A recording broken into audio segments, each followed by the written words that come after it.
Good morning and welcome. It's the Steel Toe Morning Show. I'm Aaron. That's April. Good morning. And we've got a good one for you as usual today. A couple of announcements for you. And then into lots of stuff. Big news, everybody. Howard Stern has left his house for the first time in 2 years. Oh, bravo, sir. He said it was too much for him. Well, I'm happy for him. Just when you think Howard, you're like, hey, look, maybe Howard's getting there. I don't know. Maybe Howard's going to turn this thing around. He's like, you know who he is? Howard's becoming Chuck McGill from Better Call Saul. With the aluminum blankets. Yeah, he's wearing Mylar blankets when he goes out and everything else. I swear to God, Robin, I've got an allergy to electricity. Did everybody make sure they grounded themselves before they came into the studio? Can you leave your phone in the trunk, please? Leave your phone in the mailbox, please. Howard Stern. I saw that headline today. That wasn't originally in the prep sheets for today. I didn't gather that one last night. I just saw that article this morning, and it's too perfect, unfortunately. Does it bother you, obviously coming up watching Howard Stern and taking inspiration from him to see him like this? No, I think unfortunately what it does is it shows me that all those people for all those years who said, oh, he's just trying to be what he thinks like guys are, and he's just trying to give them what they want. Mm-hmm. Those people may have been right. Yes. All this time. I would agree with that. This is kind of who Howard always was. Just a scared, frail little dude. Just a man who wants to stay in his house and not do anything. With his That's cats. it. Delusional Toaster says, our goal today is 1,500. No, actually what we're doing today, we came up short by about 150 last night on the evening show. We're not going to roll that into the Thursday and Friday goal because I don't want to sit here and, be a can rattler all morning and stress about it. So what we're going to do is we're going to keep the goal the same.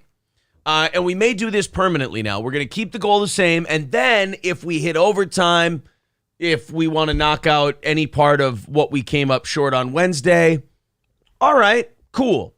And look, if once a month or so we have a week where we come up a little short, we've had to make some serious adjustments in the last couple of months here. And I think we've finally got it down to where this doesn't have to be an existential panic. We've got our business to where it should have been when we started. Right. Everything was just too much at the beginning. So don't worry about that, Delusional Toaster. Funny joke, but only $3.95 today. $3.95 is our goal. Robert over on PayPal jumped in early this morning on a recurring payment. Thank you, buddy. Thank you. And that's going to start us at $3.95 today. So we're going to keep it normal. We're not going to put that evil on you. And then afterwards, we'll just, look, if we hit the goal, we'll go, guys, here's where the Wednesday evening crew came up short. If you feel like helping them out, go ahead. But otherwise, normal goal, normal overtime, normal rules. There's the PayPal link in the chat. It's also pinned at the top of the page. Memberships and super chats count as well if you want to help us knock out that goal, help out Steel Toe. We are a listener-supported show. We're like NPR, but with the word cunt. We are very cunty. Think of it that way. We're a lot cheaper than NPR too. Glitched One says, just finished up last night's show. I haven't laughed that much in a while. Yeah, it was a very funny show yesterday. I don't think we were that. I mean, it's never good to come up short. No, but we weren't that bummed about it because it was a very good show, and we're like, look, 150 in the grand scheme of things, not the end of the world. And, look, there's always going to be a day where you just don't make it. What do you do? We had fun. Yeah, so if you feel like chipping in, please do. $3.95 away from said goal. Sir K says, please don't take the goal out of our assholes. Wait, what? Hold on a minute. Was that ever an option? That'd be cool. Damn it. Rupert says, better looking than NPR as well. Don't say that. Don't say that, because then people are going to go, people don't like it when you compliment me. Aren't there any hotties at NPR? I don't believe Not so. one? No, I don't. Look, Not even an intern? I'd love to play along, but if we look like, and we'll go do it now, if we go look at the NPR schedule, Yeah. Hoof. Oh my God. I've never looked ever. So. I will say this. Some of it, how do I say this without saying it? Larger than usual schnozzes on a lot of them. I mean, like from a drug problem or? You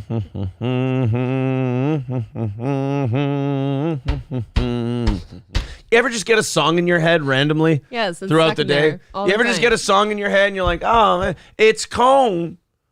Then sometimes Fuck I just... off, dude. What? Again? Did you get it? Did you get it out? No, I was singing it yesterday and it was finally gone. Oh, and now it's man. back. The best part about corn is the grease. It is the grease. It is the grease. There's something about the way that black kid says grease. That's funny too. Thank you very much to Kyle for $10 over on PayPal, getting us started today. $3.85. Thanks, buddy. Away from today's goal. Thank you, Kyle, for throwing in that 10. Like we said, if our audience throws in $10 a month, this show doesn't have to worry about anything silly like goals. So thank you very much, Kyle. Much appreciated. The beginning of a wonderful show. So we can let's take a look at the NPR people. Let's see if we're better looking than NPR. NPR schedule. Program schedule, NPR News. Oh, this is Minnesota Public Radio. Oh, fuck that good noise. names. I want to see the people. Show me I want to see your actual, what do you call them? The staff. The faces. They got names listed. We'd have to Google know. them. I don't want to do that though. Why do I know the name Kathy Wurzer? Because she's been in Minnesota for like 90 years. I feel like I shouldn't know NPR people. Oh, you do. It's How does it make lame. you feel?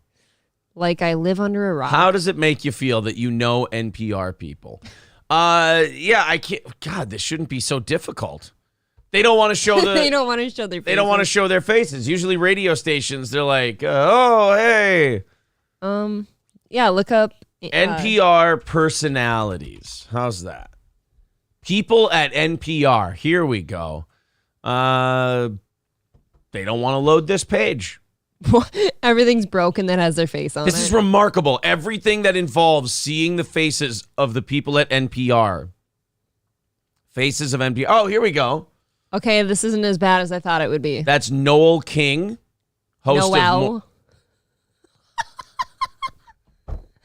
That is pronounced Noel. Can I do my show? Yeah. In my show, it's Noel. Okay, it's Noel. Noel let you makes have more it. sense for a girl. I always thought Noel, not like, oh yeah, guys, it's spelled like the Christmas one. I always thought Noel for a girl was like Noelle. Like you can do it. Or did I have both trailer ways. trash Noels at my school? You can do it both ways. I would just assume that as a woman, her name wouldn't be Noel. How's that schnoz look to you? Does that look a little, That's adequate. wealthier than the average person, or? No, with that haircut. Okay. Just kidding. There's Elisa Chang. I met her once. We were at Canterbury Park, and she won me like $75. I came up to her. I gave her a Macintosh apple flat in my hand. It was really nice. Here we go. Nancy, the senior vice president of news. Look at what they've done. They started with the two hot ones. Oh, boy. What did I tell you? What did I tell you? What did I tell you? There's Jane Araf. Sohel Anwar. Okay, so there's that. Aisha Rasco. She looks like she's holding in a poo.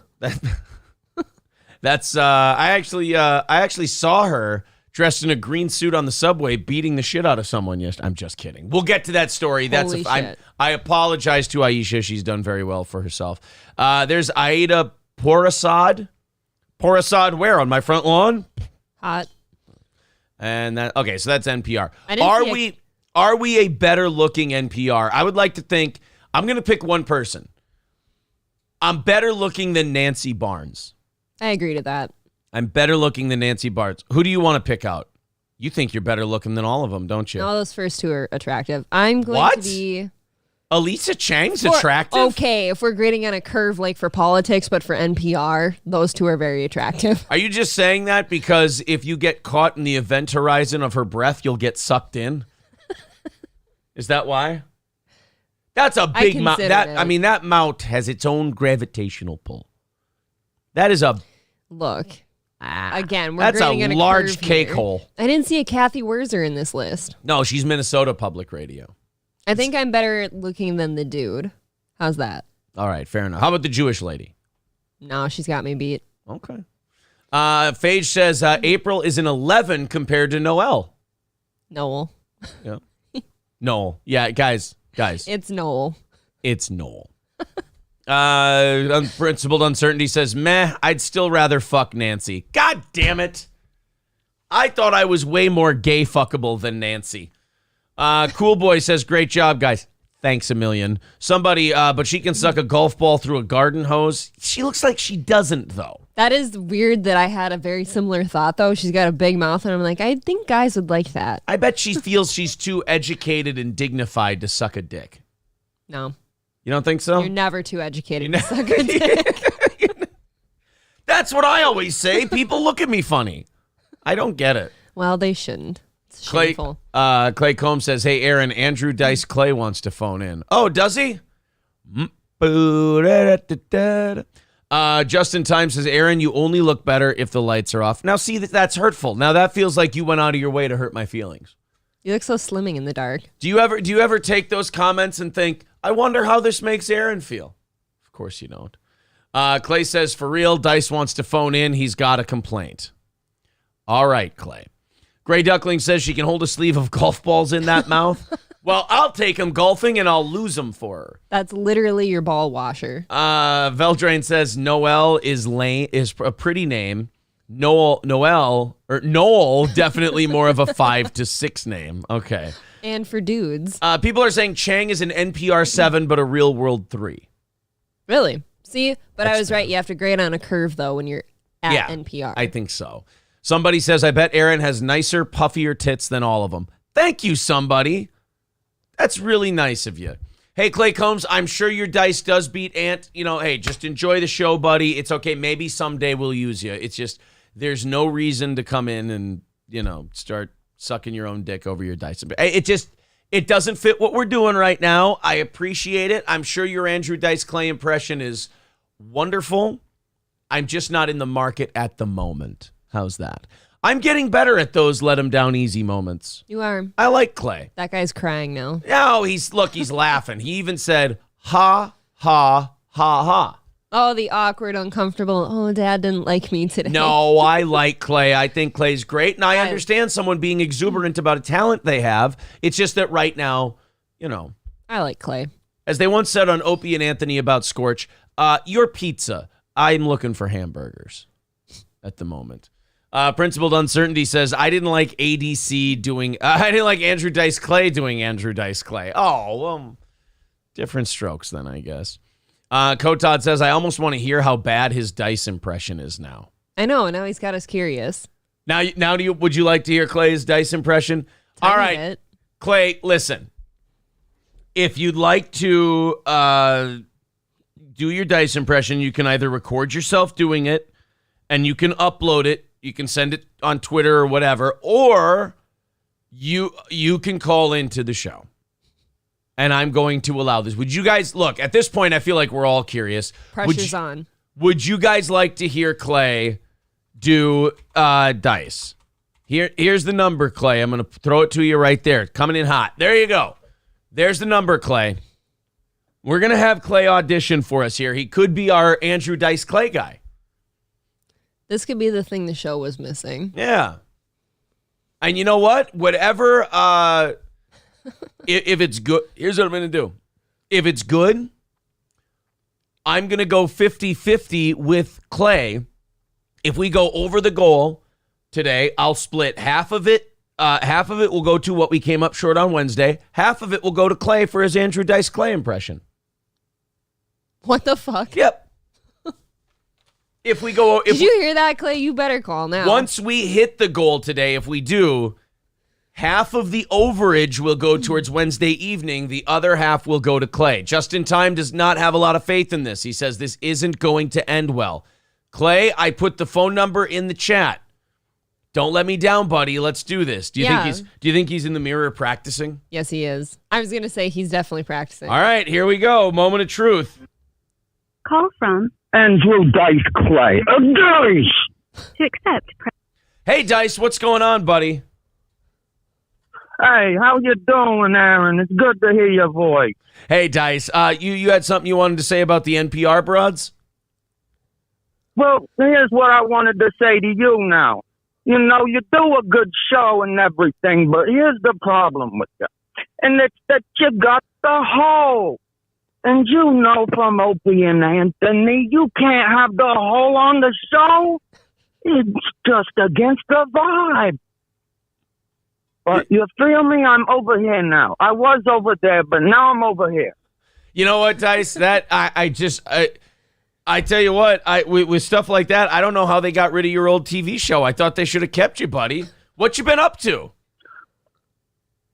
Well, you know, I've just been walking around doing what I do in Brooklyn, trying to stay true to the Dice, because they won't have Dice on the stage no more. Oh, really? Dice ain't going to sell out Madison. I ain't going to sell out no Madison Square Garden. He won't even let me on Howard no more. Oh, no, that sucks, Dice. I wish Howard would have you back on. You know what? His show's not as good as it used to be. I think you could probably spice things up. Well, let me tell you the problem with Howard. The problem with Howard is that this guy signed with Sirius, and then he quit being serious. And that's the problem. It's that he just doesn't care no more. Hey, Dice, I want to ask you something. Before we let you go, buddy, and this has been fantastic. You have no idea. Could you tell us like a nursery rhyme or two? I mean, you're famous for the nursery rhymes. We'd like to hear a couple. All right, already. Mother Mary, quite contrary, why's that pussy so damn hairy? Ow! Oh, Dice, everybody. There you go. Dice. Dice, do you have one more for us? Thank you very much. Do you have one more for us, Dice? Mother Hubbard bent over in the cupboard to fetch Rover a bone. Rover came over, then he took over, gave her a bone of her own. No! Dice, everybody. Thank you. Dice, thank you very much, buddy. We appreciate it. That was good. And I appreciate you, Aaron. You have a good one. You too, Dice. Thank you. Guys, it's not funny if you say it. Andrew Dice Clay. What, you weren't impressed? Kotad says, I didn't know Dice was an old Jewish woman with COPD. I wasn't getting any of that. Did you get that from Clay's impression? No. I didn't get that either. Mad Max Mardigan says, this is the worst Dice I've ever heard, and I've heard your Dice. I thought that puts my Dice to shame. It was pretty My spicy. Dice is just a cheap impression of Anthony's Dice. Can you give us a nursery rhyme? No, because now No. look, there's no winning after that. Okay. There's no, because like if you do your dice right now, you're saying my dice is better than his dice. So you're just kind of being an arrogant cunt to a caller, and there's never a win there. You know, that's the classic example of punching down.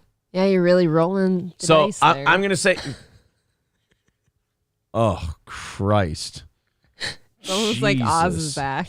Just say you're gay. Oh man. Oh boy. See, look, I'm looking in the chat right now. I'll just say mixed reviews.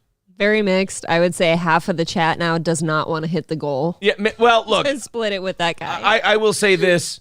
It would be nice if we did. Yes. It would be nice if we hit the goal today. Look, just hit the thing and don't go over. How's that? I think we can heal as a group if we hit that goal Yeah, today. we can heal. 385 away this morning. Let's just do it the usual way. Knock it to 300 by 7, 200 by 8, 100 by 9, 0 by 10. I There like we go. that. 100 an hour. 100 in an hour. Principled uncertainty says sink the goal, hit the refund. We'll see. If we end the show with just that, or if we end the week with just that Wednesday night being under, I don't think it's the end of the world. But if you feel like throwing in, there's the PayPal link in the chat. There's super chats and memberships as well. We've gone up this month by 25 memberships, which is very awesome. Very cool, guys. Thank you, guys. If we get that level of growth every month, very good things. And also, as that membership goes up, it kind of like the goal every day goes down. which is nice. Sure helps.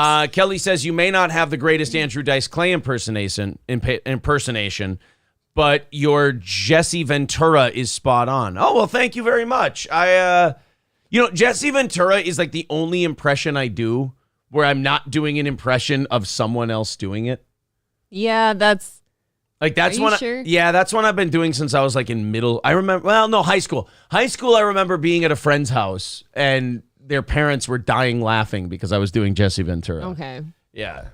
We've always said that you do Jesse better than Jesse does Jesse. I do a better Jesse than Jesse Ventura. Jesse Ventura, when he talks, is doing an impression of me doing an impression of him. I think Will Sasso also does it. Tom said, no, it's Will Sasso. I had to stop listening to Will Sasso's Jesse. I know. Because I started to do part of Will Sasso's Jesse. Like, you just hear it, and it comes out of you. Yep, I still remember you used to show me that video 300 times a week. I always love the Jesse Ventura impression because it's one of my originals from like way back when I was a kid.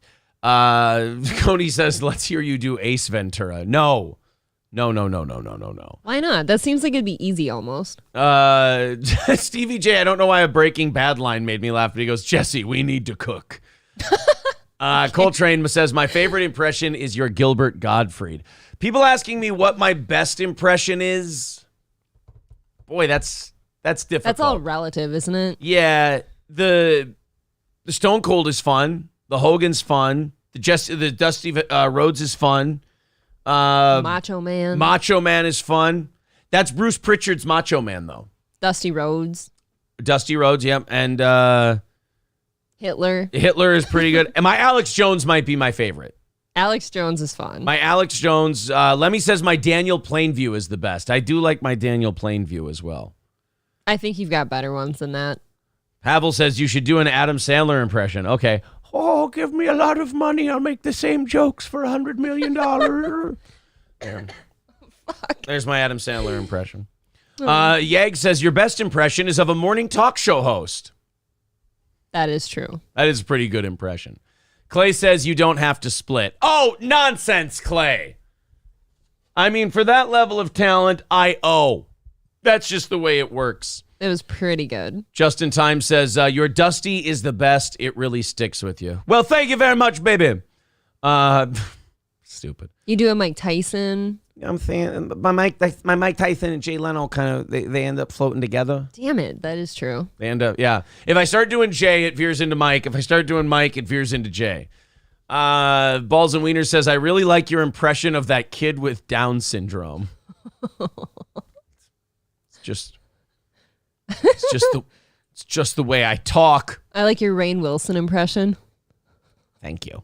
I can't do the voice. I can just look like him. I can't do. Yeah, it's mostly voice. Maddie says you should try a Jeffrey Dahmer. Why don't I try an R. Bud Dwyer? How about that? You got the gay part down. I don't think you remember for who Dahmer. For Dahmer. I thought you meant for R. Bud Dwyer. I'm like, you can say what you want about R. Bud. Wasn't gay? He ain't sucking no dicks. Not with that hole in his head. Your Rob Gronkowski crying about his puppy that makes mommy cry is pretty good. That's true. That's a fun one. That's more of a character impression. I do. I think back to that show moment kind of often, actually. Clay Combs says, my best one is definitely Hank Hill. Would you guys like to have Clay call in and do his Hank Hill impression? Now I feel like we're getting him for free. I feel like we're stealing from him.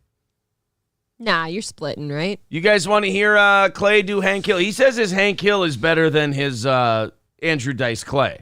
Let's have a listen. What do you guys think? Kane B says, fuck no. See, I think Kane's just jealous. You're all just jealous of this talent. Yeah. Yag says April's impression of a happily married woman is amazing. That's true. I work hard at it. That's hurtful. Tom says bring in Hank. A lot of people are saying no. But I don't, this is where I get to make executive decisions on this program.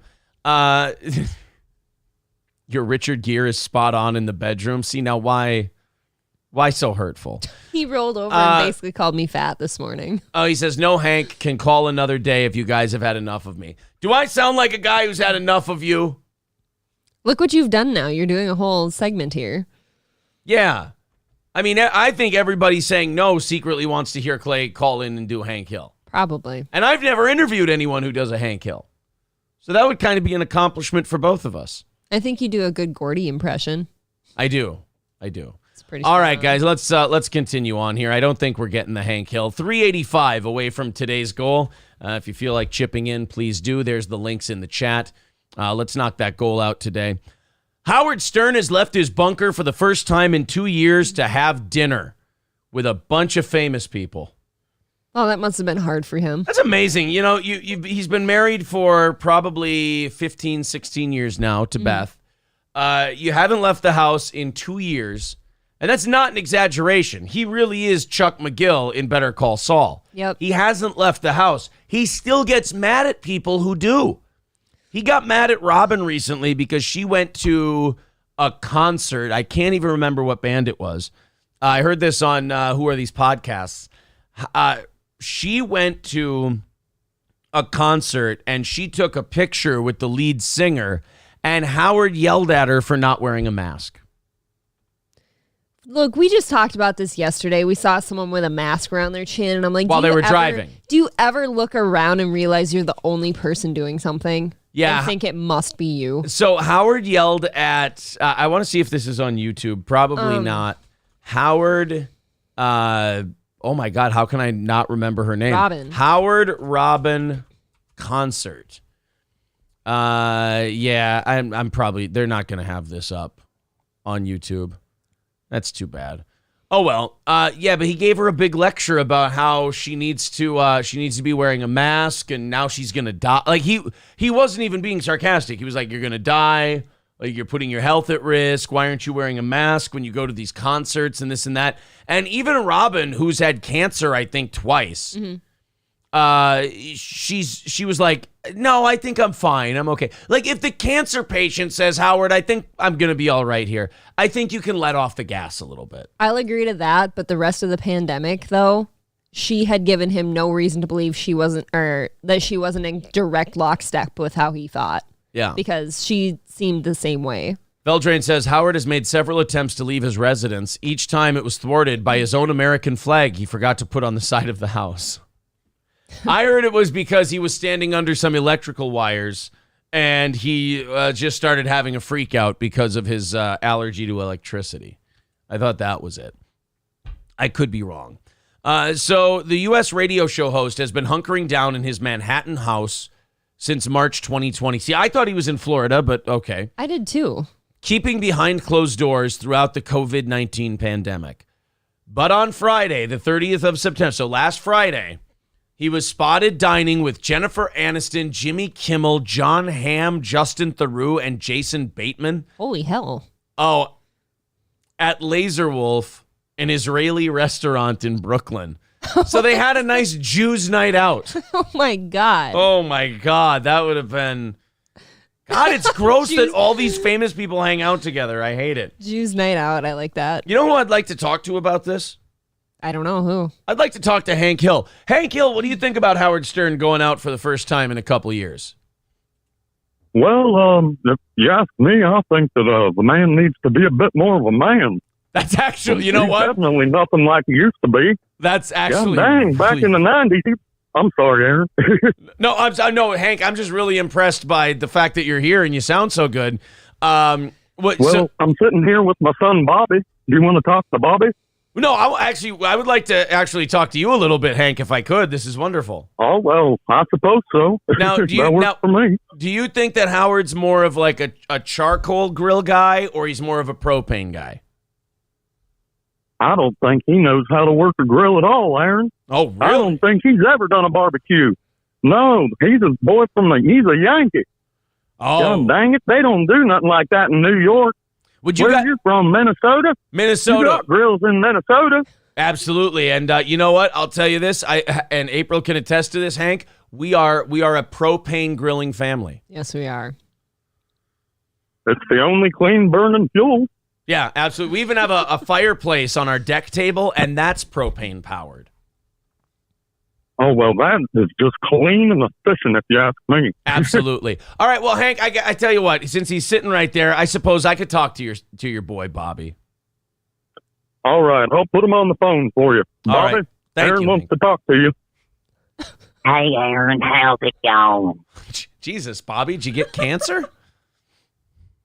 I've always had cancer. Pamela Adlin did, my boy. Yeah, you know what? That's true.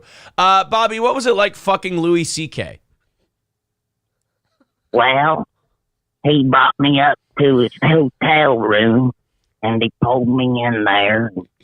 Then he started getting undressed, and I tried to get out, but that Bob Kelly was sitting at the door. And he said, you know what, dude? You can't get through. And so I didn't know what to do. All right, now I want to talk. I just hid in the corner. All right, now I want to talk to Hank real quick. Hank, what do you think about your son telling that story live on a show? Well, I've never heard that story before. Me and Peggy are going to have some talk with him, god dang it. Yeah. I'm all shook up. Probably shouldn't let him watch any more Louis. That's for sure. No, nothing that's from those god dang liberals, I'll tell you what. Absolutely. Well, Hank, I tell you what, I believe I saw 2 people in your camper. I don't know what they're doing in there, but you might want to go take care. No, you didn't. Yeah. God dang right I do. Yeah. Well, I got to get off here. I'm going to take care of that now. I think they might be whacking off in your camper. Those are them 2 boys that have been whacking off in my tool chest. That's right. All right, we'll talk to you later, Hank. Thank you. Well, thank you. Bye. Okay, you know what? I think everyone owes an apology for their takes on the Andrew Dice Clay and everything else.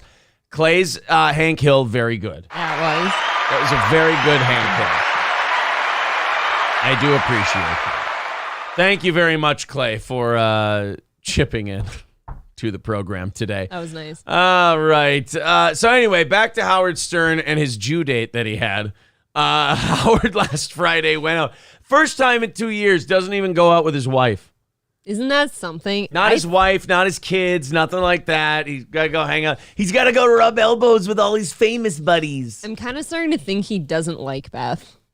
Like I never hear anything but shitty talk about her from him. I just feel like Howard, he always, 1999 Howard would have kicked the shit verbally on the radio out of 2022 Howard for this story. He's a pussy, kind of. Like going to hang out with Jennifer Aniston and Jimmy Kimmel and John Hamm. Howard was always the guy with us on the outside making fun of these people. But now we realize, and I think Artie said this about him, once he was allowed into the group, we found out that's all he really wanted. He got there. Like, he only ripped in, made fun of these people, and talked about how stupid that whole lifestyle was because he wasn't invited into the club. Yes. Then when they invited him into the club, it was all of a sudden, no more Wendy the retard, no more shitting on these people. He wants to bring them on his show as a guest. I don't know about you, but I find the whole Howard is a great interviewer thing vastly overblown. Only because he's so much better at everything else. I think his interviewing is actually the thing least interesting about his show. Yeah. Weren't all the bits and stuff a lot more exciting than that? Yes, I would far rather listen to Howard Stern make fun of a celebrity than interview them. For sure. He's been in the house with her for 2 fucking years. Of course he wanted to go out with other people. Well, that's a good point.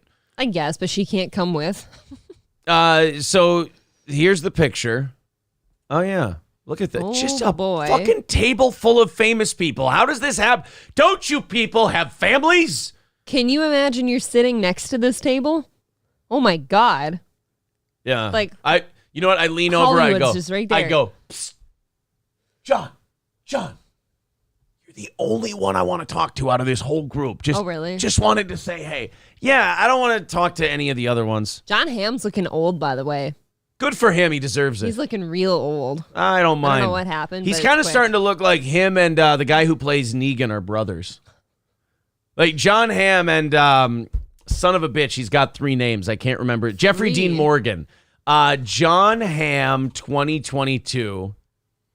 The beard look, right? The beard one, yeah. Yeah, we got to find a 2022 John Hamm. Is that an accurate? Oh, no, that's him playing Santa Claus. He's the beard guy right now. Right there? Is that him right now? Yeah, I just saw him in like All right. an advertisement on TV, and he just doesn't look good. You're not talking about the Santa one, are you? Nope. He also got chubby. Yep, that's what I saw. Like he's getting like that dad gut, Yeah. where it's just like perfectly round. All kinda. right, so there's him now. I want to compare that with Jeffrey Dean Morgan.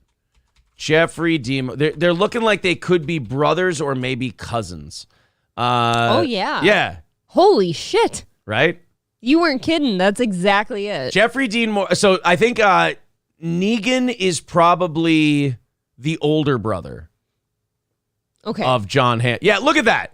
That is really close. Look at that. Jeffrey Dean Morgan and John Hamm, related, confirmed. Related, confirmed. So, yeah, Howard went out for the first time in 2 years.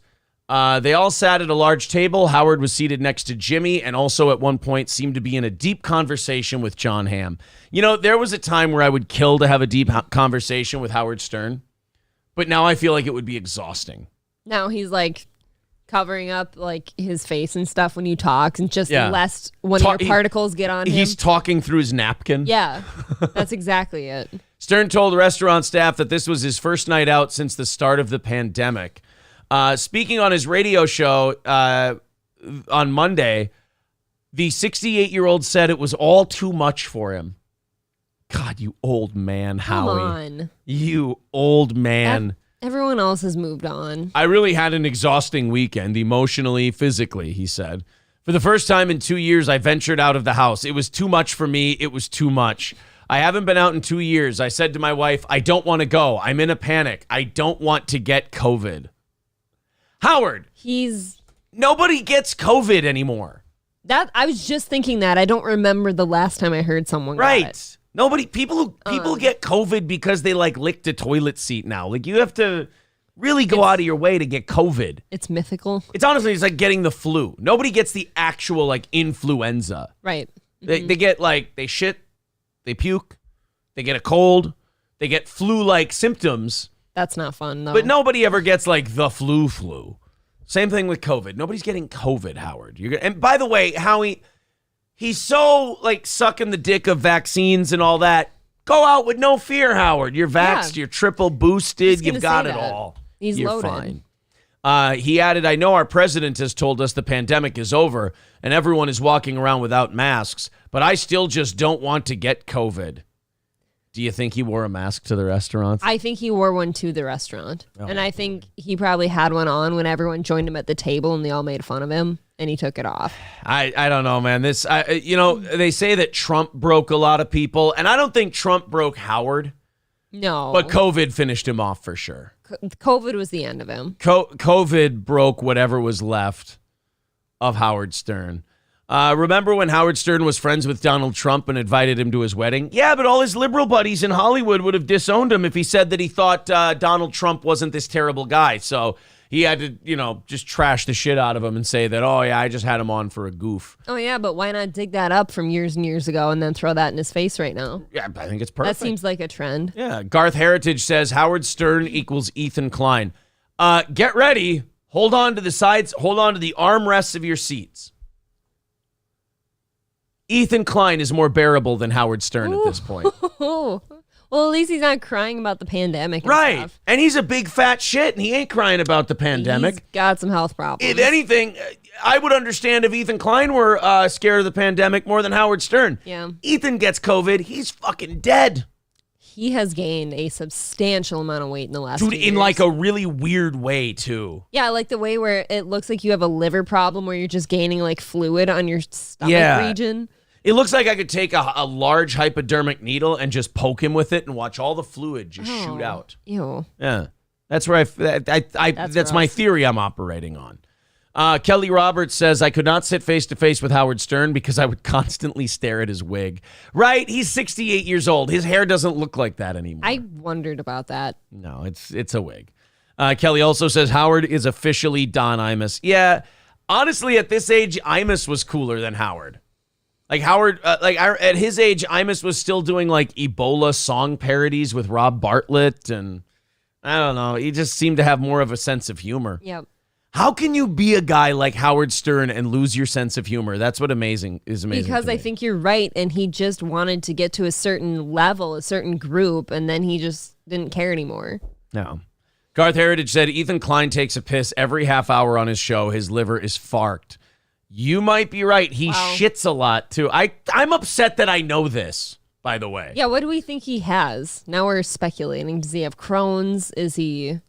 Ethan? Yeah. He has fat shit, eats too much greasy food. It's a medical term, but I think most of you can get Fat it. shit eats unhealthy food. Fat shit eats unhealthy food. If you want me to throw itis at the end, If you're I going to will. sit and worry about that pandemic and stuff and getting COVID, though, like, have there been any, like, case numbers, like, being broadcasted lately? You No. know how they used to, like, come out every week and say, oh, this many diagnoses. No, once people stopped dying and getting it, then the news didn't want to talk about it anymore. Isn't that something? They really were Why- hoping they could milk it until this midterm election, but they just couldn't quite stretch it all the way there. I hate that. I hate that they have to shove all the like fearful shit in our face and stuff and just jam it down our throats. But when things are getting better, there's never a, oh, but okay, look at this is paying off. We're doing better. Look Holy at these shit. numbers. It's almost like it's conditioning.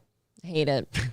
Let's go to Stevie J. He says Ethan isn't fat. He's pregnant with his wife's boyfriend's baby. Oh, okay. That makes a lot of sense, right? Yeah. Yeah. Hollowed out ass syndrome, jogging while pooping. Gerald, by the way, big thanks to Gerald Gutsu. He clips, or not clips, he Chapters. chapters. He chapters all of our episodes the day after. I appreciate that. Pretty great. Let's give Aaron 400 million and see if he becomes liberal. Oh, see, I think I'd become even more conservative than I am now. If I had a shit ton of money and I went into a higher tax, like I feel like the Why do you higher you think go that? up the tax bracket, the more I'm going to want to hold on to my money. Like I'd give my accountant like carte blanche to just do everything but break the law. And like, I'd probably give money to politicians who want to cut my taxes as low as possible. Oh, I'd be a shitbag. Okay. I'm a very all over the place, probably moderate, slightly right of center guy now. Not that it matters for the show, but like, I have a lot of social shit that I'm pretty liberal about. And then financially, I'm like, not in my life, although we budget, but like fiscally, I'm as conservative as you get. Like if you ask me if I want the government to spend money on most things or how much I want the government to spend on most things, my answer is usually zero. So because I budget or you budget, that makes you conservative? No, I'm saying like politically, if you like fiscally, they'd consider me conservative. I'm pretty sure. Interesting. I would like trans, gay, all that shit. I don't care. I mean, don't do it in front of kids and don't be so fucking annoying.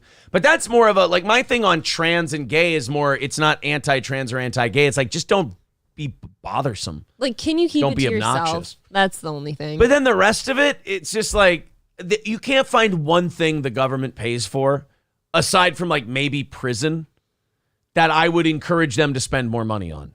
Prison would be good. Everything else would be less. Like, even police. Like, if you look at how much money, I think the local and state governments should be paying for the police force, not the federal government. Okay. Not at all. But, like, military, I mean, I want to get rid of Social Security. I want to get rid of Medicare and I want to get rid of all of it and just give people their money back. It's not good for us. There's not anything that I can think of where I would ask the government to spend more. That's all. Omega Dreads Gaming Channel says defense. Nope, not defense. That gets us in too much fucking trouble, man. Selling weapons to everybody, getting involved in all these civil wars and shit. We're always meddling everywhere but here. Yeah, and the only thing we enjoy from the military is the blowback from what they do. Like our towers get knocked down or like our subway gets bombed or whatever. Our embassy gets hit. That's the only thing we see out of the military budget. Our friends and family members come home with no legs and PTSD and shit like that. That's the only benefit we see from all this military spending. Maybe some of the tech. I'll give you that. Blake with $10 over on PayPal. And Jive Turkey says, for laughing out loud, here's $10. Wow, thank you very much, guys. Thank you. Let's start our little rally. We're at 365. Away from today's goal. Appreciate that. 365 away. There's the link to the PayPal if you want to chip in that way. 644? Oh, let's see if we can knock out $65 in the next 15 minutes if you feel like throwing down, maybe becoming a VIP, whatever the case is. If you're feeling generous, we are in the market. Marquis says, I'm all for everyone minding their own goddamn business. I mean, if it were humanly possible, I would be too, but I don't think we're capable. Nope. I don't really think so don't. either. I mean, think about it. Think of how like media's grown. And if we really valued privacy, then as media grew, we would get more private But as media grows, they cover more of people's private shit because people like that. You just dig. Yeah. You care more about like less important things now. You just have to dig deeper on everyone. Right. Here's how most people see private stuff. Everyone talks like this. They go, "Oh man, that's private business. I don't want to know about people's private lives." And then somebody comes up to you and goes, "Dude, you want to see this video of this guy's private life?" And you're like, TMZ's king of that. "Okay, fine. I'll take a look. But I'll pretend I hate it." TMZ yesterday. Oh, would you guys like to hear an analyst talk about Britney Spears' mom and trying to reach out to her about reconciliation in the family and all this shit? No, I don't. That really sounds like a private conversation. Yeah, and I'm sitting here going, "No, I don't want to." And then they're like, "Let me play it for you." And I'm like, "All right, fine." They literally bring in like analysts to talk about specific private family topics. Yeah, I'm 100% part of the problem. It's just that, I wish I weren't. Give me the juice. Self-aware of it. Oh, man. It has the juice. The best part of TMZ is the grease. Carlos says we'd have a great economy under President Imholt. I hope so, because I'd have no idea what the fuck I'm doing. I'll tell you that much. Declan says, I used to be live and let live. Now it's kill them all. It's a bit of a shift, but I can see how you've been dragged to that part. I have days like that. I really do, where everyone's just like, you're all fucking unbearable. Yeah. Let's continue on here. Principled Uncertainty says free train rides for all those spreading transversity. Oh, that's nice. Just a nice little ride on a train. So he likes that kind of thing. Oh, the train is supposed to be positive. Yeah, he wants everybody to get a free train ride. Oh, that's really nice of you, man. Trucker 18-wheeler with a $50 super chat says it has the Jews. No, the juice. The juice. I like to replace that word, though. Do you? Yeah. It has the Jews. It's porn. It has the Jews. It's the Federal Reserve. It has the Jews. Sorry. It's your dentist's office. It has the... Oh, sorry. The dentist even? I don't know about that one. Really? It's the shrink. It's the shrink. It has the Jews. Oh, sorry. Thank you, Trucker 18-wheeler. 3:30 away from today's goal. Very cool. $10 from Marquise Harris says, my IOU from yesterday. It's amazing how I get along with people who are polar opposites of me. I wish the world could be like that. Here, you want to know what the secret to that is? Here's the secret to getting along with people who think differently than you. And it's how I've gotten along. I don't value what I think. Does that make sense? You understand what I mean? I don't value... Why don't you elaborate? I don't value what I think. Like my political philosophy, it works for me. Sure. I don't know the fuck if it works for everybody. What I believe in politically might kill a shitload of people. Well, I don't know. No, that you should still value it for yourself, right? That's all I value it for, though. Right. I don't think that it's better. Like, how arrogant do you have to be to think it's better for somebody else? Like, I never run around thinking how I live my life is good for somebody else. Yeah. I mean, that's ridiculous. I don't give a shit how other people think, what other people want to do politically. Just try really hard not to hurt anybody. That's my biggest thing. Yeah, that's how you get along with people who disagree with you politically. You just go, I don't really give a shit what I think. That's really all it is. So thank you guys very much for chipping in like that. Appreciate the super chats. What is that now? 325 away from our goal? Very cool. We still might knock out. Guys. Still might get her to 300 in the next 10 minutes. Really cool. Thanks a million. We haven't gone over this yet, but on Monday Night Football, Bobby Wagner fucking killed a guy. What the fuck?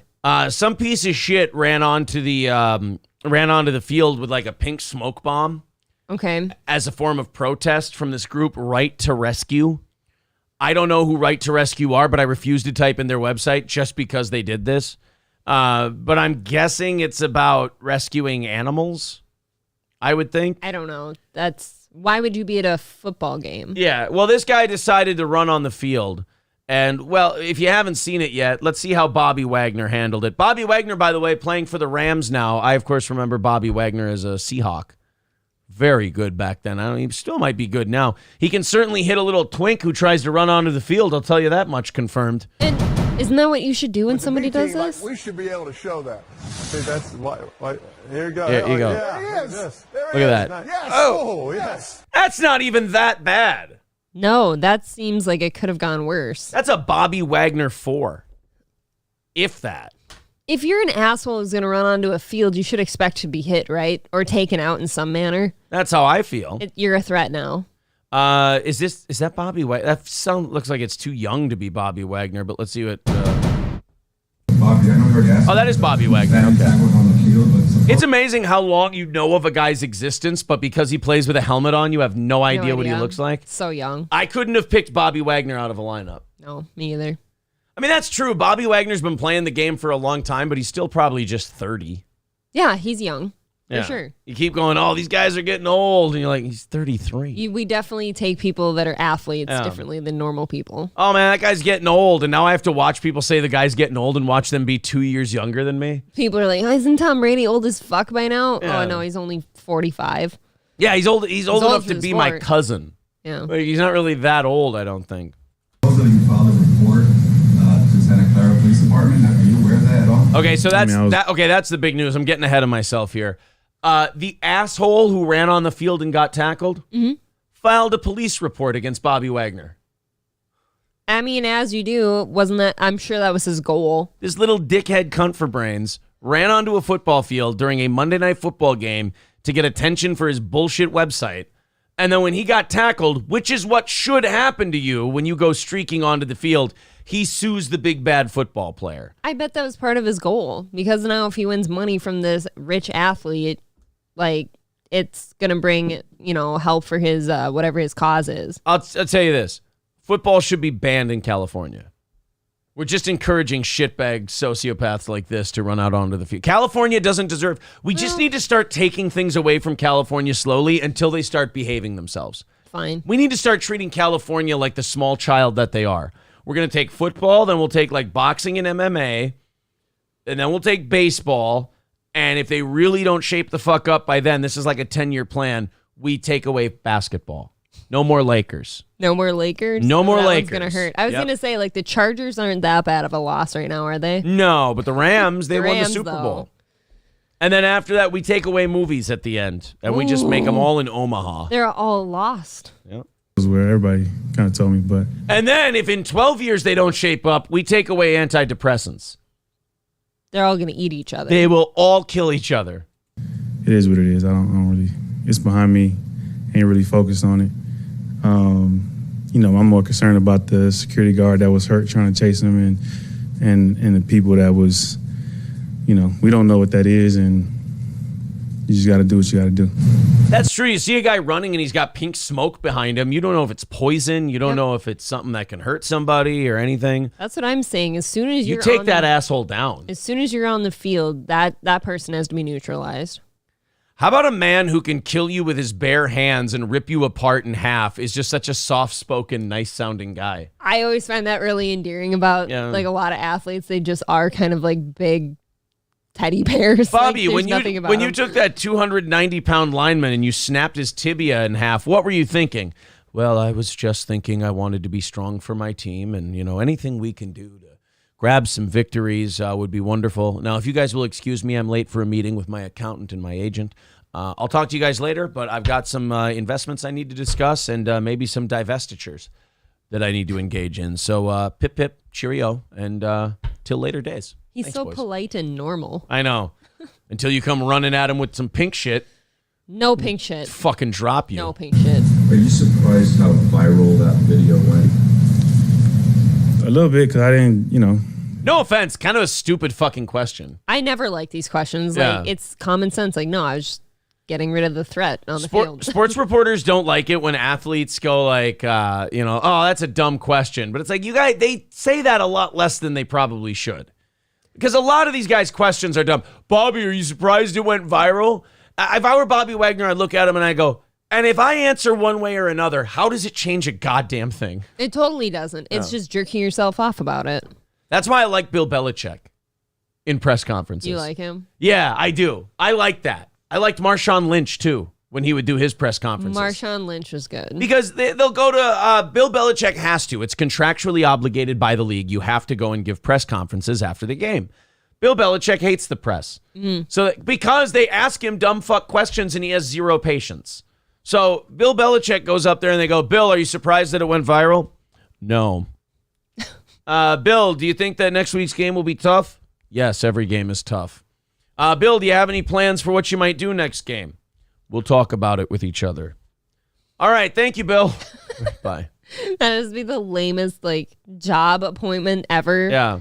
It's just, I get to interview him today. Yeah, how about That's that? fun, How about he goes up there and Bill Belichick's about to take the podium and you're like, oh, we all know how this is going to go. I mean, do we really have to do it today? You need some coffee to get through that one. Yeah. I mean, Bill's just he's going to shut you out, shut you down, not tell you anything. It's like that Jerry Lewis interview that we've watched before. Oh, yeah. Where he fucking hated that kid. Awkward Jerry Lewis interview. Jerry Lewis breaks reporters' balls with awkward interview. This guy. I loved this interview. This guy's awesome. Was there never a moment that you thought it might be time to retire, or you would want? Why? You come from a generation a little older, and I think of Bob Hope, George Burns, Sinatra, people you knew. Many of when he was in his 20s. Like, he had a career after that. Like, Jerry Lewis was still going strong into the 90s. He was still doing his telethon in the 2000s, but he was still making movies and headlining shit into the 90s and 2000s. Like, this guy's like, oh, I think of you, I think of the 50s. Like, no offense, how disrespectful is that to a guy who crushed it for 50 or 60 years? Jerry's probably sitting here insulted at some point, like, oh, so I just haven't done anything for the majority of my life. Exactly. If you're going to interview a guy, do some fucking research. He starred in The King of Comedy in 1986. Right. The King of Comedy is one of the greatest semi-recent. cult comedies of all time. It's a fucking Martin Scorsese movie, for God's sake. He starred in a Martin Scorsese movie in the mid-'80s, and he's like, oh, when I think of you, I think of the Rat Pack in the 60s. Thanks, this dick. guy's a couple niceties away of just saying, you're old as fuck. What have you been up to for the last 50 years? Yeah. That's like me getting an interview with Daniel Day-Lewis and going, hey, how you been since Last of the Mohicans? You know? It's like, no. Although the difference is Daniel Day-Lewis is a very nice man. Too nice. You go, well, I've, since Last of the Mohicans, I've done a few feature films. I very much enjoyed them. I'd like to show you some of my favorites if you have the time. You're like, fucking Daniel. Would you be Daniel Plainview, please? He's so excited yet subdued. I know. Didn't want to, or never retired either. Do you see similarities with them? None. What do you think drives people like you and them to want to keep working? Because we do it well. And how about There. By the way, we won't watch the whole thing today. We've watched this a few times on our show before, but there's 7 more minutes of this shit. I will give the reporter one credit. Otherwise, he's being a fucking dick. I'll give him one credit. He stuck it out for 8 minutes. He did. This fucking guy, and that's only what we're seeing here. I assume at some point you just you're like, okay, this is just what it's going to be. Get through my questions. We'll fast forward to the end in a little bit, but my favorite part about this is I believe Jerry walks out of his own room on them. I think he does too. Yeah. What's different about performing now for you than say 20 years ago? How is it different for you? It isn't. Not at all? Not at all. Have you made any? Do you have to make any concessions to being, older in your performing, or how do you keep the material fresh for yourself? By working at it. I love this because Jerry's like, I'm too old to entertain this dipshit who, let's be honest, by the references he's made is not showing him the proper respect. Has shown he hasn't done his homework on Jerry, who just knows him as the old guy. Jerry sniffs that out. He's being a prick. And now this guy is totally flustered in his questions because he's blowing through him now at this point. Well, safe assumption too that Jerry Lewis obviously didn't request this interview. No. Who's still requesting him? Give me the intern from Hollywood Reporter, right? You've had a number of health issues over the last few years. As many people suck my dick. Anyone that's 90 does. Anyone that's 90 does.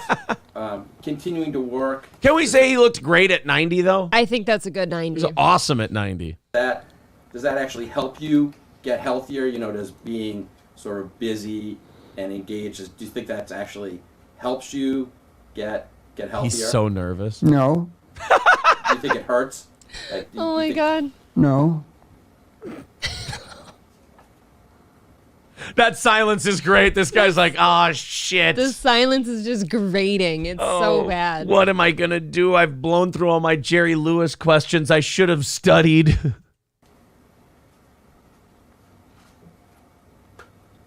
Uh-oh. So what was Bugsy Siegel like?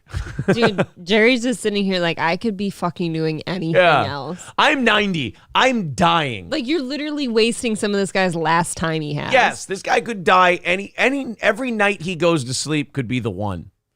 It's okay. He's dead now. I know. You've been coming to Vegas you've lived here for a while. You've been coming here for a long time. How is Vegas different for you than when you first came here? When was the first time you performed in Vegas? 1947. What can you tell me Jesus. what Vegas was like when you first showed up? It's not. It's the same. The city that's forever changing. It went from the mafia's playground to a corporate shithole. Yeah. And he's like, yeah, it's the same. He just could not give a fuck. Hey, I have a question for you. Do you think there'd be as many bums on the strip if the mob still ran things? No. There'd be no bums because the mob at least wanted to keep it classy. Do you think Lake Mead would have more bum bodies in it? Yes. And they would pump that thing full to make sure they're covered. It's the same? Exactly the same. Like, what is it about Vegas that you like, or what is it about, like, how would you describe the place? Like, in 1947, what was it? It wasn't a little bit of a dusty cow town. It was. What was it like? A dusty cow town. I could watch this all day, all the time. I so love this good. interview. It's so uncomfortable. And do you still think of it as a sort of dusty cow town? No. And how about, is performing in Vegas now for you different than it was then? Like, just either the mechanics or the size of the... No. And how about, what's your audience like? You know, now you're still performing, you're 90. What's your audience like? Who are your fans? Are they different than they used to be? No, they're still the same. Same fans. From 1947, they're all You just the must have same. younger- I want to watch where I think he gets up and walks out on this guy. I want him to say, like, are work we with, done here? Or, you know, over the years that you like to share? No, Not at all? none. How about, do you have an unfavorite story you'd like? Nope. Not for this. No, he's like, yeah, but I'm not telling you, you fuck. You insulting piece of shit. Oh, you just got alphaed by the the pussiest member of the Rat Pack. Sinatra would, I think, just probably pulled out a gun and shot him. Yes. I mean, this is almost more brutal, though. At least the gunshot's fast. Yeah, at least you're dead. Finished. Sure.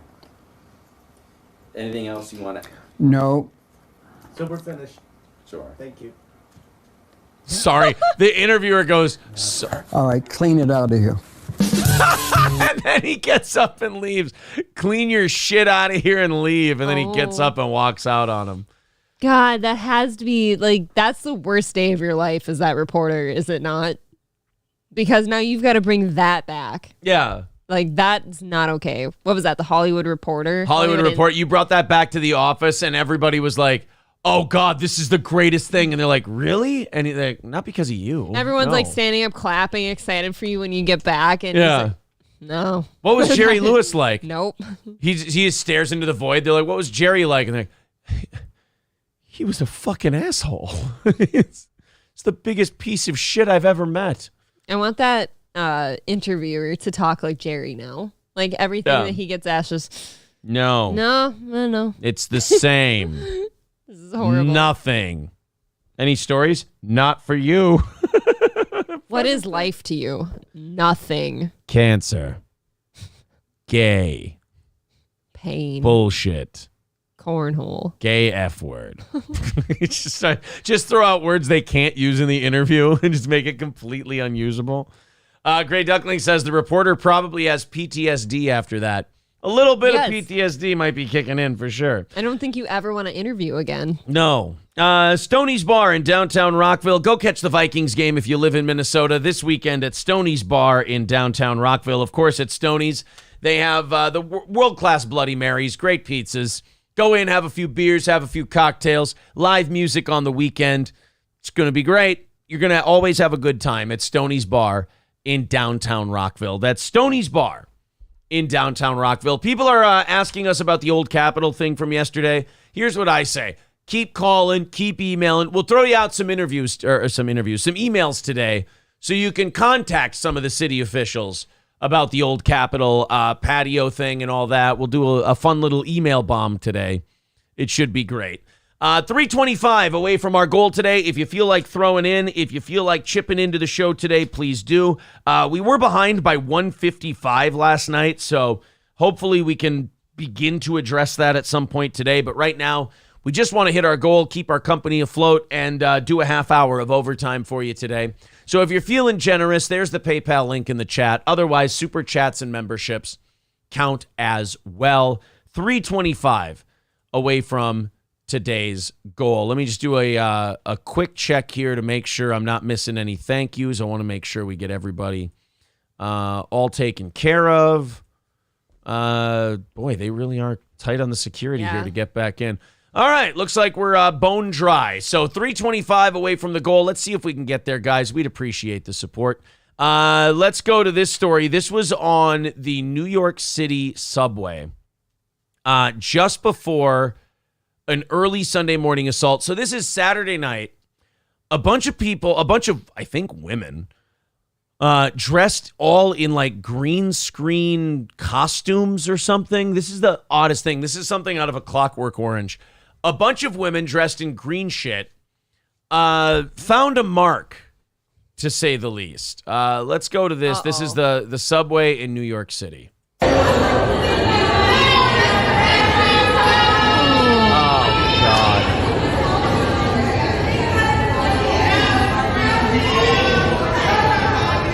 Oh, is this not the video of the assault? This is just them?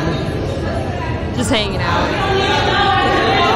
Oh. So the bunch of these ladies in green, just before the early Sunday morning assault. Let's see. Times Square. Fuck, how do you not have the fucking video of the actual assault, for Christ's sake? You'd think. That really pisses me off. Times Square, 42nd Street Station. So let's type in green suit assault.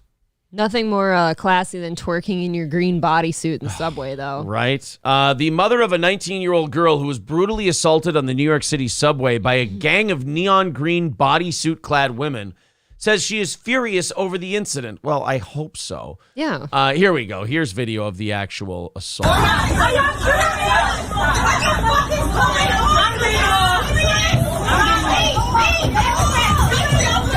Oh, look at that. They're just beating the shit out of people. Oh, my God. Nothing happening. Nobody's stopping anything. No cops around. Nothing. Dude, that always bothers me that nobody steps in. No. Like, are you all just afraid of, like, catching a charge for helping someone? Yeah, well, I don't know. your city's going... This is where, like, you can say your city's going to hell or whatever, but you ain't helping.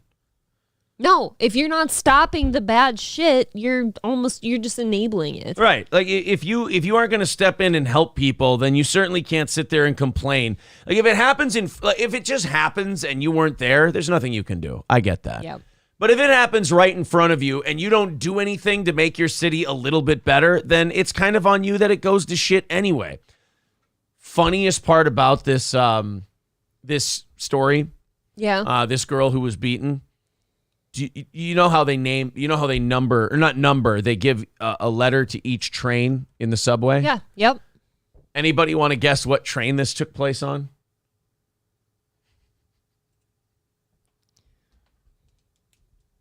Would you like to? Okay. Would anybody else like to guess while I thank Ron Finger for the $10? I appreciate that, Ron. Thank you very much. 3:15 away from our goal today. Anybody else want to guess what train that took part on? Yeah, we're gonna have to address this one and maybe start numbering these trains instead of lettering them. It took place on the N train. Yeah. Love a good ride on the N train. She took an L on the N train. Oh. Could you describe the suspects? The train. It's just a train, guys. I mean, in fairness, some of those girls were as big as the train. Yes, bodysuits are unbecoming on you. There are a lot of awesome Kongs in that crowd, if you will. So were they like a couple of Nia Jaxes? Did they have a reason for being in like the green bodysuits and stuff? Like, did it say anything like why they were doing this? I'll just say I hope so. I hope they had a reason for it. I hope they weren't just dressing up nice to beat the shit out of teenagers on the subway. None of us know why they beat the shit out of a teenager. Yeah, she was probably disrespecting him. She looked at him wrong. I would gather She took a gander over there, like just glancing. I mean, I don't think they would use that word, but yeah, probably there was. That was very white bread of me. Yeah, that was. I don't think they were gandering at anything. Yo, you calling us gay, bitch? They're not going to understand what you mean by. No, I was just. You bring your country sensibility to the N train, and you're going to get stomped the fuck out. Just admiring your physique. Admire? What, are you saying that I'm a bitch? You gonna see a bitch. Don't talk about my physique. Dude. You don't know what I wear. You don't know what perfume I use. Physique, mystique, it don't fucking matter, bitch. You got a problem? Okay, I'm sorry. You blonde bitch. Jesus. I'll fuck you up. This is the N train. This is my train. Yes, I'm going to hop over to the Wonder Bread train. You need to hop onto the H train for honky, bitch, because you in the wrong place at the wrong fucking time. Yeah, but the H train goes uptown. I'm trying to go downtown. You don't belong here, motherfucker. There is no reason to go downtown in New York City now. No. Both victims, 19, were waiting for an N train. Well, they got one. Wow. What? What did you say? Stop talking like that. I told you this. It's my inner dialogue. When the loud and obnoxious, that's in quotes, loud and obnoxious attackers appeared. I just want to watch somebody read this and go, loud and obnoxious attackers. I want to see like a professional newswoman go, that's an interesting way to say black. Oh, they're synonymous? Loud and obnoxious attackers. And you just watch her co-host go. You have to disavow, otherwise you're fired too. What the fuck? No, wait, best throw-in, it's a black woman who says it. See, now that's okay, right? The loud and obnoxious, it's a weird way to say black. They can just say it. I mean, is that like the new African American? I don't like it.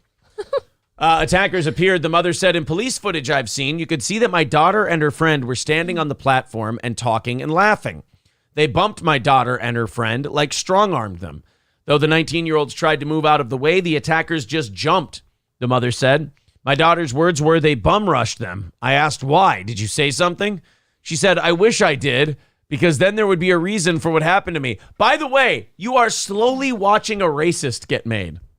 Yeah, well, yeah, of because course. Listen to this girl. She's like, I wish I would have said something. I wish I would have called him. Whoa, Jesus. I mean, sometimes I've said this before, like if I do something mean to someone because they're shitty and people go, oh man, are you mad you did that? And like they were so shitty that you're like, no, I wish I could replay the moment every day and do it again and again and again and again and again. Like Groundhog Day. Like sometimes when you get wronged, you just get so shitty about it that you're like, oh no, I want to double and triple down. I don't know what it is, but after every like confrontation with somebody, you always think of multiple things that would have hurt so much worse for you to say. Like, damn it, I wish I could have said that. You just wish you could redo it. The gang walked away with a stolen cell phone, credit cards, a wallet, and other items, according to the mother. Police are reportedly still hunting for the Green Bandits, but say they have seen their social media pages. Yeah, that's good. Post all your shit on social media. You don't stick out like a sore thumb beating the shit out of somebody in a big green outfit. What is wrong with you? If I may, that seems like a very meth head, like white guy thing to do, is dress up in like a green gang of bodysuits. Right. Although the meth head, really weird thing. The meth head suits probably smells terrible. Gordy, now, Brittany Boo says, send Sean Avery. Sean Avery would have gotten fucked up by these girls. They were These not were small. These were some bad bitches. No, thank you. Jogging while pooping says, the word on the internet is she was becoming based. Fucking base. Maybe a little bit. People saying the N train is never on time. Oh, come on now. Oh, hey. They always stop at a bodega for smokes. Now why you two? Why do you feel you it's have an to jump illness. in? It's sick. I'm It sick. is. You do have an illness. It's disgusting. Let's go to Cole. He says, for a dice joke in a Gilbert Gottfried voice. Really? $5 for a Gilbert? All right, then I have to do it if you're paying me. Holy shit, how can I not? Now I'm blanking on all my my dice jokes. You can read one online if you need to. Through your squints. 3 blind mice. Where are they going? What? There. Brittany with $10 on PayPal and Nicholas with $5 on PayPal. Thank you guys very much. Thank you. That's actually going to bring us down to, that's 20, right? 295 away from our goal. There you go, guys. You're doing great. Let's get that down to 200 by 8 o'clock. We got 45 minutes. Very, very cool. Thank you guys so much. There's the PayPal link in the chat if you feel like chipping in as well. Knock out that goal, do 30 minutes of overtime, and then if you want to, we can work on what we came up short last night, but that's certainly not your guys' responsibility. 295 away from today's goal. Orange Boy says their white head kept apologizing as their body kept kicking the shit out of the girl. That is a callback to last night's evening show. I think you guys are going to enjoy that show. That was a good one. It was very, very funny. Aaron Judge, we don't talk a lot of baseball on the show because we're Twins fans, and what is there to talk about? Lots of losing over here. But the Yankees are having a hell of a year, and Aaron Judge broke, I think we can call this breaking the non-steroid home run record. Bravo, sir. A lot of people are celebrating this because it's the American League single-season home run record. Mm-hmm. But I think the reason baseball's celebrating this so much is they just kind of want to whitewash all the Barry Bonds, Mark McGwire, Sammy Sosa stuff because every single one of them to a man has now been found out to have done steroids. Yep. Aaron Judge, who's just you say whatever you want about Aaron Judge. I don't think there's any steroids there. That's just a freakishly large boy. Just a stud athlete, really. That man is fucking gigantic. He's like, what, 6'7"? He's big. And I don't know exactly. He just clubs home runs. By the way, already 30. Doesn't it feel like Aaron talking like that? But like, doesn't Aaron Judge feels like he was a couple years ago? Yeah. And there's Aaron Judge, 30 already. But he hit his 62nd home run. And this isn't really a sports story as much as it is more human interest. And like happens in baseball, he hit the home run and a guy caught it. Okay. You know, a fan out in the stands That caught the happens. home run ball. And I'm liking this guy. This guy's doing what you're supposed to do. He ain't just going to the Yankees and they're like, hey, we'll give you a jersey and a couple of signed bats and maybe some tickets or something like that. Nope. This guy's going, I think I'll hang on to the ball, thank you. He's going to sell it. Why don't you come to me with something a little better than that? Because Aaron Judge badly wants that ball. Well, yeah, it's important to you, I guess, but what? And you know how much Aaron Judge makes a year? And you know you and Aaron Judge were never going to be friends. Like, if you give him the ball, it's not like he's going to call you at home and be like, how you doing, buddy? How's things going? You want to go fishing? No. Hold him up for as much as you can get. Yep, he is going to sell that for a pretty penny. Retire on that fucking baseball. I mean, don't get me wrong. Don't be a prick. Make sure Aaron Judge gets it. Yeah, I mean, know? that's a big deal. Don't just sell it to some guy. But to me, fuck it. Hold on to that ball and get as much money as you can. Sports fans are criticizing the guy. They're like, oh, come on, let him have his ball. Do you know how much that guy's holding in his hands right now? Some people have estimated, estimated that ball's worth $2.1 million. I would not have guessed that, actually. That a collector would pay because it's a Yankee breaking Roger Maris's 61 home run record. Yep. The Yankees star hit the historic blast in the first inning of a loss to the Rangers on Tuesday, giving him sole possession of the American League record over Roger Maris and Corey Humans. And Corey Humans was the lucky spectator who ended up on the receiving end of it. The guy who reportedly works finance in Dallas boxed out other fans and snagged it with his glove. Bringing your glove to the park, man. Nice job. Smart move. And then he was whisked away by Rangers security guards in order to have it all authenticated. In his only public comments after making the grab, Humans told a gaggle of media members at the stadium he hadn't thought about what he was going to do with it. Here he is. Let's take a listen to Corey Humans. What are you going to do with the ball, Corey? Good question. I haven't thought about it. You going to keep it or you going to give it back to Aaron? You going to keep it or you going to give it back to Aaron? Not right now, fellas. We'll wait a little bit. You're not going to like my answer. We'll watch that price tag go up and up. Aaron Judge makes a shitload of money. He can afford to pay Corey whatever Corey needs to get rid of that baseball. Hey, get his phone number so we can take out $10. Good job. My last name is Yeomans, okay. How awesome is that you have to be escorted out by security so nobody beats the shit out of you and steals the ball? Yeomans has a few options. Namely, he can sell it for a fortune. As experts like David Kohler from SCP Auctions says it's worth up to $2 million right now. Wow, that's insane. And it only gets more valuable the more he says no. Yeah. Okay, what's it going to take then? Yeah. Name your price. Following the game, Judge said he would like to get the ball back if Yeomans wanted to give it up, but he told reporters that hadn't happened yet.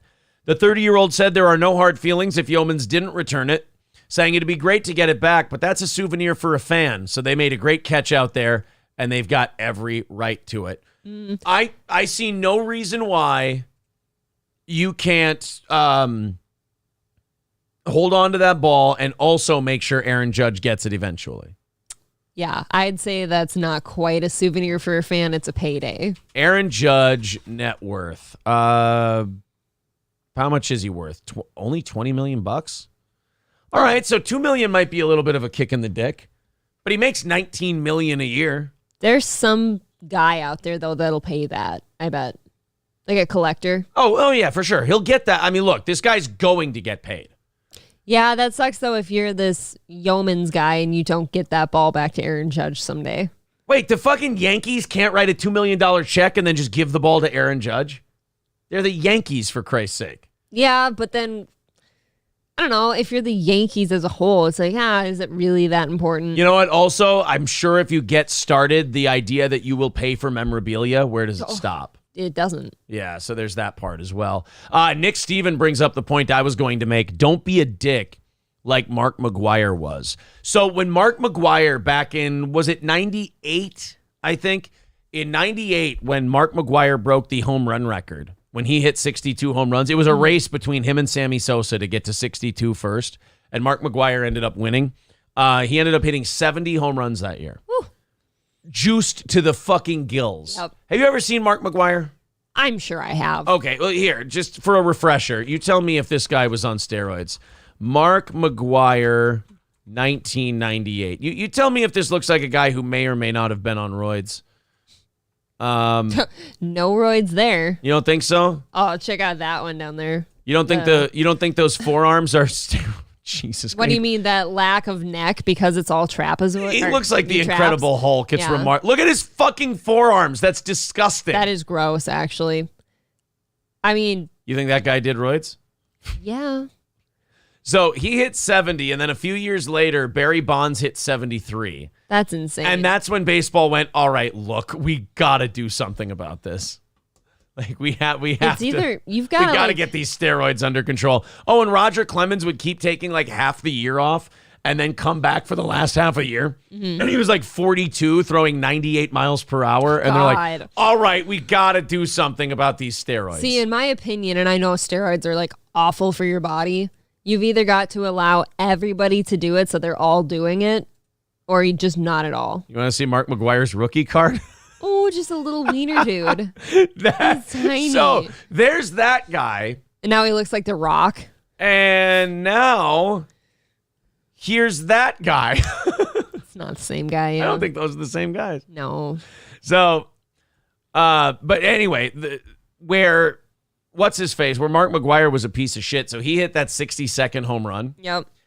And the guy who caught it, they offered him like bats, balls, jerseys, and tickets.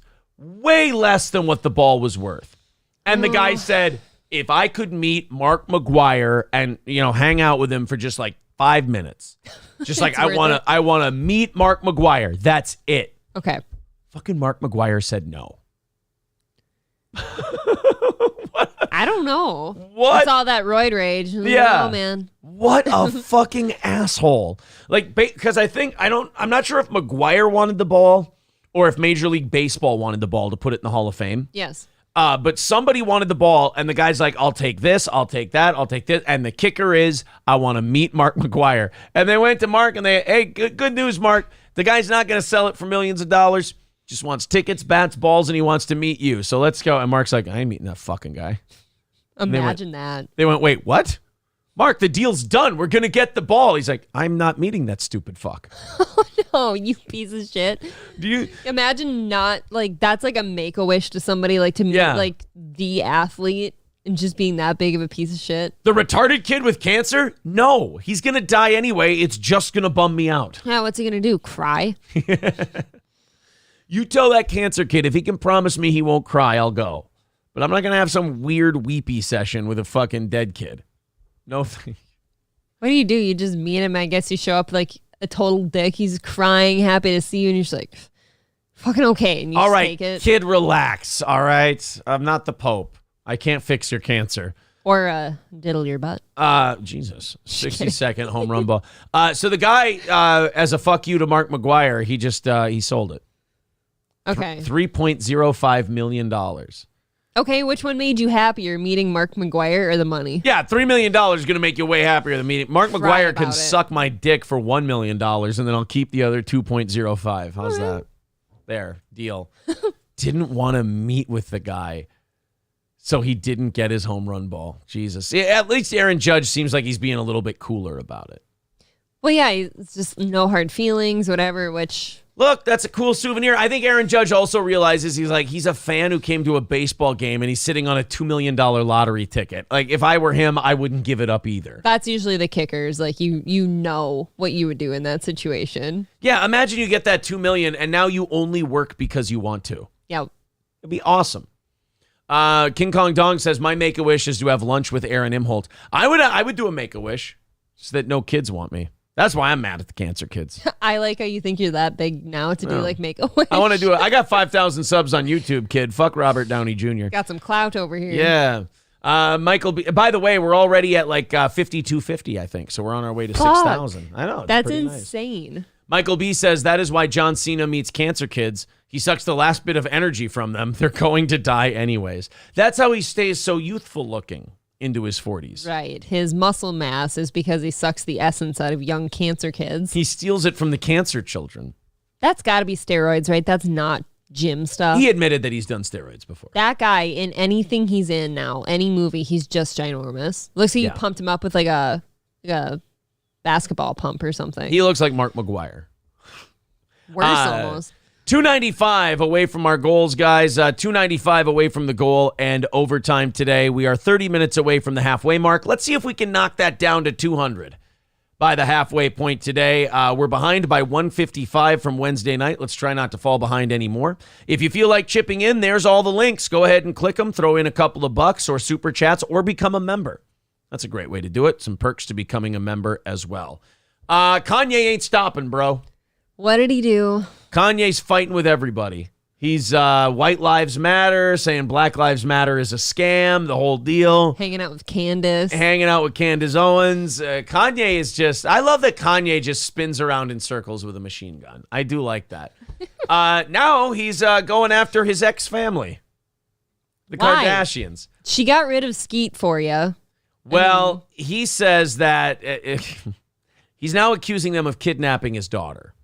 I don't think you can do that. Kanye West calls the Kardashian family liars and accuses them of kidnapping daughter Chicago on her birthday as he gets into public spat with Khloe Kardashian. Says, that's how y'all play with black fathers. Oh, my God. I love it. I consider this chickens coming home to roost. This is definitely that. This is all the Kardashian sins coming back to them in their face. You know what Kanye West is? He's not your ex. He's your reckoning. That is terrifying. You brought Kanye West into this family. Now you have to deal with him. Don't have kids with Kanye West. Fuck that. I'm glad. This is good. Kanye is finally giving these bitches what they deserve, and I love it. And also, I have a bad feeling that the kids don't want to go hang out with Kanye because they're old enough to know their dad's nuts. I was going to say, I feel like the kids are paying for this more than anyone. Yeah. But because they just probably don't want to be around any of them. I don't have to deal with any of this personally, so I just love that Kanye's making headaches for these broads. Yeah, that's true. Kanye, they never have problems. No. And now Kanye's like, oh, that's how y'all play with black fathers, right? And they're like, oh, shit. All of us have black guys as fathers of our children, so. All of them. Except one. Maybe Courtney doesn't. Courtney's white bread kids. Like a little 25% Armenian babies. Neck and face tattoos. That's That's more her thing. Kanye West has a guy who looks like he's running a Ponzi scheme in that Scott Disick guy. Yeah. More of a Bernie Madoff type. Kanye West has accused the Kardashian family of basically kidnapping his daughter Chicago on her birthday, as he continues to make claims that ex-wife Kim Kardashian has prevented him from seeing their children. The accusations came as Khloe Kardashian made a public plea for the rapper to stop tearing down her sister after Kanye dredged up his family dispute amid the ongoing controversy surrounding his White Lives Matter t-shirt at Paris Fashion Week. You know, Khloe deserves this. Don't step in, bitch. That is true. Can't you leave it up to Kim? Right. I don't know. Like, Kim's getting, like, drug dealers freed from prison. Like, I think she can handle herself. She was married to the guy. I think she knows who he is. Didn't she pass the bar? I think so. I think she's a lawyer now, like a lawyer as a shoot. She's a lawyer. But Khloe Kardashian decided to pipe up because, again, you can give these bitches as much money as you want. They still are what they are, little drama teenage girls. You gotta stay out of it, though, and it's somebody else's problem. Stop pretending like you're gonna white knight for the rest of your family. Right. Kanye, you leave. And by the way, telling Kanye to stop is a good way to make sure he ramps it up a little bit. Yes. Kim, 41, who co-parents to North 9, Saint 6, Chicago 4, and Psalm 3. Are these children or Bible verses? They're definitely Bible verses. Here to save us all. Let's turn to North 9, Saint 6, Chicago 4, Psalm 3. Okay, what's the verse? Wait till I get my money right. Previously denied his claim that she threw a secret birthday party for their daughter Chicago in January this year after he alleged that the reality star had refused to tell him where it was. Now, if that's true, that's obnoxious. No, I'll disagree. They're divorced. Why can't you throw her daughter a party? No. If you've agreed to if you've agreed that, look, our daughter gets one birthday party, we both go, the whole deal, so on and so forth. Well, I guess that's true. Yeah, like some people have that arrangement where everybody gets all together and they do a party. But that didn't sound like that's what this was. If they didn't tell him. Are you accusing Kanye of being less than truthful? Yes. Whose fucking side are you on? The child's. I'm on the side of trouble. I'm just saying, if they're not willing to tell him about the secret party, I'm guessing that wasn't the agreement. And all audience so outraged about my t-shirt, Kanye, 43, he's a 43-year-old man, wrote in his latest Instagram rant, adding, "Where was you when I couldn't see my kids?" Where was you? Well, I don't know. Look. In response, Khloe, 38, begged him to stop tearing Kimberly down and using our family when you want to deflect, and insisted that he leave her and the family out of it so the kids can be raised peacefully. Kanye fired back on his Instagram. Again, addressing Kanye is not going to get it to stop. Kanye fired back on his Instagram page, calling the Kardashians liars and accusing them of having basically kidnapped Chicago on her birthday so she could remember her father not being there. Oh, God, no. This is bad. Bitches, you've got a black man who's aggressively trying to father his children. That is true. You should almost give him an award for that. I know. I mean, the guy, like, he deserves an NAACP Image Award at this point. Kanye and right-wing political pundit Candace Owens were pictured together wearing White Lives Matter shirts at the runway extravaganza. Do you think while she's lying in bed with her hedge fund husband, Candace Owens is like, I really want to be hanging out with Kanye right now? Yeah. Yeah, I think that after you hang out with Kanye, you don't go back from wanting to be there. He's either incredibly fun to be around or kind of fucking frightening to be around. I think he's both, depending on the mood he's in. Like if you It's kind go, of like you. Like I think you're a total treat. Thank you. Most days, and Yeah. then as soon as something goes wrong, you're kind of just the guy. I will say this: if The Kanye monster. West takes you to ice cream, you're probably having the time of your life. I know. You're sitting it's there. so sweet. Kanye's like, it's a special flavor they made for us. You're like, dude, you're the fucking man. I'd sit there with ice cream and I'd be like, Kanye, you fucking rule, bro. He's like, yeah, ain't this better than like going out drinking or something? I'm like, you know what? It is. I feel like he sits and goes on some like deep conversation with you while having ice cream cones. Yo, dog, and that's the thing about ice cream flavors, man, is we ain't using our imagination. Like, we got all these different ice creams and we got all these different flavors, but yet we choosing from 20 in the bin, y'all.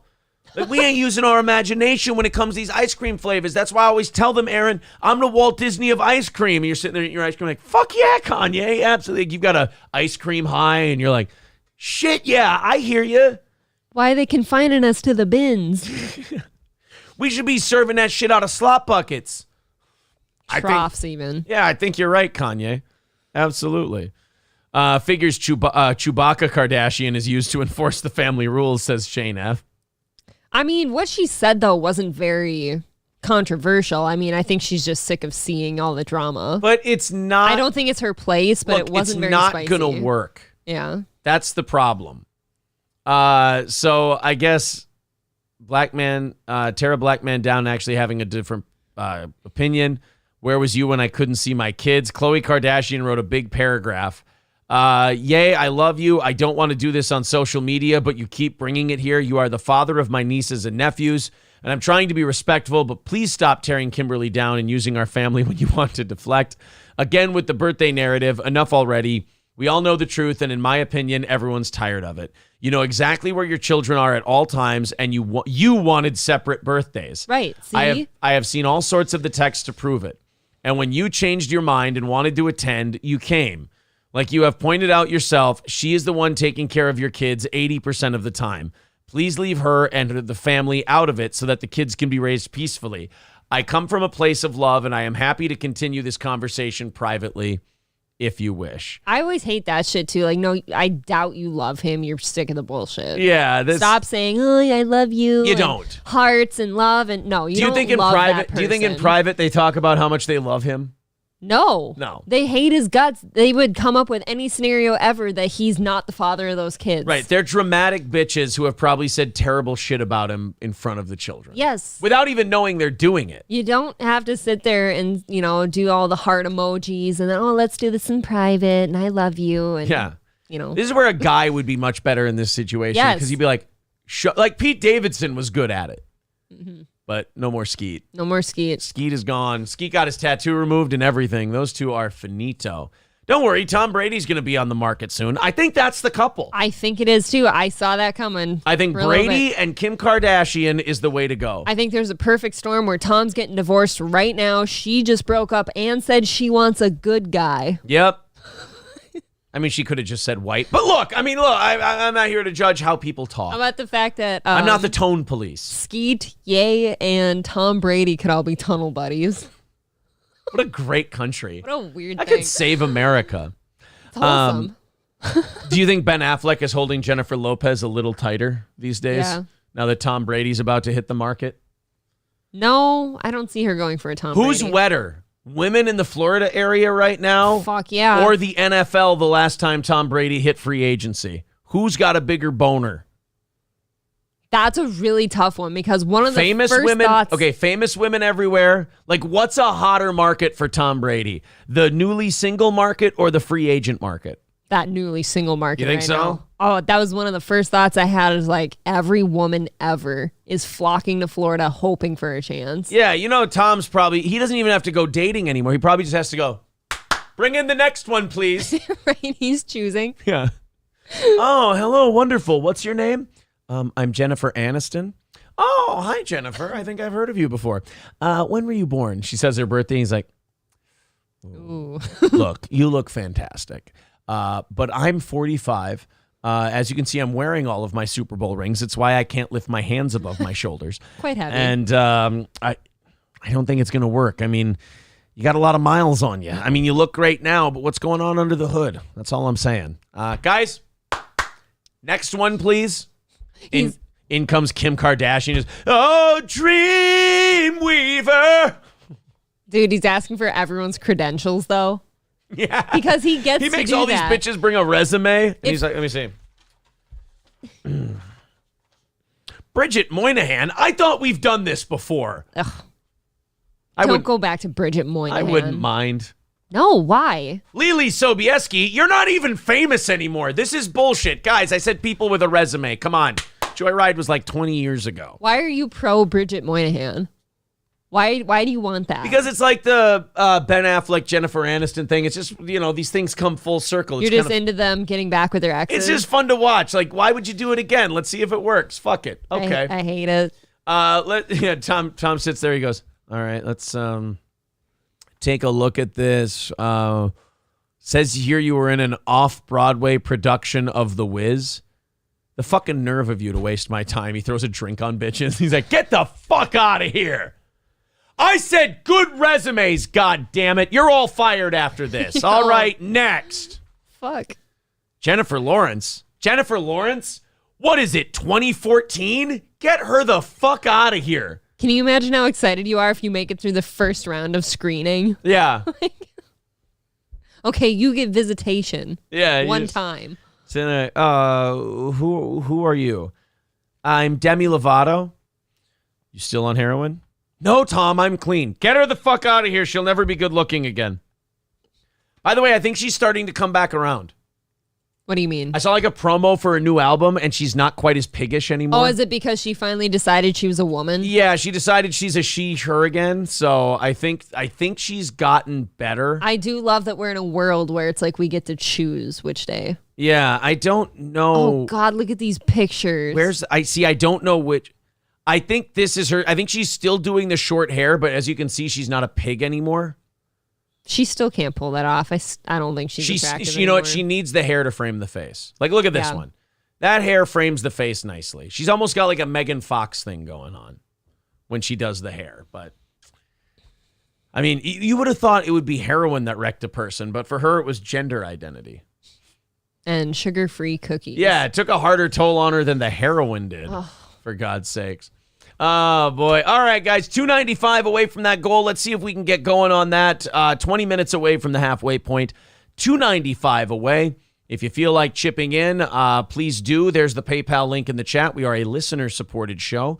Everybody wants to chip. Hey, few people chip in $10. We'll knock that thing out in no time. There's PayPal. Super Chats count. Go ahead and chip in, and hopefully we don't fall any further behind today. Hey, guys, great news. I know it's a little later on in the game, but Anthony Fauci admitted that he made mistakes. I don't know if you just saw my face, but like to all of it. Okay, look, one at a time. All right. What did he do? He's not gonna say that he made all the mistakes. He's just saying that he made some mistakes. Dr. Anthony Fauci has finally admitted that he got key aspects of his COVID health advice wrong. America's top infectious disease expert said he should have been much more careful with his words early in the pandemic. Go on. Oh, no, that's fine. Okay, you should have been much more careful with your words. Don't beat yourself up, Anthony. It's not like it cost people, jobs and freedoms. Lots of money. Yeah, it's not like it cost people a shitload of money, shut down states, and their sanity, their mental health. Yeah, I mean, kids' education, all of that. It's, hey, don't beat yourself up, kid. He told a medical conference on Tuesday that he wished he had been more open about the uncertainties at the time. Fuck you. You mean I don't even want to hear this right now. You mean all of the things? Yeah, isn't he like a boyfriend that Jesus cheated on you Christ. and is now trying to explain it? And you're like, I don't want to hear it. I am. I'm picturing that exactly. He's trying to get me back by saying, look, I was wrong. And you know what? A little too late. Yeah. Little too late. I love that. It's like, oh, I should have been more, I was actually really insecure and uncertain about the shit I was telling you. I was like, really? Because it didn't come off that way.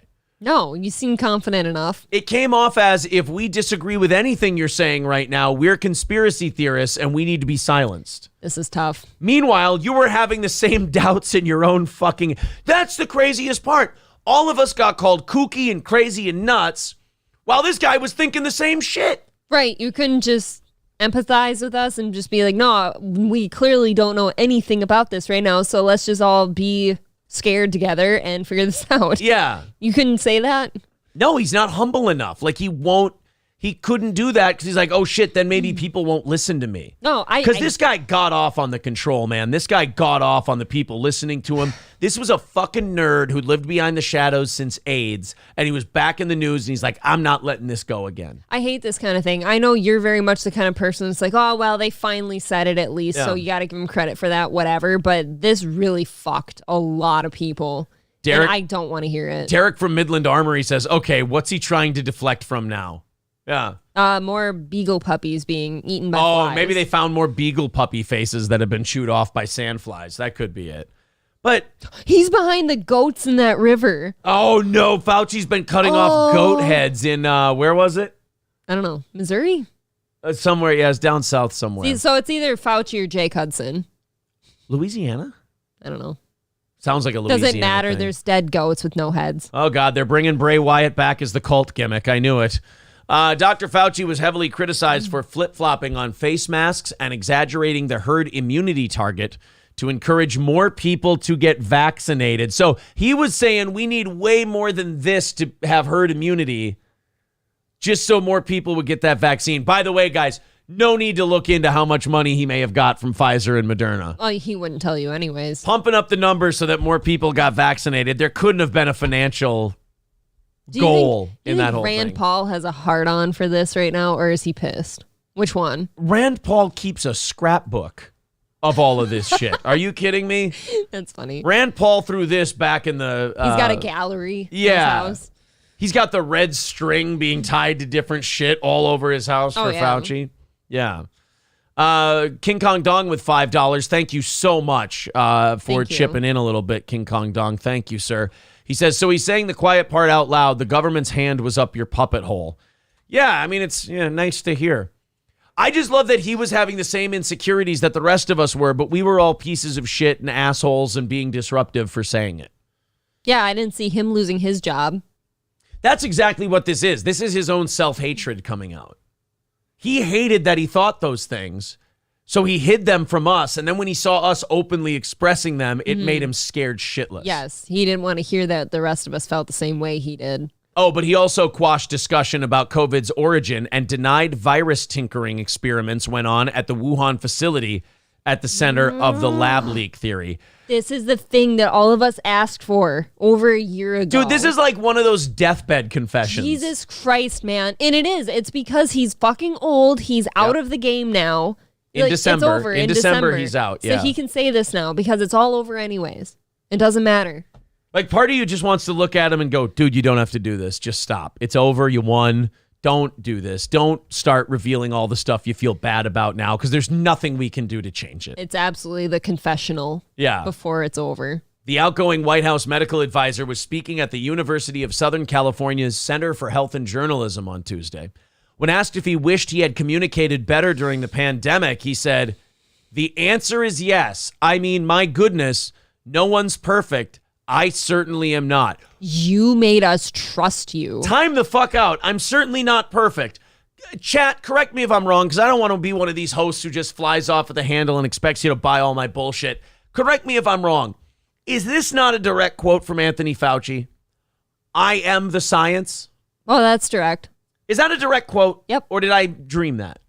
No, that was right. You're coming correct right now. That was it. What did you just say? No one's perfect. Certainly I am not. I am the science. Those two statements don't jive. I'm sorry. We were just short of being battered over the head if we didn't trust your science. Right. And follow every lockstep with you that you needed us to. Oh, man. This is maddening. I didn't want to hear this anymore. Asked at the conference whether he regretted any advice he gave during the COVID pandemic. Yeah, right. Like at this point, I'm just like, say no.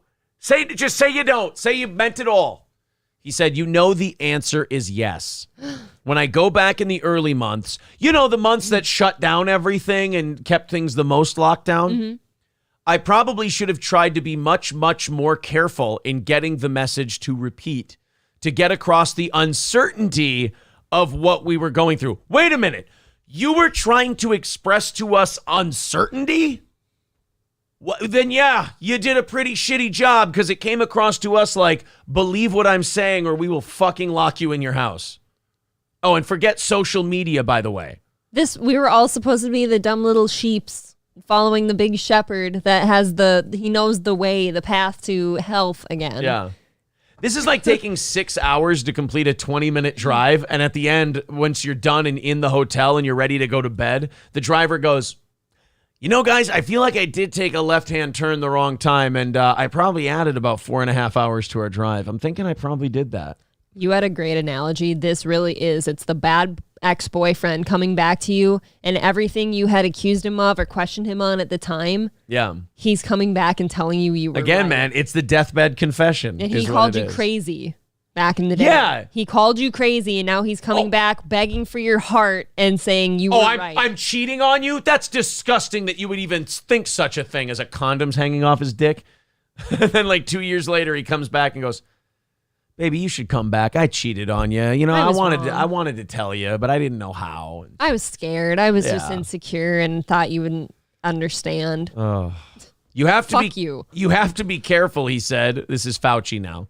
It is really unfortunate. That's the world in which we live, in that it's a bunch of sound bites that sometimes get cut in half and get misinterpreted.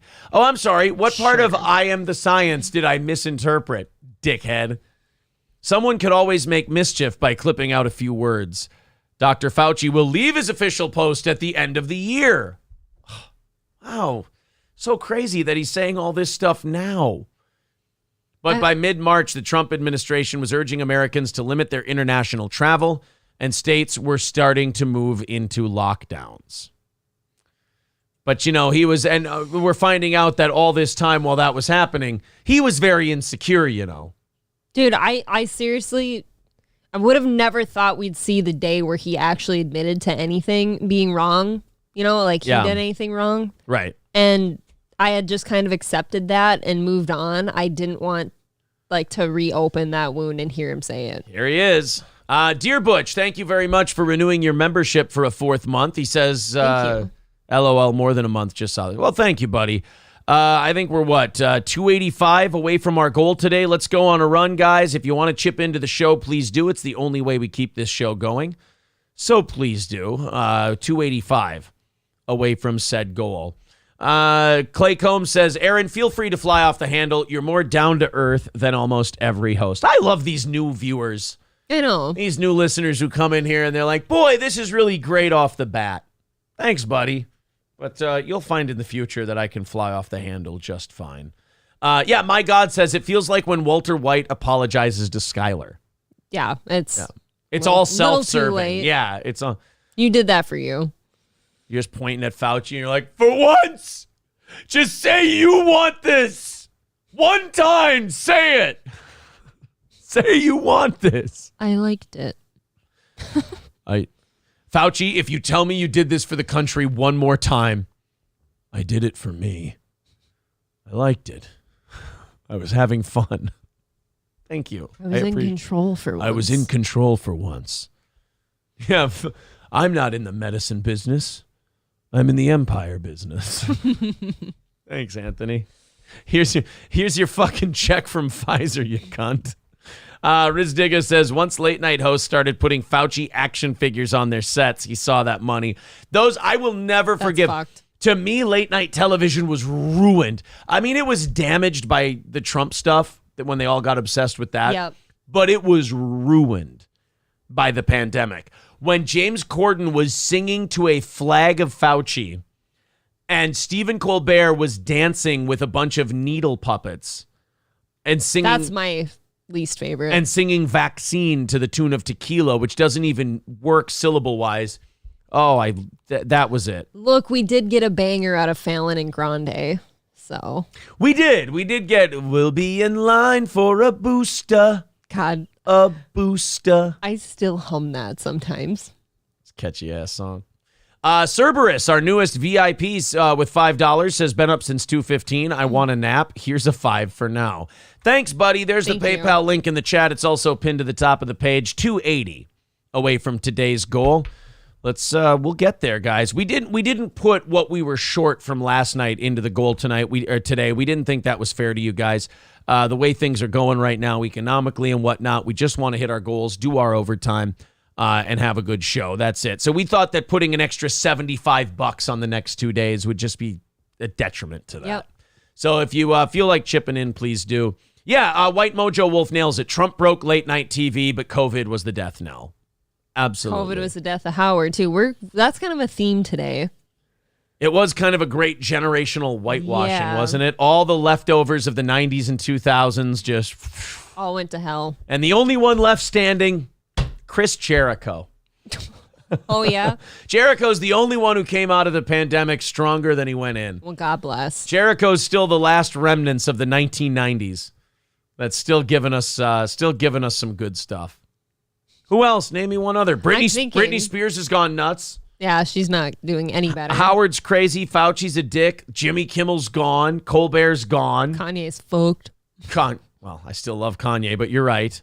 Kanye's gone to hell. The Kardashians are... Well, and Kanye's not even problems. a 90s guy. I know. It's getting close. but Eminem's he's past fucking that. terrible and unbearable now. Eminem has a spaghetti shop, allegedly. And he's cringe as fuck. Is that still open? Oh, yeah. Still got a spaghetti. Okay. Everybody needs a tax shelter, for Everyone God's sake. needs mom's spaghetti. Yeah.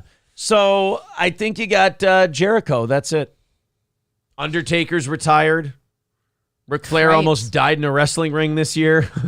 Chris Jericho's the only one left. Look what happened to Vince McMahon. Ooh. Yeah. Oh, yeah, you're right. Vince McMahon is finished. Wow, you're right. He's These last 2 years wiped out the 90s. Andy Dick's living in a camper. Getting his dick sucked. Getting his dick sucked by Chicken Andy. Ew. My God, says Rogan. I mean, yeah, Rogan, 98, 99, news Just radio. fits in there. Okay, Rogan's still going. Chris Jericho. Look at Opie's fall from grace. Opie, yeah. Oh, my God. Stuttering John. Yeah. Oh, no. Ryan the Garbage Man says Metallica, but I feel like Metallica fell off a while ago. Yeah, Metallica's not like anything new. You ever heard of Saint Anger, bro? You know what? Max Flowers says Brendan Fraser is back. So you still got Brendan That's true. Fraser. Dave Grohl's still kicking. Yeah, Parent Triple H almost died. Nick Cage has been doing okay. Nicolas Cage is back. Do you Mel know- Gibson's still out there. I read yesterday that Nicolas Cage never got paid for leaving Las Vegas. Really? Yeah, he never got paid for that work. Neither did his co-star, whoever Elizabeth that was. Shue? I don't know. She It was didn't a get paid? guy. It was a guy, I think. Leaving Las Vegas? No, that was... There was Cage just an and article. Shue. I got it yesterday. I read that he didn't get paid for it. Oh, yeah, fucking Coolio's dead? Fuck. Dude, this decade Prince is dead. This decade is on a mission to wipe out the 90s. In fairness, Prince was probably more the 80s. But Okay. still. Well, yes, but he's still around. Son of a bitch. Yeah, we basically got The Rock, Dave Grohl, and Chris Jericho. Who would have thought Tom Cruise would still be in the mix? Yeah, they killed DMX. DMX is gone. God is trying to tell us, look, fuckers, it's over, all right? Quit rebooting shit. I'll just keep killing the people you're trying to reboot.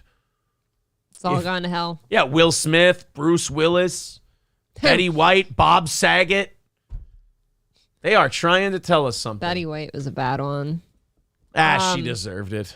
Being so old and being famous just for Norman? being an old bitch. What? The other guy. Mark Norman died? No, I did not hear about Norm this. McDonald. Norm McDonald. Norm I'm a McDonald dumbass. is dead. I was getting him confused. Thank you very much to Marshall and Michael. 20 from Marshall, 5 from Michael. That is Thank very you. generous of both of you. Thank you very much. Now 255 away from today's goal. So we are getting close, you guys. Thank you very much. Oh yeah, Brian Stelter. Well, I mean, let's save the good news, you know. Yeah. We got another OnlyFans teacher to report on today. Is that just a prerequisite to being a female teacher now? I'm fine with it, man. If it stops these teachers from fucking bitching all the time, I agree. just put your tits out there, shove Booyah Benoit balls up your fucking asshole. Benoit. God damn it, I can't even talk today. Booyah is soup. A lot of Shabisms out of you. Shove hot Booyah up your cunt. I don't care what you do. Oh, What is Booyah? it's by a the type way? of soup. I've always wondered that What's too. It's in like it? there's a mystique about it. When I worked in Litchfield, everyone would talk You know about what a it is? Booyah feed. It's true. It came from small towns like Litchfield. So it's like a soup that's like a multiple day thing. I think like it cooks for a couple days. I don't know what are the ingredients of burgoo? No, booyah, bitch.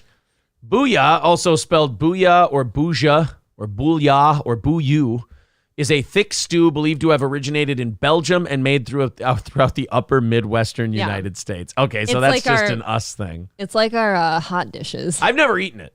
I haven't either, but I have been around people that like make a point of having a booyah. Oh, wait, thing. no, I've seen that shit before. I might have put that in my body. No, it's cooked in like a huge vat almost, and What is? for a couple days. Look at that fucking guy. Like that's a couple day event. That dude's making some booyah with a canoe paddle. That looks delicious. It actually looks very now good. I'm really hungry. I really want to shit on booyah. I can't. So what? It almost looks like a gumbo mixed with chicken noodle. Yeah. You know what? It looks very Midwestern. It does. Put it that way. I need some of that in a bacon donut from the truck stop. Balls Deep says, looks like gut pile stew. Michael B says, we called it poor man's soup in Indiana. Cheeto says it's really good. Yeah, booyah is a thing. Like a lot of churches or church groups put on like booyah events on the weekend. Yeah. King Yeti says, have we got to Fauci yet? We literally just got done with that. Back, just rewind the show like 5-10 minutes. If you rewind this probably 20 minutes ago, we started it. You'll get there. Loaded Wrench says, my black friend says booyah a lot. Yeah, it's a different thing. You can't eat that kind. You can't eat that booyah unless he puts it on his fist and shoves it into your mouth. Why did we talk about booyah? Where did that come from? I don't know. Why did you say that? Oh, because I tried to say Benoit balls, and I said booyah balls. And then I wanted women to shove booyah up their twat. Oh, God. I'm wincing again. That's an infection waiting to happen. No, that just basically burns out the whole region. Oh, okay. We've got a woman named Buttercup on OnlyFans who also happens to be a public school teacher. Mm-hmm. She's drawing controversy in the school she teaches at because she is totally fine with the kids referring to her by her OnlyFans name. Oh. It's not sitting well with the parents. Okay. An Indiana teacher fired for her raunchy OnlyFans page is hitting back, insisting that it wasn't appropriate for her young students to call her by a nickname she also used on her adults-only account. See, if you're going to be a teacher who has an OnlyFans, I'm okay with it. You need to supplement your income. You're probably going to make more on OnlyFans than you do teaching. You know you will. But if we opened one, I bet we would. Could we do maybe a separation of like school and state? That's where I'm like fine with it. Like I'll draw a line if you're like totally bringing it into the classroom and dressing like a total sleut. Yeah. But if you can keep that separate, I think you're in the clear. I'll tell you what happens. I'll tell you how these teachers get caught. The husband is caught jacking off to the OnlyFans, or the student is caught jacking off to the OnlyFans. The mom gets pissy because she's not seen as the attractive one in the house, and she complains about the teacher. I would be hard up to find any guy who has ever reported a teacher for being an OnlyFans. I'm just having like a decisive moment to myself. If you're caught jacking off to somebody you don't know, I feel like that's just kind of like taboo or whatever. Just getting it out of there, cleaning the pipes. But if you're whacking it to like somebody you know in real life, that's kind of cheating almost. That's a threat, right? That's threatening because that person is there and accessible. Right. Like you play your cards right. Like most people that you get off to online, like you'll never see them in your life. You don't even know their name. But think about this. That's also very presumptuous on your end. I mean, the hot teacher on OnlyFans wants to fuck your husband. No, it's not that though. It's the fact that you know that person and you talk to that person. Yeah, I can see that being a problem. Yeah. Sarah Seals, who was canned June 27th after an article revealed that she had been sharing nude selfies outside of school hours, said her students called her Buttercup as nothing but a sweet term of affection with no lurid connotation. Okay. But that still means that your students were watching your OnlyFans content. Yeah, kids don't just call their teachers like endearing pet names. No, that never happened. By the way, I don't think it was the girls calling you that. No. Most of the girls actually probably don't like you because now all the boys they're after are looking at you instead. Yeah, all the high school, now the senior girls can't score any dick because they're all they're saving their loads for their teacher. Yep. They're waiting for on graduation day. Yeah. Like nobody's business. And here's to you, Mrs. Robinson. Said her students called her Buttercup as nothing but a sweet term of affection. Kids would literally bring me Reese's Buttercups, and I gave them points for it. Oh, Oh my God. I mean, that is kind of you encouraging the OnlyFans gimmick. Yeah, this is you trying to pretend that you poo-poo the idea of your kids watching your stuff. If I go to Target and the kids see me, they will come up and call me Buttercup. Oh, this chick might be a little too... Yeah, that's not okay. She might be a little too dumb to be teaching children. Yeah, this screams like the dumb blonde thing. Although I'd rather have this chick teaching than one of those rainbow-haired people talking to kids about how they identify. Yes, that is true. At least she's not trying to like morph a kid into something else. She's just trying to diddle her clit a little on camera. I mean, she's really horny. She's not making your kid do it, you know. But according to the expose on the website Real News Michiana, on her secret second life as an online model, Seals also used the handle Buttercup 1981 while posing in skimpy outfits on the adult-themed OnlyFans site. She insisted Monday, however, that there was nothing dirty about the name. Right, but it was the fact that the kids were... It's what the name entails. Yes. Okay. Like I said, no kid will go out of their way to call their teacher a pet name. Exactly. So That's exactly what it is. Somewhere. So I want to be, I'm trying to fight for her. I'm trying to be on her side, but at the same time, I don't think you're understanding why it's a problem. I think you and I agree that it's fine to have an OnlyFans and be a teacher as long as you can keep them separate, right? But how can you? Because now I bet you kids now search their teachers, like see if they have an OnlyFans. The only way you do that is you keep it like you don't talk about it. It's never mentioned. You've got a different name on OnlyFans, all that. Yeah. It's like a whole secret double life you got going on. It's not a porn name, the ex-teacher said. I just used it as a nickname for everything. But nobody on OnlyFans ever called me Buttercup. Here you go, guys. You can judge. She's 40, by the way, if that makes a difference. That does, actually. That's a pretty good 40. Yeah, it's a terrible 25. Yeah, what is up with her torso? It's a saggy-titted 25. Her torso's bothering me, though. It's like it's disappeared. It's an awesome 40. If you go with like face only, those are fake lashes tits are and 40. everything. Yeah, her tits are definitely 40 years old. There's some, Jesus. Okay, the farther we go, the less I like it. Good Lord. For a 40-year-old teacher, it's okay. We just keep lowering the curve. All right, for 40, she's good. For a 40-year-old teacher, she's all right. Like, look at that picture. Yeah, I feel like I could scrape the makeup off her face, though. Yeah. Look at her forehead. Look, it's covering up the cracks. And she's got fake lashes on, so she's really amping everything up. She's still pretty. But... She's like the ultimate warrior in a wrestling match. You can see the steam from the hot tub is starting to crack some of the makeup here. Yeah. I still think she's attractive, but... here's my problem. Not like school kid attractive. Here's the problem I have with some OnlyFans stuff. Is the fact that like too many people have one now, and it's like, how dare you get money for that appearance? You know what I mean? No, OnlyFans, like there's a market for everyone. There's fucking foot fungus on there, I bet, and people will pay for it. Brie Larson has an OnlyFans? Yeah. Oh my God. That I purchased from. Oh, okay. I understand. One time. Sliced Bread says if it was a male teacher, he would be in jail. Do males get an audience on OnlyFans? I bet. Gay, maybe, but not straight dudes. No, Are women going on OnlyFans looking for dicks? I bet there's meatheads out there. You know, just the real buff gym going guy. Oh, like maybe a fitness OnlyFans. Yeah, because I guess they have cooking OnlyFans and I was going to say it's the fitness guys, and there's probably guys that like cook on OnlyFans, but wear like only like a sexy like dick sock. A dick sock. I was going to say an apron. They cook in their flea outfit. Theodore Roosevelt says 1981 equals she hit the wall. Uh-oh. Her boobs are gross, says Bumba Clo. Michael B says gravity wins again. Were her tits gross? And what does it mean when someone says they were quite a bit saggy? I don't think they were gross, though. And what does it mean when somebody said quit being a hole? I know what a hole means, but how do I quit being a hole? Clay, we've discussed this before as Opie and Anthony fans. You got to get over that shit, man. That was like an old... What does that mean? Hack shock jockey term for female co-hosts. Hole isn't... I got to explain this to some O&A fans who didn't understand what a hole meant. I was a radio guy, so I understand what they meant by hole. You guys have this weird thing where you see a girl, like the Opie and Anthony fans, they see a girl broadcasting and they go, oh, a hole. That's not what a hole was.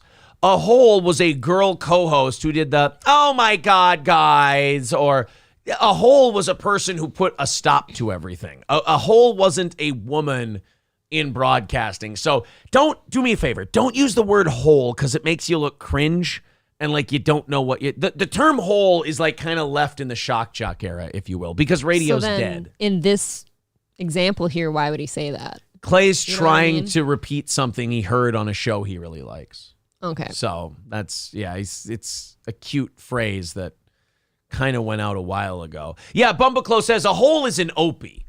Yeah, it's not even a woman. Opie is a great hole. Okay. Guy Sartell pointing out, though, that your vagina is a hole. That's actually true. What did we call it? What did you call it last Grand Friday? Canyon cunt. Yes, that's what I've been coined. Yeah.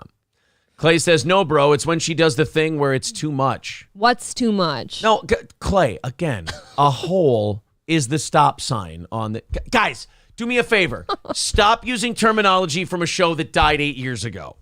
That would be a good one. It's not good. Michael B says, Daywave's first raid, I called you a hole, April, and I apologize. I am sorry. Look at that. Bumbaclo says black hole pie. I did not know what these things were happening. Clay says it's not often that she does it. April is solid. Yeah, April's my What does that mean? What am I doing? April is my Frankenstein monster. I just want to know what he means. What is she doing? What did I do? If she's my... First of all, it's Clay. I know. Second of all, if my Frankenstein monster ever goes bad, I'll be the first one to chop its head off and start over. Trust me. I do always like that people think I'm just here out of like nepotism. Like if I was not good at this at all, I wouldn't be here. I would have killed her by now. Aaron would have killed me. So. I would have killed her. Clay says, fair enough. 8 years dead is a good argument. I know. It's almost like I do this. Clay says it's when you become extra reactive in a way that women do. Clay, can I ask you a question? Are you single? I just apropos of nothing. Oh. Birdman with $2 says, look at your Twitter DM. Might be good show stuff. All right, I'll check that out. Hey, buddy. Aaron, check your Twitter. Clay says, Bonnie McFarlane never did it. She was the best. Yeah, that's, dude, again, Bonnie McFarlane. We're talking about references 8 years ago, and let's be honest. Bonnie McFarlane was only famous because of who she married. Let's stop. Well, I'm banging a bitch, but I'm still single. Whoa, look out for this guy. Oh, wow. That makes you so attractive to everyone. Hey, everybody. Hey, everybody. Clay's fucking, everybody. Clay's burying his dick deep in a vagina. But he's not tied down, guys. He says, no, she was fucking a writer for CBS. Oh, I guess there's that, too. All right. Well, you got me there. Yeah. 255 away from today's goal. Let's see if we can go on a little run here, guys, and knock that down a little bit. We definitely need to get under 200 by 9 o'clock. Otherwise, we're looking at falling even further behind today as we're 155 from yesterday. Let's jump in there, and if you feel like chipping in, please do. 255 away from today's goal. There's the PayPal link in the chat. Also, the super chats and memberships are a big part of it. There's the link. You can't miss it. It's right there. Let's see if we can knock that out. All right, let's open up these 7 o'clock hour stories. Ooh.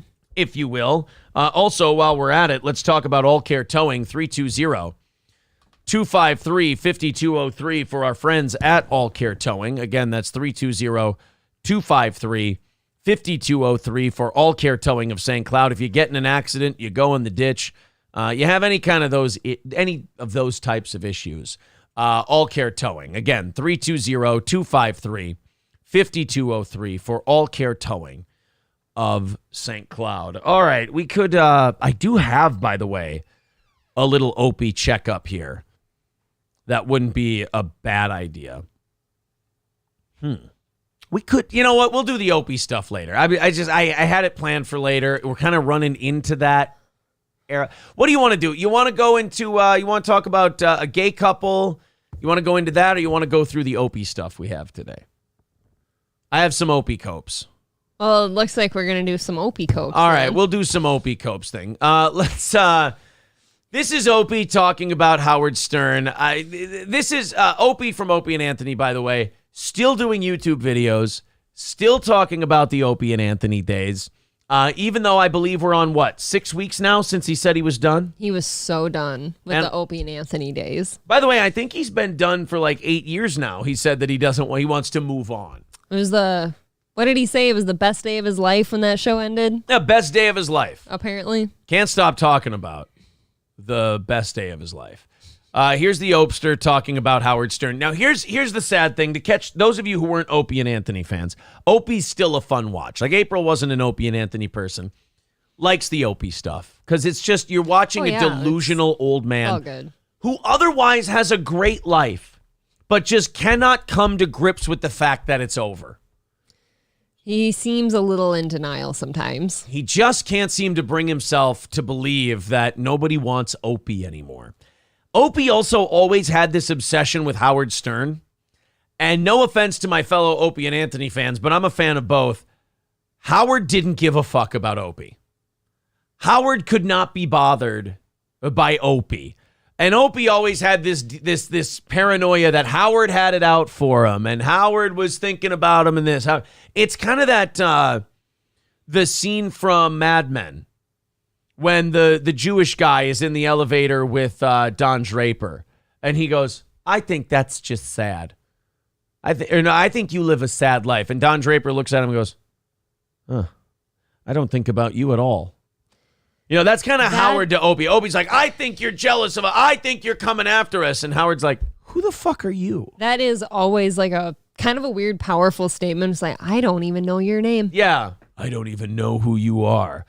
So this is Opie now on his YouTube channel is trying to get a little bit of a Howard rub. Okay. And now Opie's going to talk about Howard as though he knew him. Why are you telling me what to do? You obviously failed doing this. Now I got to listen to you. Get the hell out of here. We were completely out of control. By the end, we had shot girls and we would set up full bars and we had tons of people always around. Howard goes on the air and acts like he's a tough guy and he takes on everybody, but he never really took on me and Anthony. Oh, God. Oh, my God. Oh, God. Now he's back to referring to them as a team. Yeah, as well. never took on me and Anthony. I'm over those days, though. Like, Bruce Springsteen's glory days should be playing behiund Opie every time he talks. It really was the time of his life, but if you ask him about it, I couldn't wait for that show to be over. I hated that fucking guy, and Fuck him. Hey, Opie, you see all these views and everything? All of it paid for by Anthony and Jimmy. Sorry, bud. As if you could have been that big by your own, by yourself. Exactly. So Opie's going to talk about Howard saying, "We never took on Anthony and I." You guys were never in the same time slot. No. Like, you guys never competed against each other in the ratings. You were doing afternoons when Howard was doing mornings. And actually, Howard did say one time about Opie and Anthony, because they were working for the same company, and O&A wouldn't stop trashing Howard. And Howard kept going to the bosses and going, "Hey, guys, are we on the same team here or what? Yep. Tell these fucking idiots to shut up." Reasonable, right? Yeah, so then the bosses came to O&A and said, "Hey, could you not shit on like our fellow guys, especially when it's the biggest fucking star in the industry that we're in?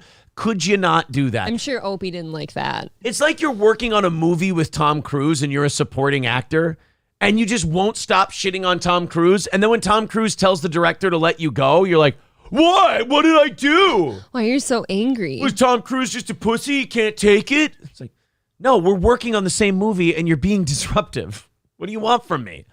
So Opie thinks from that day forward that Howard was obsessed with them. When in reality, Howard said, "I wanted to make these guys talk about anything but me because I just knew that they would blow it all up." Right. And what did they do time after time? They'd blow it all up. Blew it. So let's watch Opie's version of Howard stuff. And also, stop it with the goddamn clips before your intro. I hate this shit. That seems so childish and like irritating for me. Yeah. I do hate that. So every time we were given Howard Stern, honest and no filter, LOL, if you were played, it would have not been the same.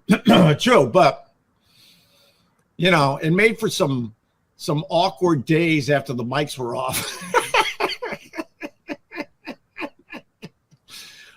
He thought that was very funny. That one hit home, apparently. I don't know why this guy is doing Facebook live streams to 50 people at a time. I don't understand it. Don't you just stop?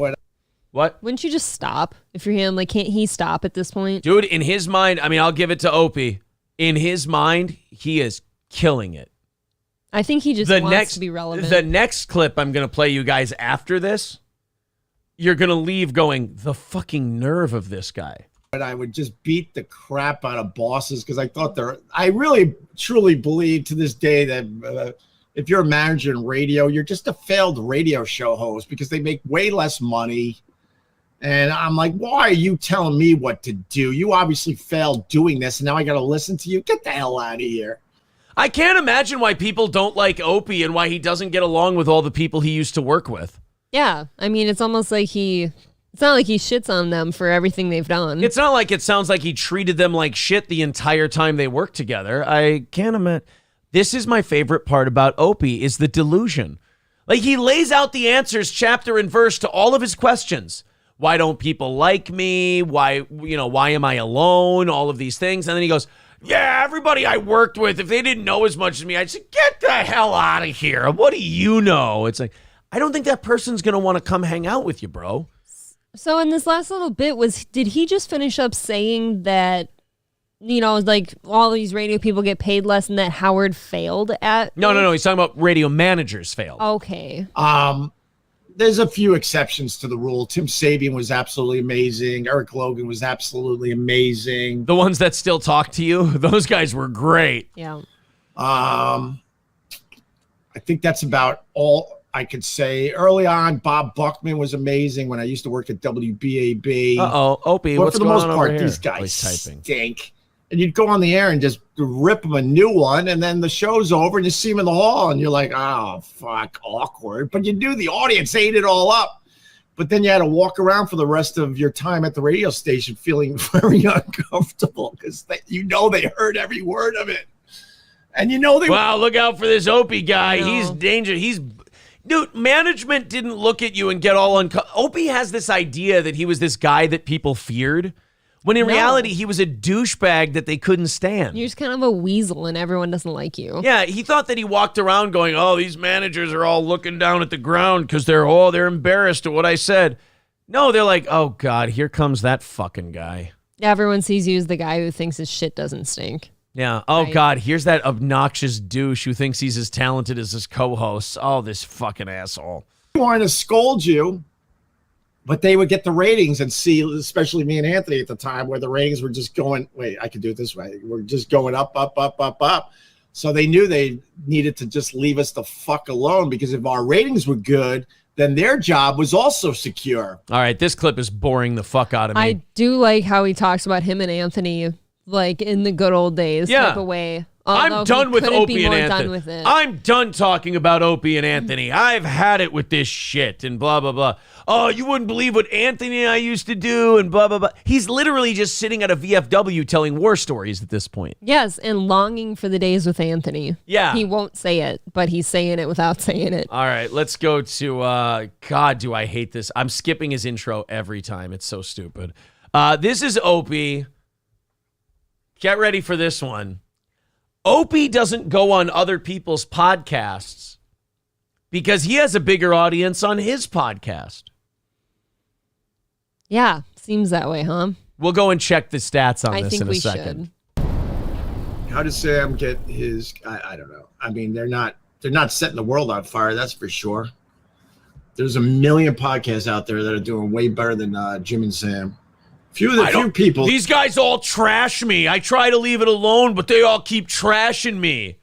They keep spreading lies about me. What have I ever done? Oh, I don't know. Shit on them every chance you get. Shit on everybody ever. Yeah.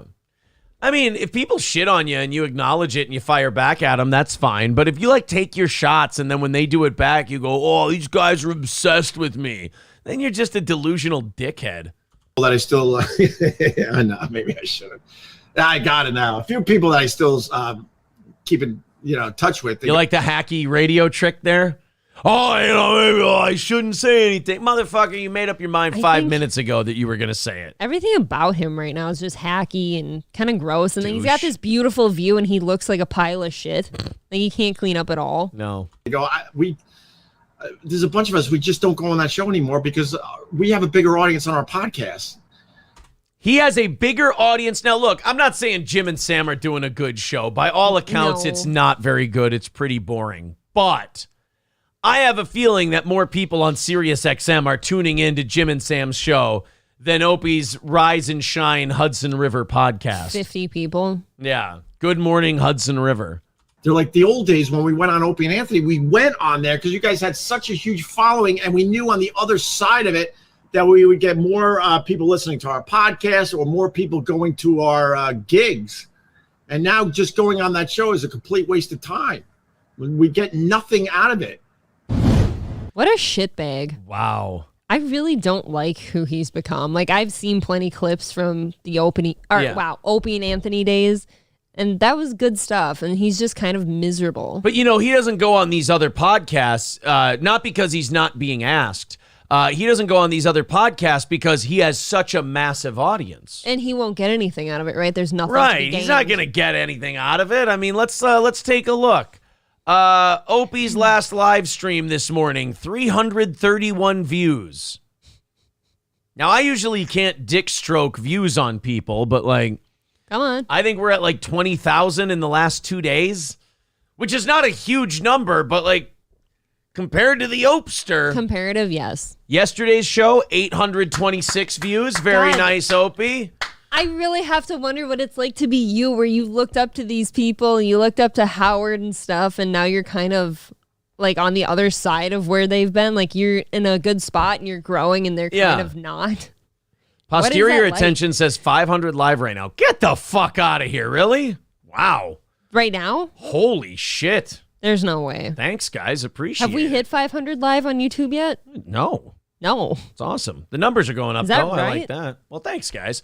255 away from our goal. Thank you very much. If you guys want to chip in and knock that goal out, let's do that. I will, whatever we are short today, I will have to throw at Friday because I mean, we can't miss by that much. This is the number that we kind of have to at least get close to in order to make this thing work. Sponge show today, 0 views. They have 4 or 5 day weekend every few weeks now. Well, maybe he's on that Howard schedule. You got to remember, Bubba, all these guys, they're getting old, man. They want to retire at some point too. I feel like you should retire too before you totally shit the bed quality wise. Yeah. I mean, Bubba can still, here's the weird thing about Bubba when I've ever watched him. He can still be an interesting guy. He can still be a funny guy. I think it's an effort issue. Yeah, the few times that I had checked in, and it's been over a year now, but it was just kind of all their sex stories and stuff you don't have to try very hard at. Yeah. Jessica says he knows his shrimp. Yeah, I think that's why people are still tuning in. It's for the shrimp. Thank you, I say Gutierrez, for the $2. He says, whose idea was it for Bring It On slasher movie? I didn't know that a Bring It On slasher movie existed. But that's pretty exciting. 255 away, guys. If you feel like throwing in, please do. Appreciate it. Thank what you. have you. Let's go here. A gay couple is suing New York City to use women as incubators. They say that not allowing gay men access to taxpayer-funded surrogacy is discrimination. Oh, my God. Oh, there's a lot to unpack here. Boy. So to explain that to you guys, these two gay dudes are fighting for the right to use taxpayer dollars in New York City for in vitro fertilization. So if they find a womb, they jack off into a cup, stir it up real nice, shoot it into the women's twat, and have themselves a kid. They want to be able to use they don't want to pay for it themselves. Now, in my opinion, if you want to have a fucking kid and you can't afford to conceive the kid, then you shouldn't be having a child. No, that's one of those things, if you have to check the price tag, you probably shouldn't be buying it. Yeah. Gay, straight, doesn't matter. Doesn't matter. But expensive. what they're doing is they're suing under this law in New York that says you can have taxpayer-funded in vitro done if you have been trying to have a child for a year and you're found to be infertile. Okay. That's the rule. Well, the gay guys are like, well, we're infertile. We've been infertile for our entire lives. We can't get pregnant, so can't we have in vitro? It's like, whoa, wait a minute, guys. I don't know if anyone's showed you the plumbing chart. Yeah, we're muddling some stuff. Oh, yeah, of how guys work, but no, get the fuck out. It's not that you're infertile, you just chose other things. This is one of those cases where the opposing lawyer should be able to make his opening and closing argument the same. They should be able to go, Your Honor, Yeah. I mean, it's... Your Honor, I mean, they both got dicks. Well, we've considered all the legal arguments here, but the most compelling one I've heard is that you two both do indeed have dicks. Case dismissed. One of them immediately chops it off. No, I don't. Oh, man. So now, under the city's policy, an individual has to be diagnosed with infertility to be eligible for coverage of IVF or other assisted reproductive technologies. The policy, like most insurance policies nationwide, defines infertility as the inability to conceive after 12 months of unprotected intercourse or after 12 cycles of intrauterine. Thank you, vagina-bearing person. You're welcome. Intrauterine insemination, or IUI, over 12 months. The policy doesn't define intercourse, but the couple's charge, filed with the Equal Opportunity Employment Commission, allege that the city and its insurers have interpreted it to mean intercourse between a man and a female. Wow, get out of town. What, you mean the thing where you can actually have babies? Making it impossible for Mr. Briskin and Mr. Magapinto to satisfy the definition. So they're saying that they're being discriminated against, but they're not, because only women are eligible for this in vitro thing. Because if the woman's having cum pumped into her for a year and there's no baby, then they go, okay, well, we'll find a health workaround for you to be able to afford in vitro, because in vitro is very expensive. Yes, yeah, it is. And surrogacy is also very expensive. Yeah. So as far as I'm concerned, like... There's actually women who make a good living out there by being surrogates. Did you know that? Oh, really? Oh, They, yeah. like, do it? Oh, yeah. They make some money. They will rent that womb out as many times as they can. God damn. Yeah, I mean, if you can't afford to have your gay kid, then you probably shouldn't be having gay kids yet. Let's work a little harder, and then you'll get there. What? Why can't you just adopt one? Yeah, or adopt a kid. There's plenty of kids out there. They have need homes. Asians in like a bucket at Walmart. You can you just grab an Asian kid. Isn't that what everybody adopts? I think that's on the secret menu at China Star, too. Oh, okay. Yeah. You actually buy a child. You ask for the extra gooey wonton, and they just bring you an Asian baby. It's really weird. Thank you very much to Todd Pemper. $5 super chat says respect.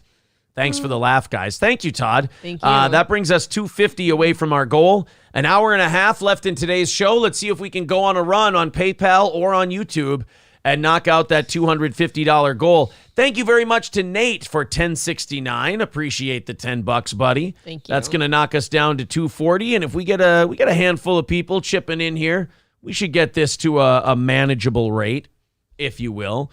$240 away from today's goal. So I would hope that they're not going to win their little lawsuit. I don't think you can.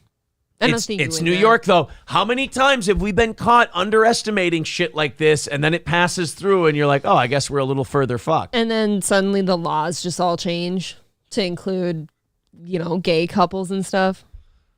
You wouldn't believe this. This is their lawsuit. The policy is the product of a time when there was a misconception, a stereotype, a prejudice against couples that were made up of two men. Oh, okay. No, it was made at a time where only women's cunts could grow babies. That's what the policy was. And I don't think that's changed. I feel like even if this sounds awful. I feel like even if you're a trans person right now, still, if you're the woman, you're the only one who can make the baby, right? Not if you're a trans woman. Okay. You can't make the baby. You shouldn't have gone to the trans thing. See, that's where you fucked yourself. Yeah, I did get confused that's there. your fault. I went into murky waters. Yeah. I couldn't navigate. You muddied the waters and then got mad at them.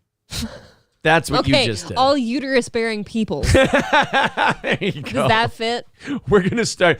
That is our biggest problem, though, is like us normal people, is we just end up, they keep bothering us with these stupid terms that we know make zero sense.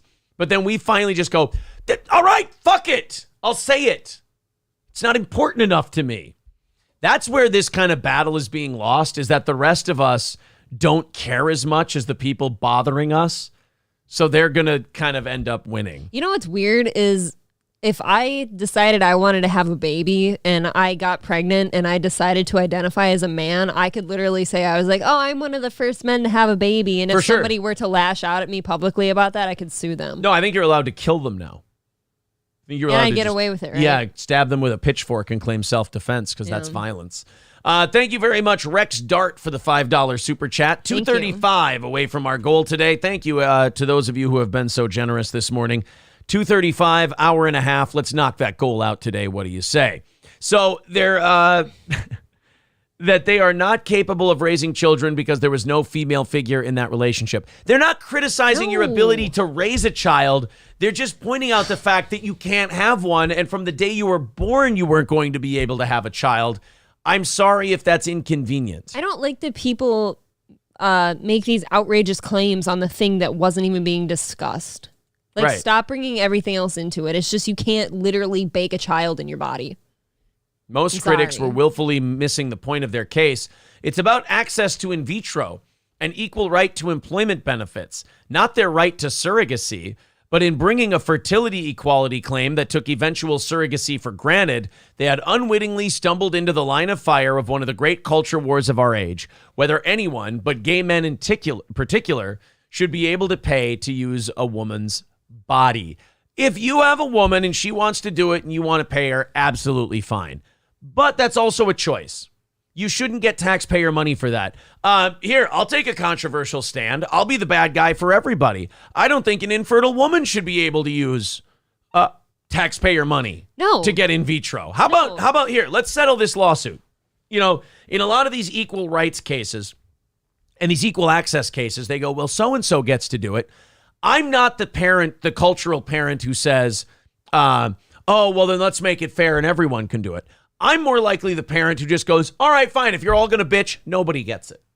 That's There. always me too. I But think that's the way to go. I agree with what you said there. Like, if you're making a choice to do something and it's not mandated, I think you should pay for it because you elected to do that. Right. You don't have to do this thing, therefore you should pay for it, not somebody else. I would think so too, but we'll see how that case shakes out. I know a lot of people are looking at it and snickering and going, oh, that'll be a slam dunk. Like, think about this. I don't believe it's a slam dunk anymore. No, if I find out in the near future here that I'm infertile and I want to use a surrogate to carry my child, I don't expect the world to pay for that. That seems so weird. That seems like just as reasonable as asking someone to pay for a new tattoo on my body. Right. Fauci's pangolin. Yeah, but be careful because now Fauci's pangolin says, I think I should pay for everyone's college too. Come at me.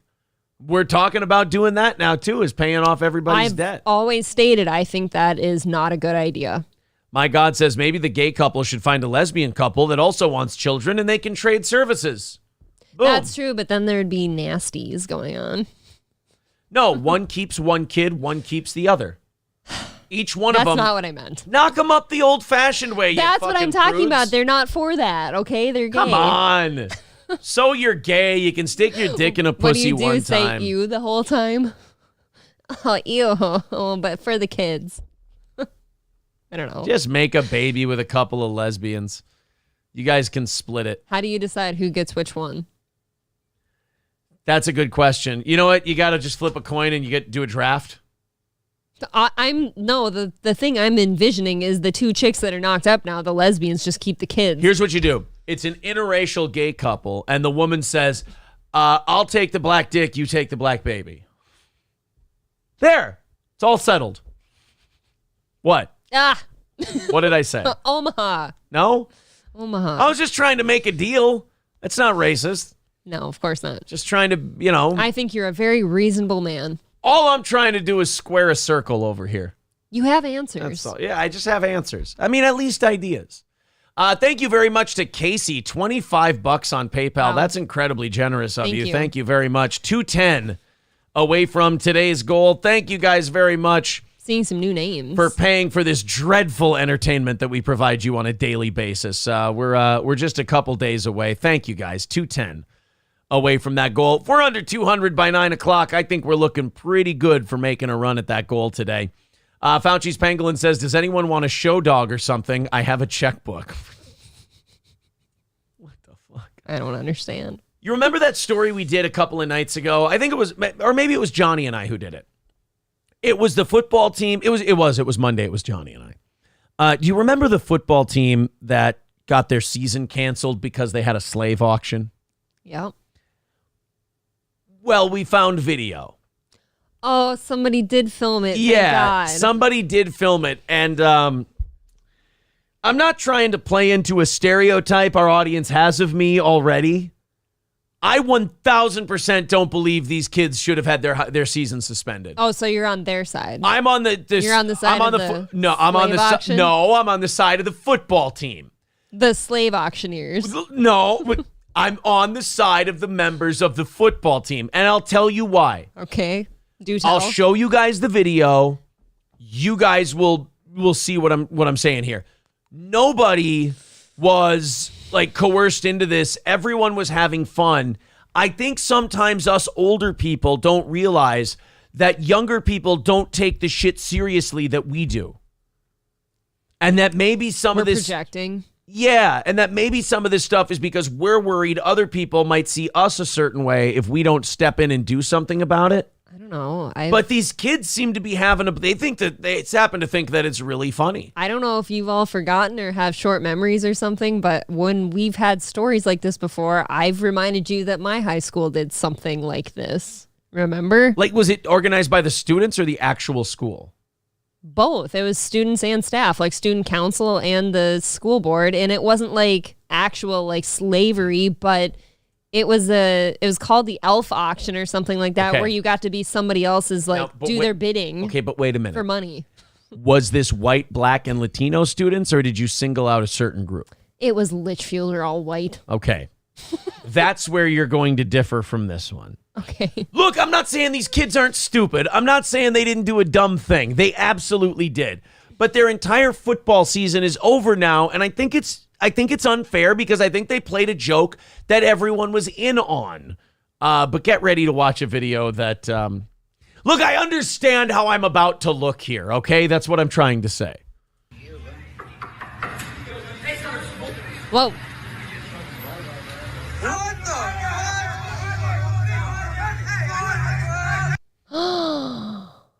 You can't do this, and you're on their side? You monster. It looks bad, but they're all laughing. That is true. They are chuckling. We'll play the last 7 seconds. They're doing a goof. I understand that if you show this to the school, they have to do something. I get that. Strong words, okay? Okay. Maybe, hear me out. Maybe if you're the principal and you get this, you just burn it. And you have it deleted. You pretend it didn't happen. You pretend it never happened. Everybody's having fun. This is a silly gag they're doing. They don't take race as seriously as the adults that are in charge do. You'll be surprised how much this never happened. Exactly. Look at this. And they're bidding on them right now. This is probably not the thing you record and post on the internet, though. Oh, yeah, that kid's getting the living shit beaten out of him by all the football players. Yeah, because you're the guy who wrecked it all. Again, I'm not saying that this was a smart thing to do or that these kids did a noble thing. I'm saying that maybe we don't cancel the football season because it doesn't look like anyone in there was doing it against their will. It looked like a stupid fucking thing the football players did, and some shithead grabbed a phone and filmed it. Yeah, I mean, if the kids were sitting in there crying and begging you to stop, I mean, that's different. Dude, if black high school football players and white high school football players' locker room conversations were recorded by a phone, there would be no high school football. They're awful. Kids don't take that shit as seriously as their parents do, and they were fucking around. Mm-hmm.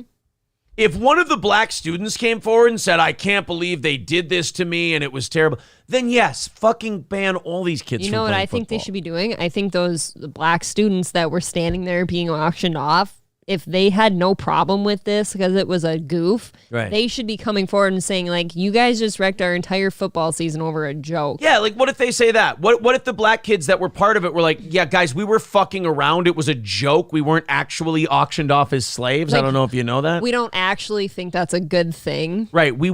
You're wrecking my senior year of football. Yeah. Because I took part in a joke. Cool Boy says, can't do this in 2022. Well, you certainly can't film it and put it out there. We've all been in high school. If you played sports, we've all been in a locker room. There's shit that could get the season canceled that happens after every practice, every game. All right? It's disgusting. It's a terrible, terrible place filled with awful words and boys laughing about it. I'm assuming you've done slave auctions in your locker room before. Not slave auctions, but we did. What did you do? Racial humor with each other all the time. Comparing dicks. We had a guy named Gator who played on our team from South Carolina who kept tried to get all the white kids to say the N-word. Like, I mean, it was just funny shit that we did. Aaron's the first one screaming it from the mountaintop. I didn't even wait for him to ask me. I just kind of felt that he wanted. He hops up on them little benches in the middle of all the lockers and just screams it. Oh yeah, I sang it. No. Baritone. But then he thought you were kind of gay for your opera voice. Yeah, he's like, yo, don't be a gay F word. I was like, oh, sorry, I took it too far. That's the point of doing it, to film it for a goof. Exactly. It was a gag. And the students were all doing it to purposely be misbehaving. They did it to be the word naughty. That's what they did it for. Potato Head says it shows all these guys are friends and fucking around. Exactly. But that's why I also think, like, specifically people are canceling this football season because they thought the black people were wronged, right? Yeah. Okay, those people, if they in fact were not wrong, those people need to be coming forward and saying something. Otherwise, this is never going to change. Yeah. Right? That they need to come forward and say, no, I was part of this. They probably interviewed the kids who were part of the auction, and the kids were like, oh, no, we just thought it would be funny. Don't take away my football season. But it ruins the narrative if they put that out there. Balls Deep says, I put a kid through a wall freshman year because the kid's mom got the coach fired for swearing at her boy. Perfectly fine locker room justice. Union Jack says, what's funny about a slave auction? No. I didn't say it was. I'm not judging. They thought. I'm not judging the funny of it. First of all, to 17-year-old kids on a football team, it is hilarious to them. I can tell you that right now. All of those kids thought they were fucking hysterical. I'm not saying. I can see how that'd be funny. Dude, I'm not saying their football season shouldn't be banned because it was funny. I'm saying their football season shouldn't be banned because it was unfunny.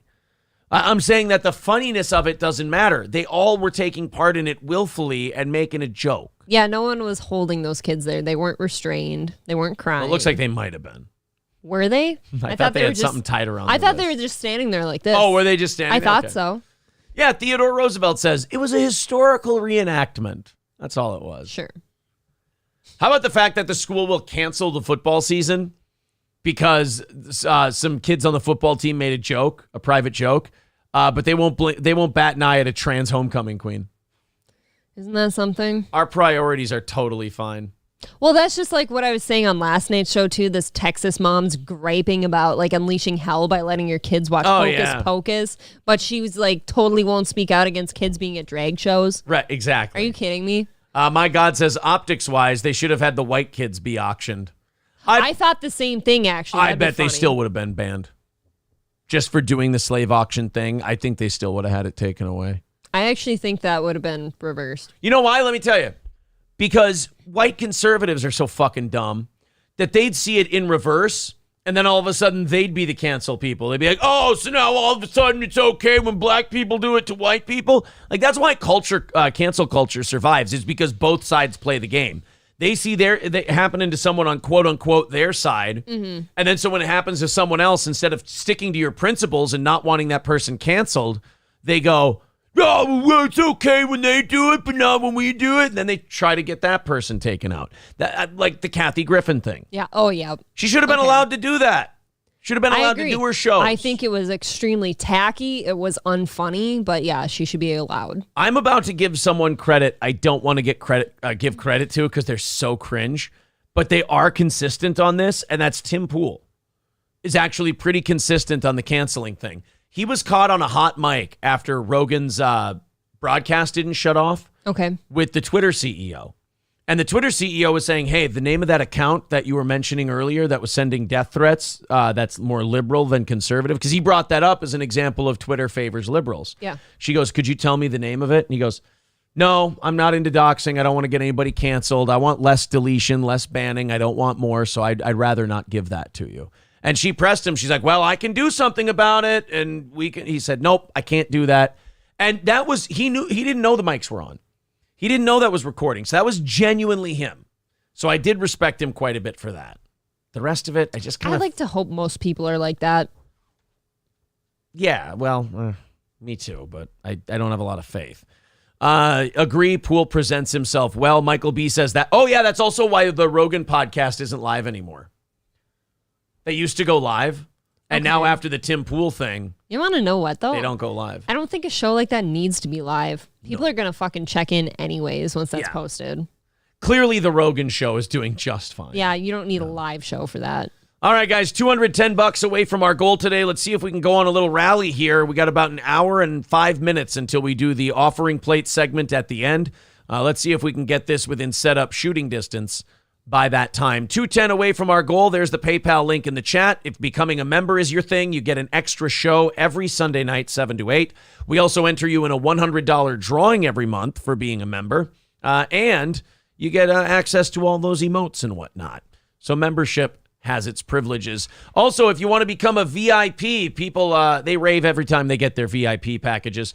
$250 in a 1 week period. You get all 3 of our steel toe t-shirts. You get that hoodie that is probably the nicest, most comfortable hoodie in your closet immediately when it shows up to your door. 2 5.5-inch vinyl stickers. 2 tickets to every single one of our live events. Entered in a $100 drawing at the end of every month. And every year we come out with a new piece of merch, you get to claim a free copy for yourself. That's the Steel Toe VIP program.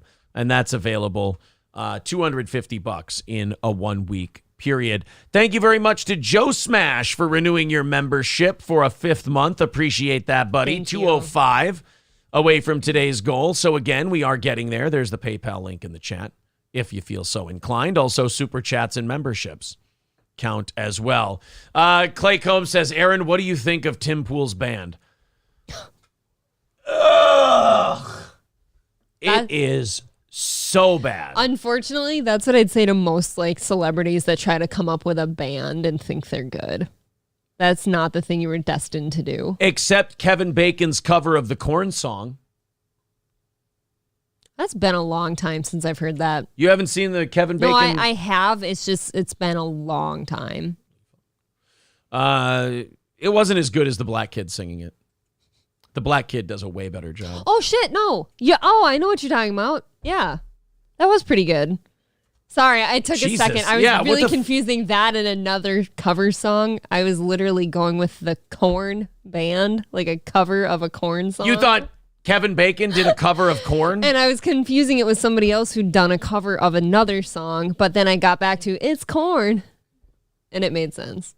See, this is what he meant. I took a trip. See, this is what he meant by a hole earlier. No, I definitely just went for a trip. Yeah, I think that's definitely what he meant by Beta. I think that's what he meant by hole earlier on. Yeah, Jesse Lee Peterson doesn't play that shit. Mean.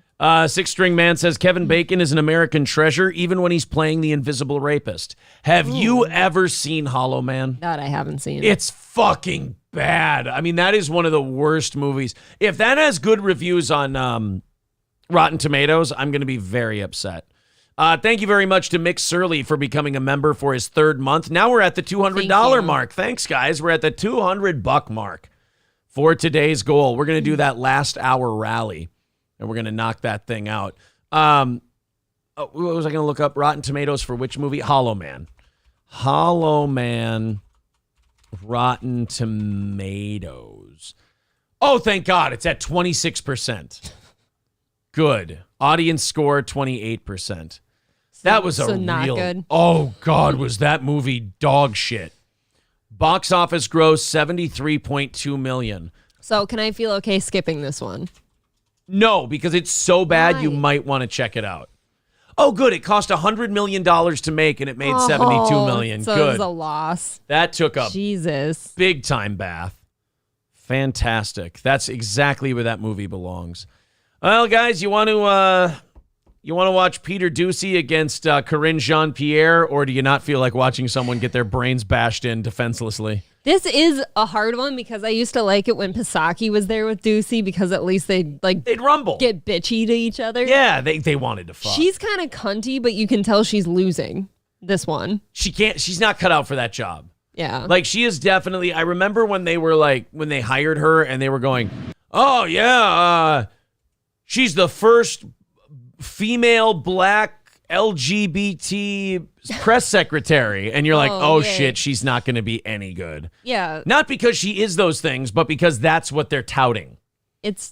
There's no qualifications anymore except like. Yeah.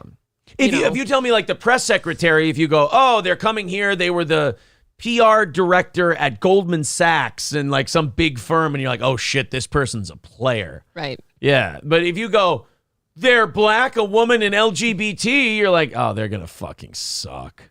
They are not going to Clearly that was a diversity hire. I think honestly at this point, Jen Psaki might be the most liked member of the Biden administration. Is she still or at least of the one that's been involved? She might be the most respected. Respected but not liked. Yeah, maybe not respected. I definitely respect the job that Jen Psaki did. She could at least hold her own at the podium. Yeah, you're right. She was remarkably unlikable, but I think that's part of that job. I think if you're likable in that job, you're doing it wrong. You're not there to be liked. You're there to like make a point. You're there to protect the president from really what it amounts to is accurate criticism. Got to be the pit bull. Yeah. Thank you very much to Brian M. for 737. Thank you. Over there on PayPal, 195 away from our goal today. Thank you guys very much. We'll keep that updated. The PayPal link is at the top of the chat and also in the chat if you'd like to throw in. 195 away. We're under 200 before 9 o'clock. I think we can get there today if we keep going strong. We'll keep entertaining, and hopefully you feel like pitching into our busking bucket.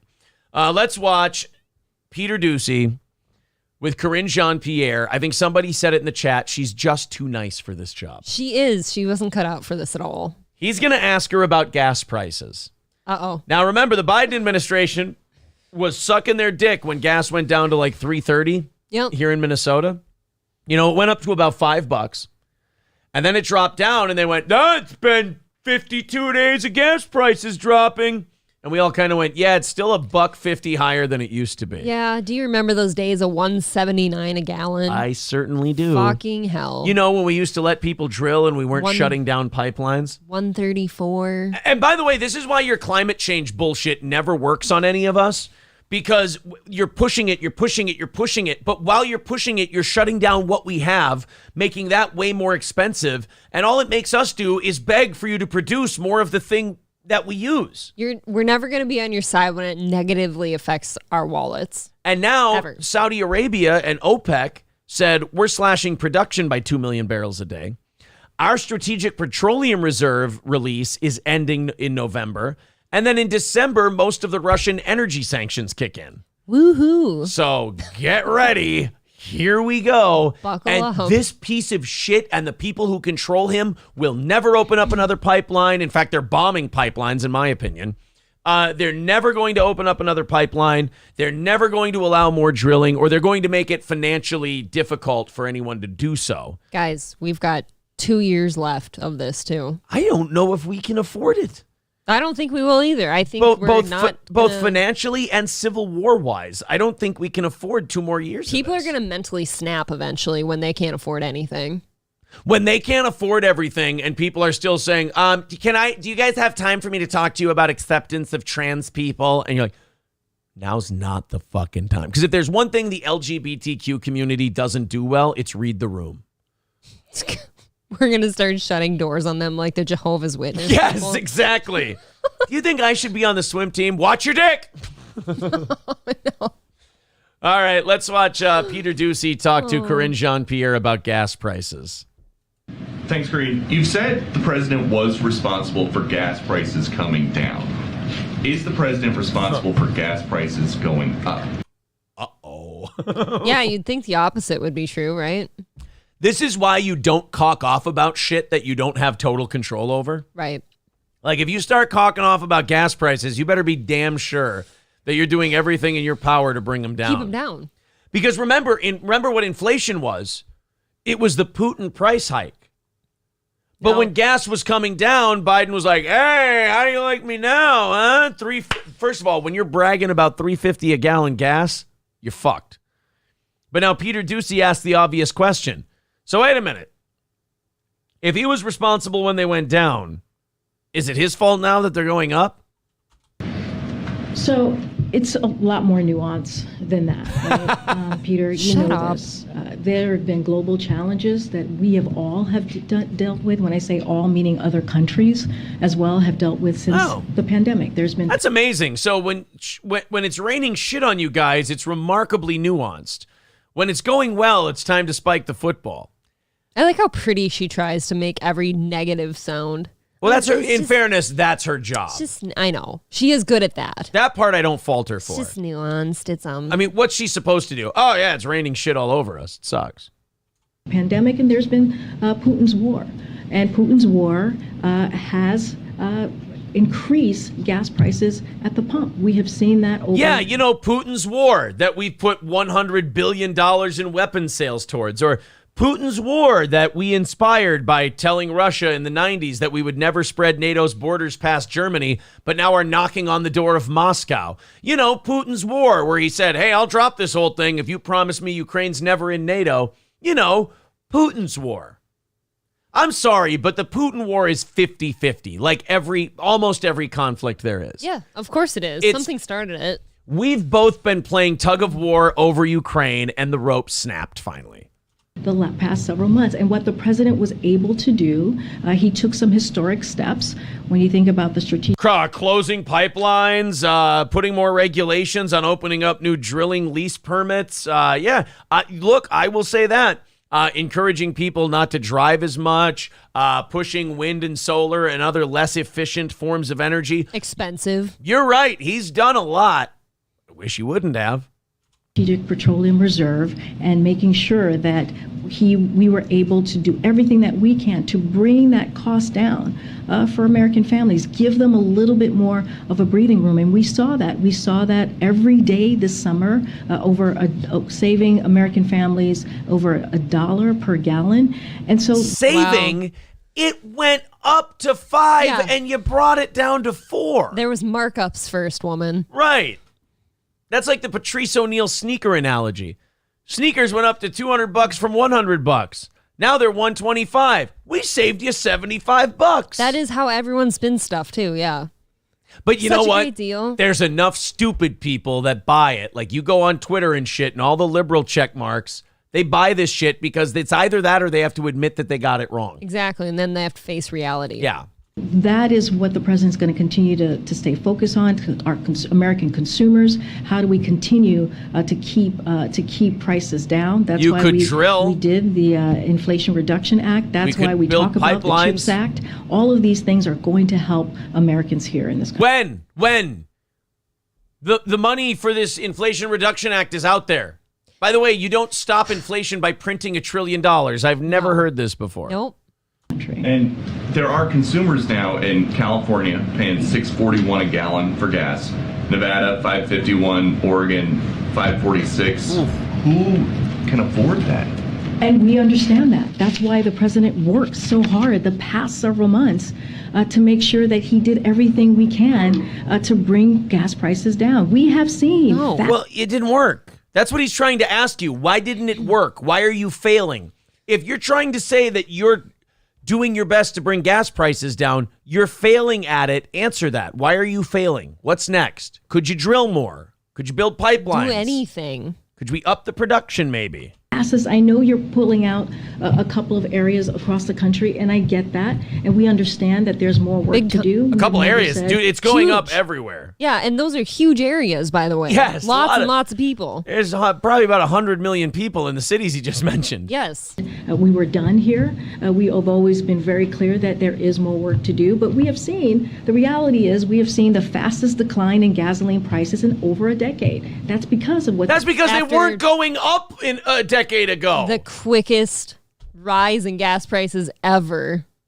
That's because the gas prices have stayed low because there was more, in fairness to Obama, there was more permitting under him. People got to drill more. He relented on that. And then Trump encouraged it and increased it. That's because we've been doing nothing but pumping out oil and allowing the price to come down. You guys came in, you shut it all down. The price went through the roof. Before you guys got there, there was nowhere for the price to go but up because it was so low. You guys got in, you shot it to the moon, and then you dropped it a little bit and said, hey, biggest drop in a decade. It's kind of like their arguments on the unemployment situation as of late, too. It's like, oh, yeah, you take all the jobs away. Of course, unemployment's going to be... Right, it's going to go down. Down. This president has done. And again, prices going down by more than $1 per gallon. And these are real savings. You're talking about $100 per month in savings for an average family with 2 cars. There. It's been wiped out by inflation. Your turn. When the president went to Saudi Arabia, he said, I'm doing all I can to increase the supply for the United States of America, which I expect to happen. What happened? So I want to be very clear. He called the Saudi crown prince a pariah. That probably didn't help. We have said that, his trip to the Middle East was not about oil. It was about America's position in the Middle East. It was only not about oil after they told us they're not going to give you more oil. You had to pivot. God, you guys, this is...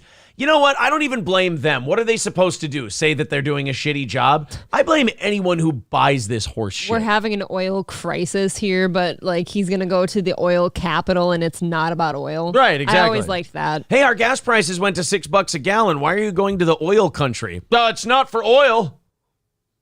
And consultation with 12 leaders from across the region on a range of issues similar to his summits in Asia or the Americas, and later this year with African leaders. The president's trip was crucial. It was critical to U.S. national security, a more peaceful, integrated region, and for global security. And there were plenty of examples that we laid out. Oh, you mean like the Middle East, where we're helping the Yemeni dictator bomb insurgents? I'm going to go ahead and say that most Americans at the moment where we can't afford dick right now is just we're not caring about the security thing. Yeah, I don't really give a shit what's going on. There's wars going on all over the place. Everyone hates everyone. Can we just, bring prices down? Yeah. Please and thank you. To all of you as to why this trip was so important. But aside from that, the president took action. As I just mentioned, he took action. He's saying what now because that failed. These past several months, and every day in this summer, you saw prices going tick back down at the pump, but we didn't just stop there. We saw legislative actions, historic actions that the president took to make sure that we're continuing to create jobs in America. We're continuing to lower prices. So there are multiple actions that this president has taken. All right. Well, there you go. You know what? we can't afford anything, but at least we're secure. Hey guys, you know what? We can't afford our secure lives. He's doing a great job. He's doing lots of stuff. Who cares if the stuff isn't working? The stuff is being done, you guys. Some idiot says the sad shit is people buy this double talk. They only buy double talk because they've picked a side. That's the tragedy of it. Is they've picked a side. Yeah, Slippin' Jamie says, can't afford dick. I'll make you a deal. Yeah, phrasing next time, April. I'm sorry. Phrasing. Look, I personally can't afford dick, so I was projecting. People pick a side, and then after they pick that side, now they feel like they have to defend it. Like, you're allowed to go back and go, oh, never mind, I'm not going to defend that side anymore. I don't think that's good. But people get pot committed or something. I don't know. I'm sure that when Biden is leaving office, much like Fauci, he will say all the things he was wrong about and didn't work out, if he can remember. He's got to make it out of office first. 195 away from our goal today, guys. We are running out of time. That is for sure. I love having fun with you guys.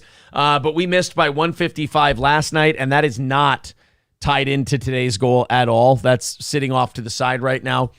So it is pretty important that we knock out today's goal. Otherwise, we do have to roll that into tomorrow. We'll be out of options. 190. It looks like we're just going to have to eat that 155. I don't think we're going to see that. But that 195 we do need to hit. So if you're feeling generous today, if you can afford to chip in, please chip in to Steel Toe. We've cut everybody back as much as we can at this point. 195 away from that goal. There's the PayPal link in the chat, YouTube, the whole deal. Guy Sartell says discounted dick over here. Well, no, it doesn't matter if it's a discount. I mean, we can't afford it. I can't afford it. Right. I saw a very genius, this deserved to be in a Bond movie. This level of plot over at the Guggenheim. I love that word. You're aware of the Guggenheim, right? The museum? Yeah. Yeah. Well, the woman who curates the Guggenheim Museum, that, in other words, the person who decides what goes in and what comes out, the person who runs the Guggenheim curates the Guggenheim is a white lady. She trained this black woman. She was her understudy. She mentored her. Yes. Well, now this black woman turned back around and accused this curator of the Guggenheim of being racially biased in her determination of what goes in. Makes sense. Forcing her to quit her job. Oh, honey. That is just brilliant. Come on. That is some Machiavellian shit. You train this person, you bring them up in the business, they turn around, they call you racist, and in the art world, if they hear the word racist, they go, oh my goodness, we can't be seen as racist. That would be terrible. Racist history. So she had to quit. The former chief curator for the Solomon R. Guggenheim Museum was forced to step down after a black art expert that she brought in turned on her and branded her experience with the museum as the most racist professional experience of her life. Wow. Would you like to come work for my show? A new retelling of the events published by The Atlantic shares the story of how Nancy Spector, a well-respected curator who worked for the New York institution for decades, was scapegoated and deemed a racist in the public eye. Spector, however, had been cleared of wrongdoing, especially pertaining to racist acts or words against her peers, by an independent investigation. Okay. By the way, though, this looks like the type of person who, as soon as you call her racist, goes, oh my God, no, I'll quit my job. I'll lay down. You can flog me. You can hit me with whips and sticks. Like, this is all yours now. This is not someone who defends themselves from these allegations. You don't like Chop Bang, lady? Ugh. Chop Bang's career turned into Chop Meat, am I right? Oh. In 2016, after curating an art exhibit featuring some French guy's painting that I'm not going to embarrass myself by saying his name, it's not important, Chaudria Lebouvier, that's the black lady, was reached out to by Spector, who wanted to curate a new exhibit which would include the painting. So, Defacement, that's the painting, became famous for its depiction of the death of Michael Stewart, a black man who died in police custody after being arrested by New York City police officers over alleged graffiti. Spector helped Lebouvier, opening the door to the highly exclusive art world. Okay. The former chief curator of the Guggenheim took Lebouvier under her wing, mentoring her on the ins and outs of the work. That's like handing someone a knife and then turning around and going, so anyway, here, and then you go, oh fuck. Yes. And you go, Jesus Christ, what was that? Not good. That's the knife I gave you, you piece of shit. How dare you use the thing I gave you against me? The relationship helped Lebouvier to create a definitive name for herself in the art world. I mean, the only thing you've taught this person who is probably not racist before is they use the phrase, I should have never hired that black lady. Right. Now you've created the thing. Right. You've created the thing.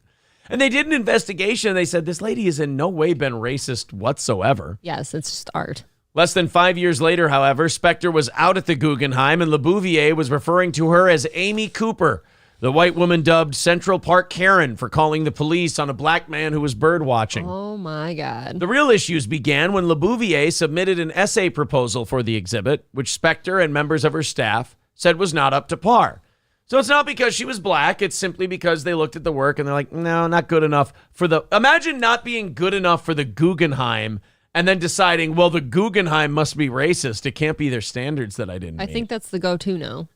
That's like me being cut from not being allowed in the NBA and going, well, this is clearly bigotry.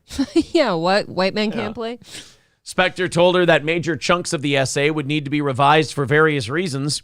The group said her work was poorly written. Lebouvier was insulted and even attempted to persuade those involved in the projects to back out. Oh, so this is just a piece of shit person. That's intense. The black art curator said that Spector suggested that she helped to rewrite it and co-author it. So offered to help you, knowing the ins and outs of the business, to help you get your shit published. I said, fuck no, and fought back, Lebouvier said in a tweet. She seems fine. Guy came to my house. We had dinner. And then as I'm washing the dishes, he offers to help. I told him to go fuck himself, and I kicked him in the dick. Right, that's not the own you think it is. No. That just makes you look like a lunatic. The woman, insulted, then allegedly attempted to persuade artists in the catalog to withdraw from the project. Her actions caused Guggenheim officials to renegotiate her fee.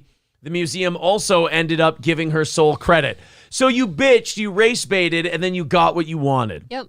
Le Bouvier Happy said now. that her time with the institution was toxic for other reasons as well. Oh, yeah, it wasn't just the fact that she tried to do something that wasn't good enough. Do tell. She said in an interview with the New York Times that while she herself experienced so-called troubles with the museum, she hopes it will be better for those who come after her. Oh, yeah, they're going to be terrified to even say a negative word to a black person. Oh, it's nothing but positivity. I think it will be better for the black curators coming after me, Le Bouvier said. For instance, if I didn't review something, that meant no person of color looked at that document or process. And certainly it felt at times that there was an expectation that I would just be grateful to be in the room. So this is just an insecure person who's projecting it on everybody. No offense. I think you get to be the new curator at the Guggenheim. You should be grateful to be in that position, right? Yeah. I You mean, would think that's so. really... God, You're right. The insecurity is oozing from her. That is a pretty brutal move, though, to basically you get brought in. And by the way, the reason she's like, oh, there wasn't enough black representation. The reason you got brought in is because they brought in this piece of artwork from a black artist depicting some black civil rights struggle. That's how you got in. And then to go, oh, Just this shit all over it. Yeah, this woman brought me up in the business. She taught me everything. And then the minute I didn't get exactly what I wanted, I accused them of racism and got her fired from her job. And meanwhile, that person who was there for 30-something years is probably like, I never said a racist thing to her. But I'm not a racist. I don't even know what the... Union Jack says that is deliciously evil. Right, if you don't at least respect her hustle, you're not being fair. Yeah, I guess. Because that was a brilliant fucking move. Curly Adam with $10 says, are we still blaming Corey for this slump? Exactly. That's why I think it's unfair when like Max or them goes, Corey's tanking the ratings. Look, man, we missed big time last night. That's for sure. And we're still 190 away this morning. So that's... I don't know what's happening, though, because both have been really fun shows. Yeah, the economy's in the shitter. And, you know, we're going to need a wider swath to chip in smaller amounts because you're not going to be able to rely on people, you know, coming in with 100 all the time to bail you out. That's for sure. Well, and then we had Johnny talking to me on Monday, too, about how he was insecure of this performance because, you know... donations and stuff. That has nothing to do with that. We've had very funny shows that don't hit the goal, and we've had terrible shows that do hit the goal. It's not a correlation. It's about people, you know, look, sometimes people can afford to contribute to your show. Sometimes they can't. You need to be understanding of that. Citizen M says, so you mean they react the same way April does when gas prices go up? There will be now... Triple N says there will now be mandatory twerking at the Guggenheim. Good. Very nice. Coltrane says free dick for April. Free dick? Said she can't afford it. I have a feeling that if it's free, though, it's not quality. Max calling this the Corey price hike. You know. Sir K says, my boss said no more overtime. Then they said, why doesn't anybody work extra? Oh, that's shitty. That's a dumb thing to say. Hey, guys, we're not going to pay you anymore if you work overtime. Hey, why isn't anybody working overtime anymore? Yep. Yeah, they're not going to do it out of the goodness of their heart, that's for sure. Lip Ripper said, I tried steel toe with butter and everything changed. Corn emojis. Fun. $5 coming in from Lip Ripper. Thank you very much, buddy. Thank you. 185 away from today's goal. Guys, I think we can get there. I think we get about 18 more people chipping in. I think we can knock this thing out. There's the link in the chat to the PayPal. There's also super chats and memberships that knock that goal out as well. We do a half hour of overtime if we hit that goal. JJ says, hi, I'm new here. What's this show about? Racism, bigotry. No, I'm just kidding. It's a fun show. We talk about the news. We make fun of a bunch of people. It's great. It's a fun show. You're going to love it. Just a bunch of filthy street performers out here busking with a hat out for you. It's true. That's about it. William S. says, love the show, guys. Been listening daily for the last few weeks. Oh, well, thank you. We always tell people, give it a month or two before you start chipping in and contributing to the show just to make sure you love it. But Very generous. Appreciate that $5 early on. That's very nice of you, sir. 180 away from said goal. JJ says, so it's more of a meeting. Sorry I'm late, but I think I'll stay. No, not that kind of meeting, goddammit. No. Or if we did tell you it was that kind of meeting, would you stay? Yeah, you know what? Look, I'm also a salesman. Yeah. What do you need me to tell you? Give him what he needs. Yeah. I mean, what do you need me to be? I'm a whore. I'm a complete prostitute. You tell me what you need. What do you want, around the world? He's a filthy slut with his tits out. You become a VIP around the world, my friend. Atomic Citizen says, please don't accept dick for payment. Step it up, ladies. Sir K says, hey, don't say just kidding. We have the Christian fire. Is that what that means? I don't know. Bird Collector's been around for years. He says, I'm still trying to figure out if I like this show. No, Sir K, we are not a Jewish cult. Okay.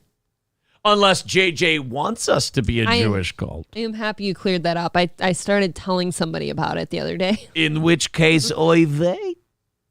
Rupert says we're about intersectional feminism. Oh. Jesus. I didn't know that. I should probably stop shitting on women so hard then. We're about corn. So yes, we're about corn. The best part, we believe, is the grease.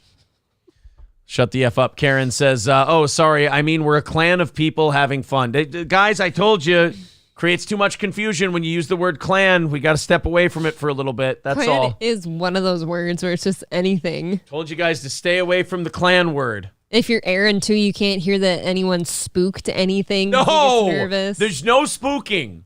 Not at all. No spooking deer. Especially not at the Guggenheim. No spooking at the Guggenheim. No. They're very jumpy. Oh. Clan, that's the real C word. Mr. Approachable says that since the goal is so tight, I would like to defer my mid-payback to the show, and I would encourage other mods to do the same. We don't pay our mods. Stop getting that in people's heads. Yeah, one of them complained their check bounced. There's no mod pay. I would believe you that the check bounced, though. I've been very dirty with my financial dealings as of late. I'm just fucking around. It's not the thing to say when our goal's behind. It's probably not the thing to say. Stop it. They did an interview, with this Jeffrey Dahmer thing on Netflix. Mm-hmm. They've been going back and talking to a lot of the people that were sort of around in the universe of Jeffrey Dahmer, and they've been kind of getting their side of the story. Yeah, because people can't. No, not the guy who looks like Napoleon Dynamite in this one. Fucking creepy.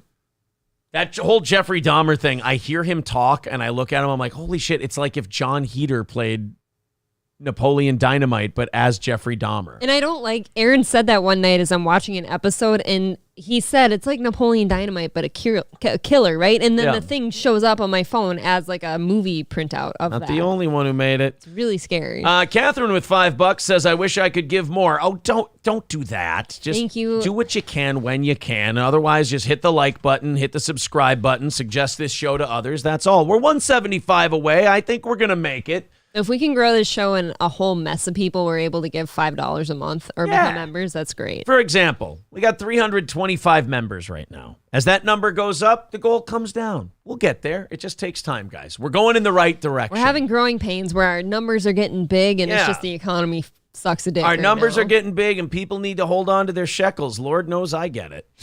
The inmate who tried to kill serial killer Jeffrey Dahmer in prison in a botched attack is standing by his actions 30 years later. Well, why wouldn't you? Yeah, I mean, I think that's okay. We're already in prison, too. Hey, man, are you sorry that you tried to murder Jeffrey Dahmer? What? No. Are you sure? No, I wish I would have succeeded. I mean, I tried very hard to murder him. He would have been a hero, I think. Yeah, absolutely. I think the guy that actually... Now, did one guy end up finishing him off, or was it multiple people? I thought it was one, but I'm probably wrong. So. And he beat him to death, right? Mm-hmm. Didn't stab him or anything. Yeah, I mean, he might have stabbed him too, but he beat him to death. I'm going to guess if you're the gay guy who only kills black men, you're going to get your ass beat. In prison? Yeah. Why would you get your ass beat in prison if you specifically targeted black men? Nobody likes that. I don't understand. What do you mean? Stop it. I feel the wall behind me. Yeah, what do you mean? I don't understand. So April says that Jeffrey Dahmer targeted black men and murdered a lot of black men. Yes, it's evil. Horrible. Then why would he have a hard time specifically in prison for that reason? Because we're mad that he only killed the best of the best. Sir K says, I believe murder should be condoned in pedophiles and homeless people. Whoa, holy shit. You might be more of a prick on that than I am. Geese Artel says, I'm going to have to give up my VIP. I can't afford the reoccurring $250. There is no reoccurring fee with our VIP program. It's one time, $250. That's it. I don't know how many times I can say that without you current VIPs making me look like a fucking asshole. Thank you very much to Balls Deep. He says it's been a great week of shows. Thank you. Thank you, Balls Deep, for the 5. 170 away from our goal today. We're getting close. What the We're getting so close, you guys. 35 minutes away. I bet Jeffrey Dahmer has not farted in years. What the fuck is that? I think that's a pretty reasonable assumption. You want to watch the interview with Osvaldo Durruti? It's quite a name. Dude, he tried really hard to kill Jeffrey Dahmer and just couldn't quite pull it off. Can you imagine how mad you are if you didn't get to kill him, but you had your hands on him? I know. Motherfucker stole my gimmick. Beat him up. I want to kill him. You wanted to kill him? Yeah. And how were you going to kill him? I was trying to figure out how to get it. How to get something. Right. How to do something. Okay, so you eventually used a razor. By the way, is that a Puerto Rican flag? Don't ask or a me. Cuban flag? I think that's Puerto Rico. I think it's Puerto Rico.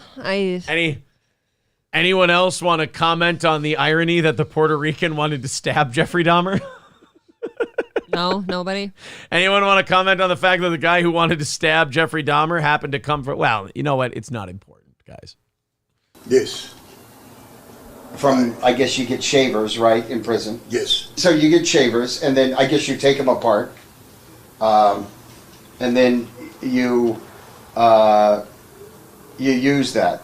So he's I've so seen tense. him like... I know, he's like flexed. You can His tell that mouth going... is twitching. Like going back to this time, he's like still like, oh, I wish I could have killed the fucker. Well, I would imagine that when you're in prison, you're already like not afraid of doing nasty things, and you've got this serial killer. Yeah, you want to kill him. Shows and stuff. What do they take the razor and put it on something and glue it or melt it? Yeah. I melted, the razor, the handle. It makes something. Make a shank, yeah. Okay. So when did you start making the shank? Okay. So what was your next plan then? I made the shank, with my razor blade, whatever, I cut the blade, black. And what was the stick? Shut the fuck up. Let the guy tell the story. Jesus. This is exhausting. Get out of like a toothbrush or what was it? It's like those razor blade, yellow one. Yeah, yellow, like a bit. Yellow, yeah. Back in the days, they don't sell them no more. Yeah. Big old blade, so I cut it, around the blade, all the plastic, and I make a handle, Can you imagine if these guys put this much ingenuity into a career that they put into killing somebody? I was just thinking that, like, you are really crafty now. Yeah, like imagine if he was in woodworking instead of shanking serial killers. Or just engineering, like figure out an answer to a problem. I thought it was, nice, something nice, And so I went to church with them. As you do. Prepare, ready with my weapon. Take your church shank with. They call all the units, unit by unit, and when we got to church, that was when, I saw him. Well, at least Jeffrey was going to church. Like Thank God. three row in front of me. And it was full of inmates. And I said, well, yeah, I mean, that's pretty normal. That's the thing. Because when you get to the church, they search everybody. For your church shank. I had my put in your asshole. My shirt, my you want to put a shank in your asshole? Sometimes. The church, being realized, where they can find it, they will go. So in order to get it out, I had to go to a restroom in order to, so I say to the guy, hey, guy, I need to go, I got a sick stomach, man. I need to go to the bathroom and go to the bathroom. I got to take a wicked liquid shit right now. 18 guards, in the whole place. So while in the bathroom, I got a chance, to take it out. I think it was, can't remember what I put. I think it was in my shoes My choose? I love it when they talk like my choose. the accent. And Hey, you see my choose, man? My choose? I came back. I got my chank in my choose, man. When I faced Bahim, I thought, the guard didn't know what role I was staying or sitting. So when I when I came back, I pretend I was behind him, the row behind him. So I grabbed right away. I put him on how you call it? Headlock. Headlock. And when he paid, he's sweating. I do this, and I start, slashing. Oh, shit. Where did you slash him at? The throat. Oh, shit. Slashing the throat, and as I was doing this, the handle, broke. Oh, fuck. So you're trying to, do you know how, you got to try and dig in to nick that artery with a small little, small little razor blade to nick that artery. You got to cut it deep. You're sighing. Then I start beating him out, beating in the face. Pa, pa, pa, and that was when it take me away. What was he saying, or what was he doing? He said no reach around? He was, he didn't have a chance to say anything. Did you actually cut him, or just he small was. cuts? Yeah, he couldn't small cut. He was blood, but it was nothing. The blade was so small. Deep, nothing deep. Yeah. What were people saying about Dahmer though? That 2 weeks prior, was he hated? He was not well liked, right? No, not well liked. He was not well liked. Really? Yeah, the gay serial killer who murdered a lot of black guys was a real hit in prison. I was just thinking to myself, if you're already in prison and you try to kill a Jeffrey Dahmer, do you get anything added to your sentence? Yeah, that? oh yeah. You can't break the law in prison. I kind of figured, but it's Jeffrey Dahmer. He's kind of a pile of shit. Still. Matter of fact, I see it as a favor almost. Because he was receiving $5,000 every month from people from England. What the fuck? You wanted to kill Jeffrey Dahmer. Yes. You wanted to kill him because you were in prison. You were doing a long sentence. You figured you wanted to do something for your family, for something for society. I mean, do what some a good good guy. of what the bad you may have done. Exactly. And are you glad you didn't succeed? Because had you killed him, you would still be in prison. Most definitely. Do you think God was watching over you that day? Yes, sir.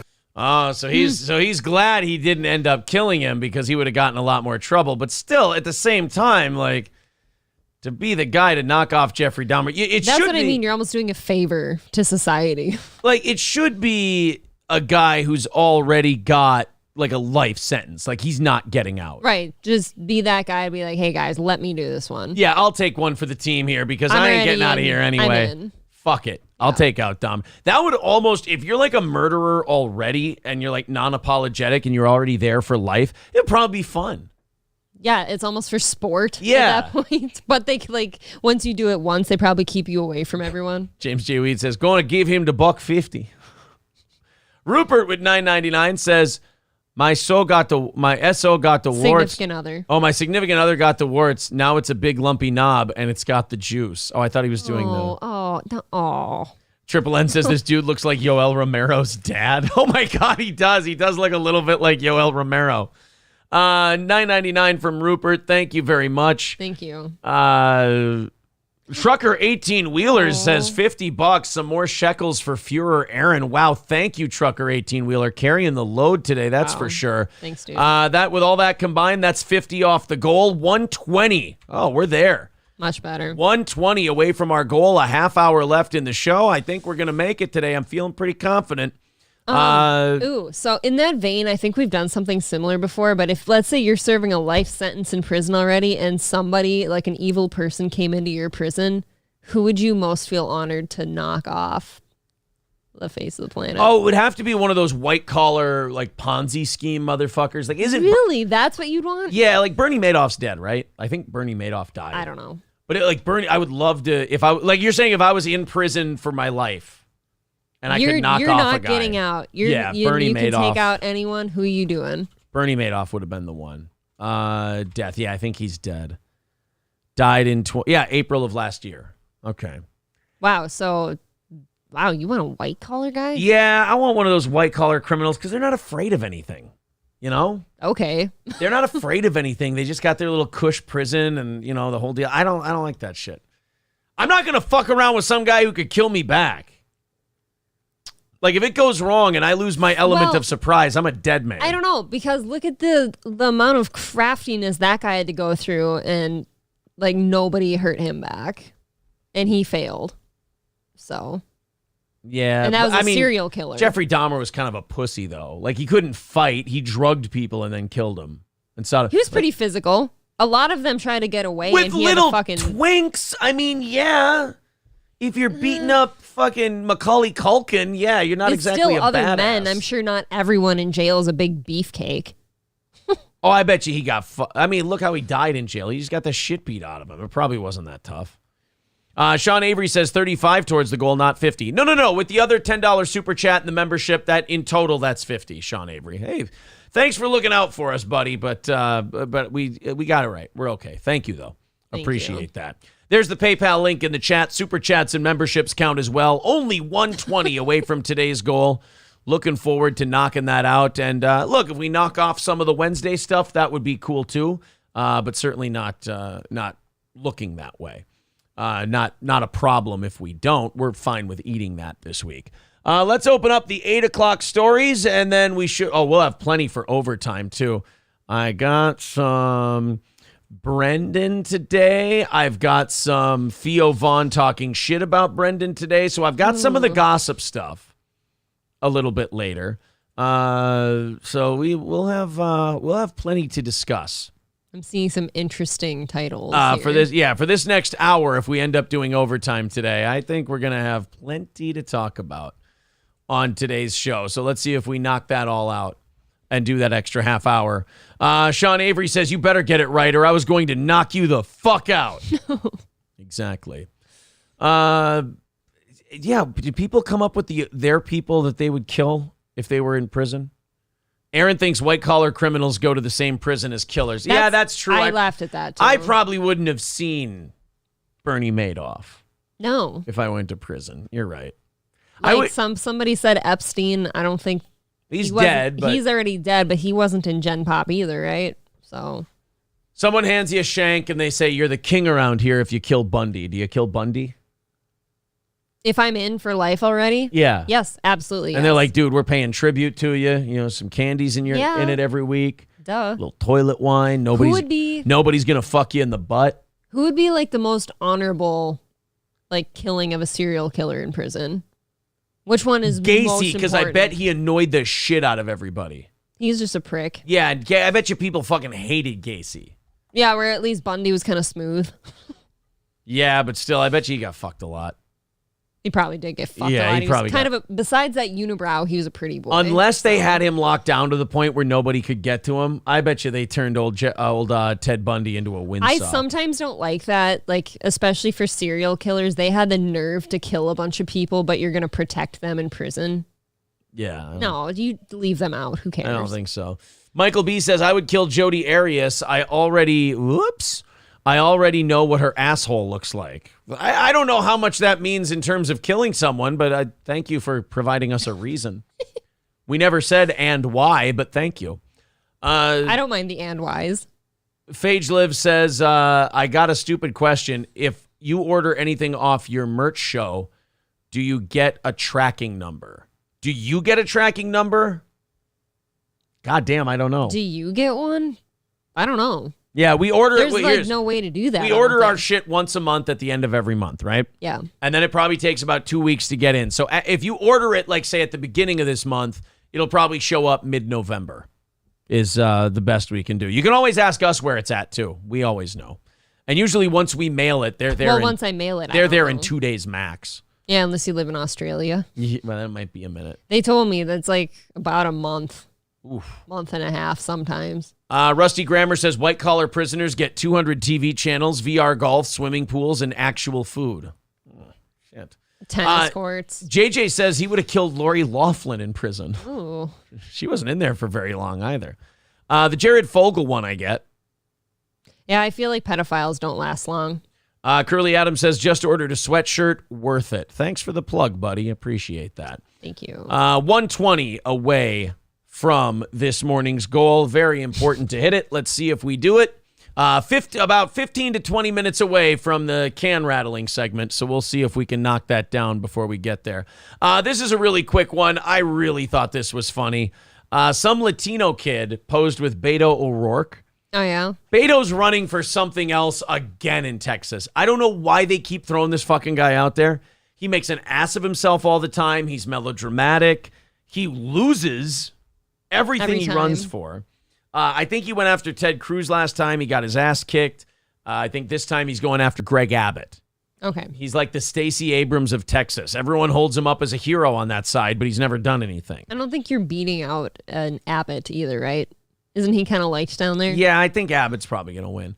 But this Latino kid decided to pose with Beto O'Rourke. And if you're a Democrat, you see a Latino and you go, oh, well, they've got to be for us. I mean, their skin color. Boom, Democrat.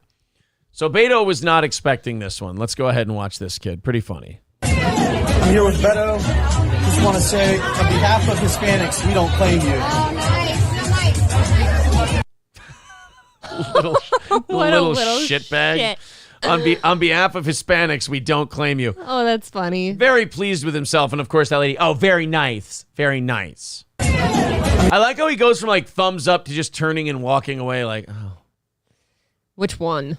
Kind of like getting punched in the face and then like How do you know the person what to do? runs. Yeah. Here with Beto. Just want to say, on behalf of Hispanics, we don't claim you. he just turns I like around. this little guy. Yeah, he just turns around like a little What dork. a little shit. Oh. Not my governor. He's so excited. He's like, ooh, a Hispanic. That's like a triple word score. That's I know. pretty sweet. Just big ass smile. All right. On behalf of Hispanics, get the fuck out of here. The fuck were you thinking? The little smirk as he walks The away. nerve of this guy. Yeah. Just smirking ear to ear as he walks away from Beto. That was the highlight of his life right Yeah, there. he loved that shit. Absolutely. He watches it before he goes to bed every night and when he wakes up every morning. Yeah. You know, October of an election year it provides you some of the greatest entertainment because you have a couple of things. And we've seen one of these. We have shitty campaign ads, which are really fun to watch. Mm-hmm. And then you have Halloween decorations upsetting the neighborhood. God. So you have people who are getting all pissy and all upset and all mad because their neighbor put up something that was oh so scary, oh so terrifying. This next one, to me, is just watch your own bobber, mind your own fucking business. It's not a big deal. Some people really love Halloween. They get super into it and they want to decorate their yard. Keyword being their yard. It's their property, okay. If you don't like it, avert your eyes. It's only going to be there for a month or so. Do you remember last year we did a story about this time? Some dude like created like intestine looking things and body parts and yeah, like a wood chipper too. That type of thing I can maybe understand if you have small kids next door or something. That's kind of freaky. Buy his house from him then. Yeah. But it's his. He gets to do whatever he wants with it. Let's check out this next story.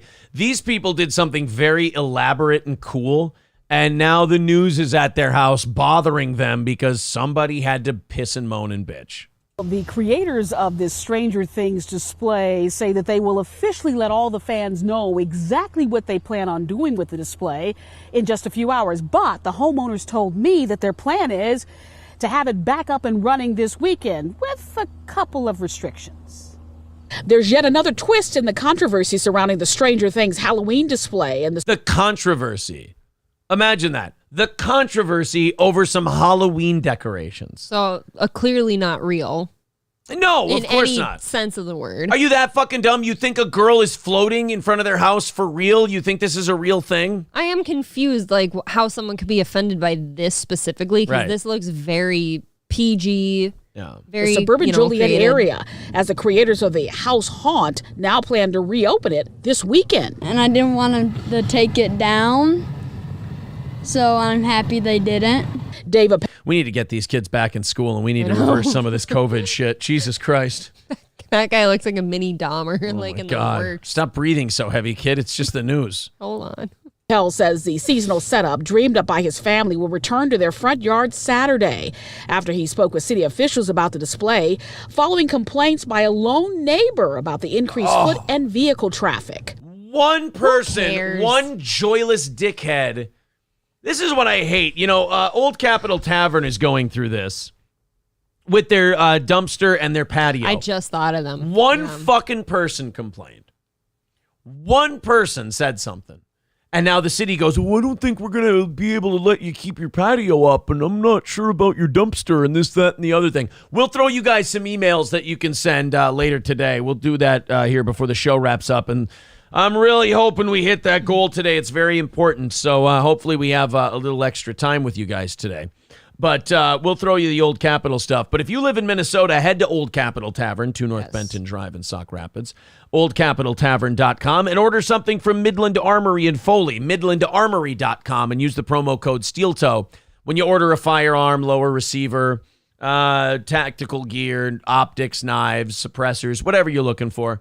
You can even order a firearm from midlandarmory.com. Have it sent to an FFL dealer wherever you live. Use the promo code SteelToe and save yourself some money. That's Midland Armory in Foley, midlandarmory.com. But this idea that one person can pick up a phone and go, I don't like it. We've got to empower cities. And I don't like empowering the government, believe me. But we have to empower cities on these small things to be able to tell a caller, look, shut the fuck up and stop bothering us. You're tying up a phone line. Now leave us alone. I know. I don't understand how the house decorations here could possibly bother you or affect your life in any way. Even if there's extra traffic, who cares? You have to leave an extra 30 seconds earlier for your appointment. You have a beautiful decoration across the street from you. Yes. And for 4 weekends out of the year, you got to deal with people coming by, parking in the street and looking at it. Big deal. The conversation looked like... Holy shit, this guy. This stuff is... First off... That's on brand. It's very on brand. That shit freaks me out. I don't know how your ear's not blown out. The gauged ears? Well, it is. No, like how isn't it... Oh, ripped? Snapping, you know? God damn, that is fucked. I don't know why people like to do that. Yeah, I know. It takes a long time to get it there, too. Mm-hmm. In City Hall. It was very much... we love what you're doing. Thank you so much for helping. You know what would feel awkward? It's the wind touching the bottom of your ear and then also going through. Like, whatever. You got the little gauges, fine. But why do you need to blow the fuck out of your ears? Why does there need to be a window? Yeah, they shouldn't I can't see through your ear. They shouldn't be big enough to also be a cock ring. Oh, somebody fucks it. Yeah, somebody, he fucks his ear. Maybe he likes that. Ew. Look, whatever you're into, just don't bring it to school. Community and doing something good for the community. Joliet police officials say they are monitoring the situation along Whispering Oaks Court, adding the display, which is on private property, is not violating any ordinances or permits. Yeah. I would encourage the Well, that should be the end of it. Then shut the fuck up. It's very contained within their yard. Right. Big fucking deal. public to, if they do Close travel the there, blinds. to be mindful where they park, to make sure they're parking legally. Also, to be respectful of the property of others. The Stranger Things display replicates a scene from the popular Netflix show and features a lifelike mannequin dressed as the character Max Mayfield, appearing to hover in midair. Appel says the prop was temporarily removed because of weather, but will return soon. It's really cool. When I first saw it, I was very surprised. Why do all the Stranger Things fans look exactly like you expect them to look? Because that's the market. Spot on perfect. The oldest is 11 for Halloween this year from Stranger Things. She loves Stranger Things, apparently. Mm-hmm. Holy shit. Yeah. I was like, how is that up there? And while the fuss may have tainted the effort, most here hope the wonder that is Halloween will still be fun. We hope the neighbors are, happy and we don't want to burn any bridges with them. We just want them to be able to enjoy it with us. It's fine. Come on. Yeah.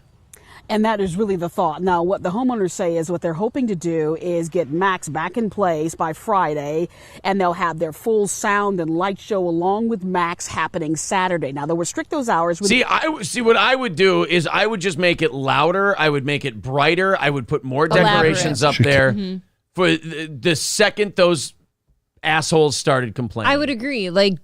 And you know what? I want to see those neighbors complain about a Christmas lights set up too. Oh, they will. Are you sure? They will. Oh, absolutely. I sometimes wonder because it's a Christian holiday. They're not going to complain. Neighbors who get bitchy about shit like that will get bitchy about just about anything. Yeah, God, the Christmas lights, consistent. any kind of decoration. Oh, I bet you they are. They're just joyless people. Yeah. Thank you to Scruffy D and Anthony for $20 each over there on PayPal. Thank you very much. And guys, we're going to make it today.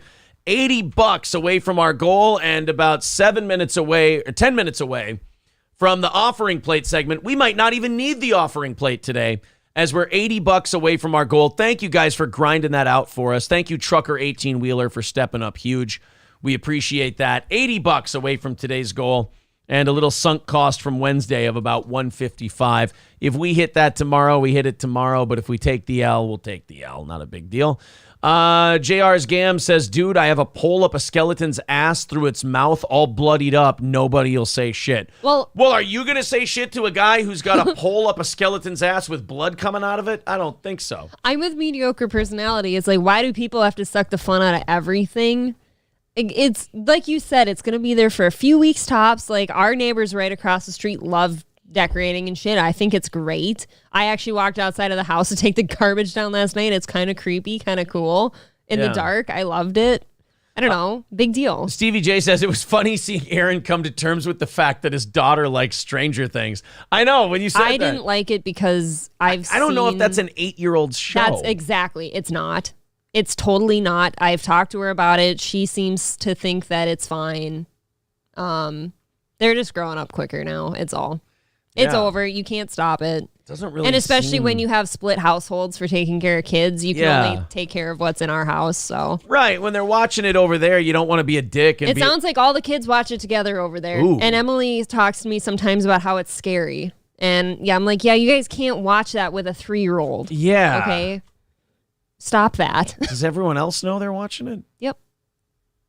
You know. Yeah. I think it's. I mean, Charlotte doesn't get scared of any of it. It seems, but it's got it's too young. Fucking TV 14. I know. I've seen some of it. I personally didn't like it, but I do think it is creepy and kind of above an 8-year-old's head. But like you said, they've got access to the internet. What are you gonna do? Right. They're on YouTube all the time. They've probably seen worse. Yeah, the roughest thing is when they're watching YouTube stuff and you hear a word and you go, turn that one off. The worst part of that, though, is that the kids don't flinch when it happens. Right. Like, Louis was listening to his iPad the other day and it said the word bitch. And he didn't take the video down. He didn't be like, oh my God. He didn't, like, make any comment, you know? God, and then you just look at yourself and you go, God, am I too old school? And it's like, no, I kind of... that a 5-year-old doesn't need to be watching videos with the word bitch in it. Yeah, that would be my opinion. Like, we try really hard not to swear in front of the kids. But also, I think about when I was in 3rd grade. He's not in 3rd grade. No, not him. I'm talking about the Stranger Things deal. If you would have told me when I was in 3rd grade, you can't watch Stranger Things. Like South Park came out when I was probably in 4th or 5th grade. When did South Park come out? Probably about, 97, 98. So I would have been 10 or 11. Yeah. And I watched South Park. I closed the door in the little TV room that we had, and I would watch South Park until they caught me. And then they would stop me from watching South Park. Eventually, I wasn't allowed to watch TV with that door closed. I never had an opportunity to sneak watch anything, except for MTV occasionally. That's it. Hulkamasha Baby says, doesn't flinch at the word bitch, truly Aaron's son. No, he would be truly my son the day he starts applauding when he hears it. And goes, why didn't they say cunt? I'm just saying, like, I don't think it's anyone's fault, really. No. I think that kids... Like, I don't think it's the other household parents' fault or any of that. I just really think that kids have access to everything. And when they have older friends or older cousins or anything like that, it's just they are exposed to it now. Yeah. What do you do to stop that?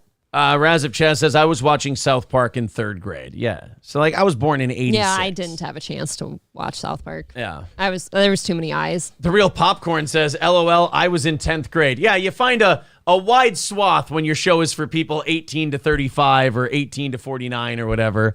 You get some people who were in 10th grade. You get some people who went, I just started watching South Park yesterday. What the fuck are you talking about? Pretzel Eater says, I was listening to Limp Bizkit when I was his age. I mean, that's about the demo for Limp Bizkit, though. That's about the age at which you can appreciate Limp Bizkit's art. You said you had Limp Bizkit albums. Bro, I listened to Limp Bizkit. I listened to Kid Rock. I hated Korn. You don't get to say those are cool, but hate Korn. Yes, feel. I do. They're all kind of gay. I get to say whatever I want. I was in middle school at the time. I liked Eminem. I liked Kid Rock. I liked Limp Bizkit. I liked Tom Green. I liked sports, and I liked, I don't know. I think that's about it. Like, okay, so besides the watching things that are totally not age appropriate at this point, it's weird listening to especially young girls talk really like bitchy behind other people's backs. Like, there's 2 neighbor girls that come over to play here, right? Yeah. And so, the one that's favored over the other? I heard that one and ours walking outside one day while the other one was in the living room here. And I was outside taking the dog out. And I heard those 2 talking like, oh, I think you get along fine with her, but I just wish she was like this, this, and this instead of this. And I wasn't even sure how to approach it. Dude, no, I'm sorry, but in 3rd grade, I wasn't sure how to that's approach not you it. getting old. You girls were like that in 3rd grade, too. I'm sure. It's just fucking bitches, man. I'm on the other side of it now, so I'm watching a child talk like that, so I get to be like, wow, that's really shitty. Right, like, can you step in and stop it? Because it's like you went through that, too. I'm not there with them 95% of the time. It's almost like going back in time and like, well, technically you shouldn't fuck with history. Like, you shouldn't go back in time and stop certain things from happening. No, that type of behavior will bite you in the ass someday. Yeah, so it's like... It always does. You could say something, but they're just going to now you're a cunt, and they're going to keep doing that. And Michael is right. The 2 do gang up on one. It does end up that way. That's what happens, though. Yeah. Like, that's boys, too. Like, if there's a mutual friend and it's hanging out with 2 friends, one person's going to end up getting treated like shit. Mm-hmm. I don't know why, but it always works. And the fact of it is, too, is like parents don't spend the majority of time with their kids in a day. Like, they're at school, they're at sports, eventually a job, they're hanging out with friends. So... those type of behaviors will eventually come home to roost. All right, guys, let's pass around that offering plate. We got about 5 minutes left in regulation, and we're only $80 away from our goal today. Let's see if we can get there. This is what happens when we come up short at the end of the show. We pass around our offering plate, our little hat to throw some change in after our little 4-hour performance here, and if we hit the goal... We tack another 30 minutes onto the clock and do more show, and we have plenty of stuff to talk about. Oh, yeah, the Alec Baldwin thing, the Brendan Schaub and Theo Von stuff. Oh, yeah. Very funny FBI crime report story. A lot of things coming up if we knock out that $80 goal. We're very, very close. PayPal link is in the chat and pinned to the top of the page. Super chats and memberships count. Let's fire up the music. And off we go. Curly Adams starting us off with a $10 super chat. We take 7 of that. 75 away from our goal. And there we are. We are off and running. Someone says, Aaron, do you still hate corn? I've never really... I never gave him a chance after I first heard him. When they started growling and snarling into the microphone, I was like, this ain't for me. I'm not into the snarling and growling. Thank you. Aaron's more of a Matchbox 20 guy. Fuck off. I may have listened to them a lot when I was younger, but... Yeah, you sure did, didn't you? I liked Unwell and Bent. I like both of those songs very, very much. And 3 a.m. Oh, God. $75 away from our goal. There's the PayPal link in the chat. Let's team up and knock this thing out for us. And at a half hour, there's some idiot with $20. Now we're down to 60. Thank you. Away from our goal today. Thank you, some idiot. Very nice. Stevie J says Aaron is a secret juggalo. Union Jack asking if I like ICP. No, I don't. Oh, I thought you did. I thought you were in favor of them. I respect them. Oh, God. I respect them a lot. You give respect to too many things. It's not necessary. Dude, I like what they pulled off, the ICP guys. Thank you very much to Dirty Major Woody. He says, made you sweat. Thanks, buddy. Thank you. $50. So that means we are $10 away from our goal today. And there's Joe Smash with 10, and that's going to knock out the goal. Thank you. Thank you guys very much. Cut the goddamn music. There we go. Thank you guys very much for crushing it today. I appreciate it. Here's what we're going to put in the chat now. We're not going to push this one. I'm just going to throw it up there if anyone's feeling at any way generous. The shortfall from Wednesday. We'll pin that to the top of the page. If you want to do anything about that, you can. If not, fuck us. It's not something you have to do. Well, there's Phage Lives with $9.99. Thank you. This is chipping away at that. That's chipping away at the miss from yesterday. So we didn't have to. I didn't want to add that to the 2 shows goals. It wasn't. It's a lot of right. pressure. Yeah. So it's 150. Thank you very much, Phage. You guys saying are I sweet. can't harp on you too much. I dig the Goo Goo Dolls. Yeah, I didn't like the Goo Goo Dolls. Yeah, but you're the Matchbox 20 guy. That's pretty gay. Thank you for. Oh my God, Cheetos with $100. Hey guys, once again, man. Stoney's Bar, downtown Rockville. Stoney's Bar, an incredible place to go. Fun place to go watch the Vikings game. Thank Maybe you. you'll see us in the Polaris Club. Dude, the price he got those fucking tickets for is criminal. I know. I saw Max post. Max tried Max to. is being shitty last Max night. tried to ticket shame us yesterday by going, look how much they he might not have meant it this way, but I read it as, look at how much they spent on these tickets. Bro, we didn't even spend half that on those No, tickets. it was like we were shopping in the clearance section. I don't know how my buddy found the guy who was selling those tickets, but he got the seats and the VIP parking license that comes with it. Oh, I didn't know that part. Yeah, we're not using that, I don't think. I think we're Ubering, but still. I mean, the guy gave him the whole shooting match for a steal. Sure. It was remarkable. So thank you. Cheetos, Stoney's Bar in downtown Thank Rockville. Live music. Great place to go watch the game. Those Bloody Marys are unbelievable. They're known for their Bloody Marys. Delicious. Grab a pizza, grab a few drinks. That's Stoney's Bar in downtown Rockville. And also, I want to throw a thank you to Jared. He says, someone told me if we meet the goal, we get to see Aaron fight a bear with a toothpick. Can't wait to see the fight. Yeah, I'm having Khabib train me. That sounds fun. Yeah. So we only have a $45 shortfall from yesterday. That's so pretty great. thank you guys very much. Thank you, Cheetos, Thank you for knocking that out. After the Raleigh's drop and everything, Cheetos was incredibly cool to us. He was talking about like, oh, I love the show. He lives for the show. I is a live for quote. the show and everything else. So yeah, that's it's very cool. And I think he knows anytime he needs something from us, we'll certainly do it. We might have to do 2 shows a year now at Stoney's just so we can generate the revenue for him to match what he gives us. I would to the show every month. I think that'd be very fun. I think that would be all right. I do want to start promoting shows like when he and I were talking about doing the Goat and Your Mom. Yeah. That would have been fun. The only problem is that would only draw our people. I know, that's very niche. So I don't know if Cheetos and I would really be made whole at the end of that thing. know. But like I've asked people before, I'm like, hey, if you guys ever want to promote bands and stuff and you guys want us to help out with a percentage and like work out a deal for that, I'm all in for that. I like big events. Sure. I do. I do want to point out, like, Johnny had a good point. I saw you had a couple comments in there about I the missed Stranger those. Things stuff. And you brought up how you were watching South Park at a very young age. Yeah. He's so right. Like, there's a huge difference between cartoon violence and a show that depicts, like, graphic, nasty deaths. Like Stranger Things. Like that's does. why when you said that Stranger she loves Things that is show. not a kid's show. God okay? damn, man. That's not a show for She's been children. watching that for a long time now. Yeah, you can't say anything because, like, look, their house, their rules. I do notice that wouldn't she want never them, watches it here, which I think is interesting, or Yeah. anything similar. Like, I wouldn't, I wouldn't want anyone telling me what we can do No, here. of course not. That's why I said I don't think it's their fault or anything. I think that even if it wasn't happening at that house, she'd go to a friend's or something like Right, that and watch right. it anyways. So. Out of the 2 houses, you really think we'd be the more strict ones? See, I think of us as I the more know. open I ones. know. Is the craziest thing. Justin says, I got caught in the TV room watching Silk Stockings on USA. Awkward. Dude, that's gay. What is a silk stocking? Oh my God! April missed the apex of '90s USA Network television. Wow. Oh my God! The shows they would have. Like, I was a big wrestling fan growing up, so like TNT and USA every year, they would have these new shows that they're going to try and come up because wrestling was getting TV ratings that you just don't see anymore. Yeah. Raw and Nitro were getting.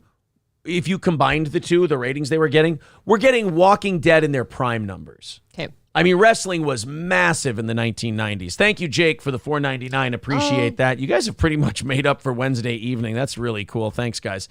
But but they would have these big numbers. So naturally, it's like when Friends was huge on NBC, they'd always try to throw a new show on after it to get some of that audience. Mm-hmm. Well, they had like La Femme Nikita, which was like this chick hitman. I don't even remember what Silk Stockings was about. It doesn't sound good. But I remember it had like a slightly pornographic title opening. Silk Stockings promo. Yeah, here you go. We'll play a commercial for it. Don't talk the talk if you can't walk the walk. Don't do the crime if you can't do the time. A penny saved is a penny earned. A bird in the hand is worth two in the bush.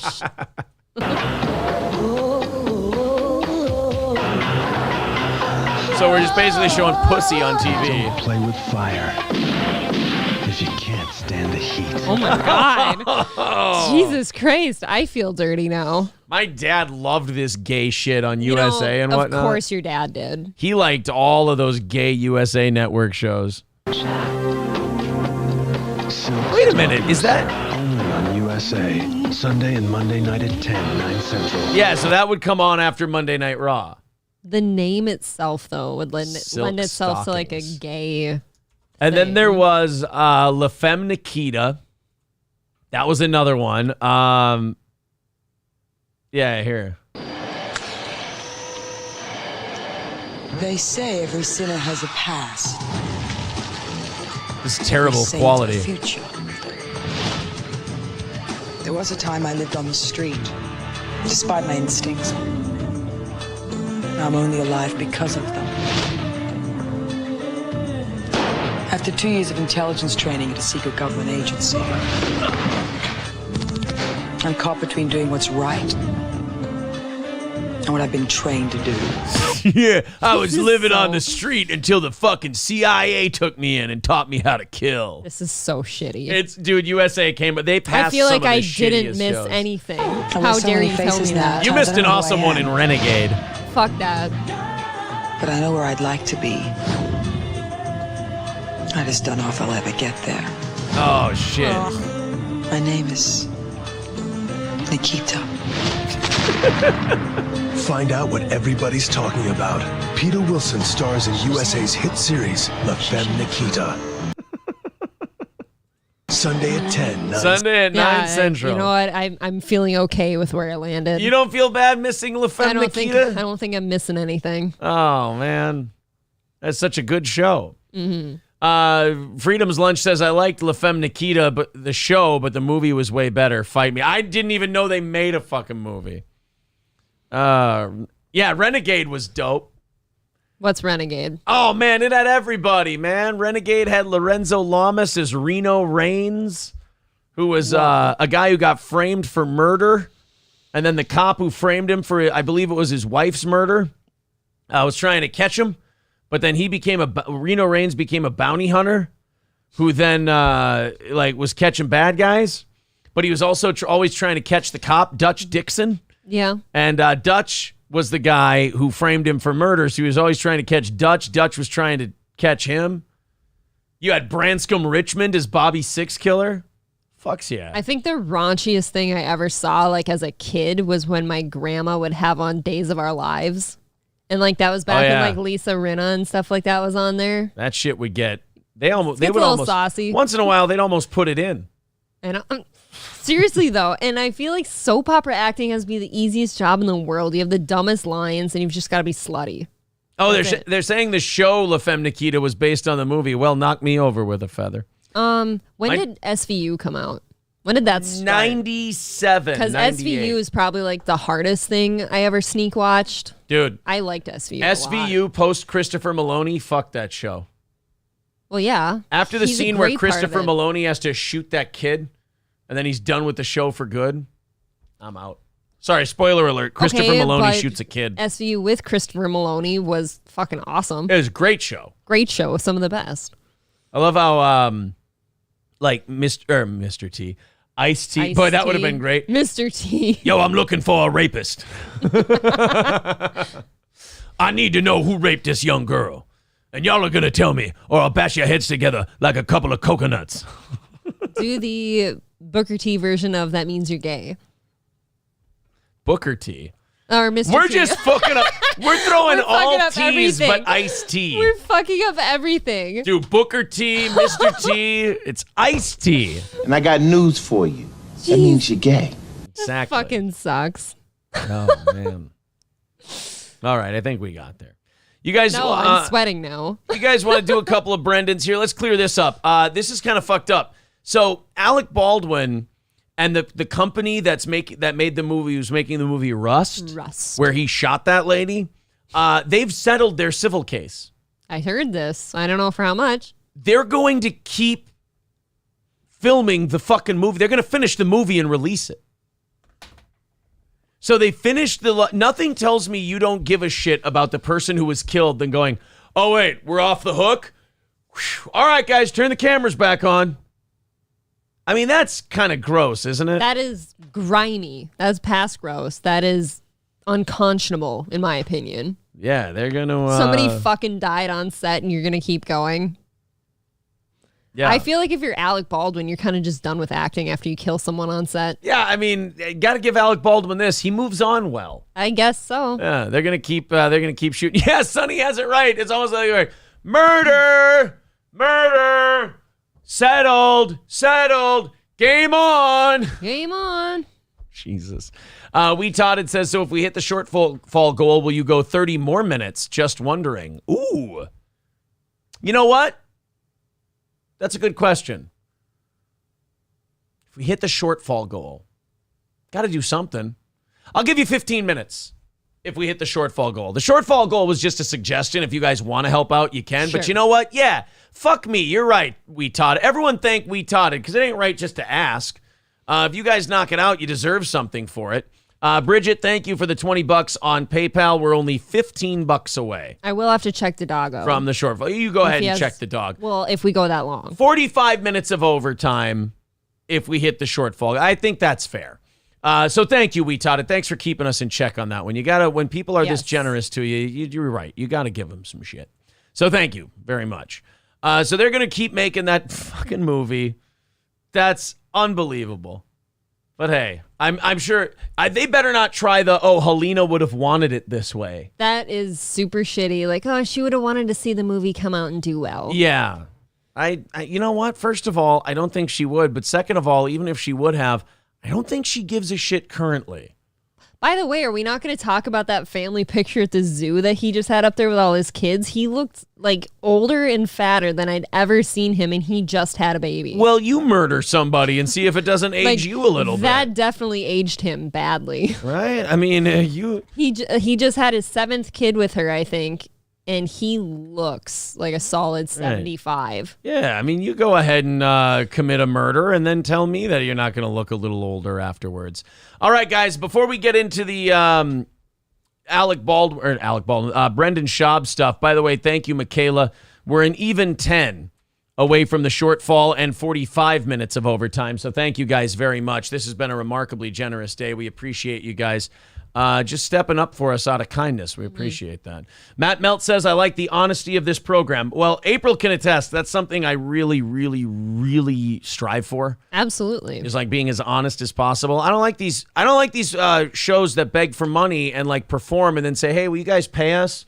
And then they like have the nerve to be like, oh, we want to keep certain show stuff from you. Nobody will stick around. Fuck that noise. If people are going to, these are your this is how we always look at it. These people, those are your bosses. Everyone who's given a dime to this show, they're a boss. Doesn't matter if you exist or not. If they don't exist, we don't exist. Right. So you got to be, I think the honesty is something you have to do. What do you guys want to do for Old Capitol today? If you're just joining us on this Old Capitol thing, this is kind of a local deal that's going on. One of our advertisers is getting heat from one person who called the city and complained about their patio. So the city is now saying you're going to have to take your patio down next year. Problem is the city is the one that told Old Capitol to put the patio up on their sidewalk and in their parking lot and even gave Old Capitol money to buy things so they would have a patio. The city encouraged it and enabled it. It's beautiful. And now they're telling them you can't keep your patio up. So I saw this. I saw that this was going on, and I thought, you know what? I got hundreds of people listening at a time, thousands of people listening to each show, tens of thousands of people listening every month to everything we do. We could mobilize a little bit. I think so. We could get probably a couple hundred people calling the city for you. Some support in here. So what do you guys want to do? Do you guys want the email addresses? Would more of you send emails to these city fucks at the city of Sauk Rapids, Minnesota, and tell them, don't be angry. Tell them that, well, you can be angry, but don't be a dick. Tell them that Old Capitol should be able to keep their patio, and it's an outrage that they're bending to one fucking complainer who, by the way, has a personal axe to grind. Would you rather have email or phone number? Or I guess we could give you both. I'm trying, and I know you'll not say it here, but I'm trying really hard to think of who would have a reason to complain about that patio because exactly it's not in anybody's way. I know exactly who it is. It's that fucking right, prick. And we'll talk about it off here. But don't worry, he'll get his. I put that in the chat yesterday, so I was right. Oh, that fucking guy. Well, yeah, That's but good. he'll get his. He's just a bitter cunt. There's the Sauk Rapids City Hall phone number, and then email. The mayor's email is listed on the website, so that should be fine. People can write the email listed on the website, right? At most, like having a nice patio like that out, outside dining for people. Like people enjoy seeing that type of thing. They drive by it. They want to stop there and have dinner at it at night. It's beautiful. It's comfortable. Here you go. I'll put the phone number and the email up for you guys. Mayor's email. All right. That's going to be k.huntsiger@ci.sauk-rapids.mn.us. Boy, that's a mouthful. All right, there we go. There's the Sauk Rapids City Hall phone number and the mayor's email. Let them know Old Cap should be able to keep their patio and their dumpster. Now, here's the dumpster story.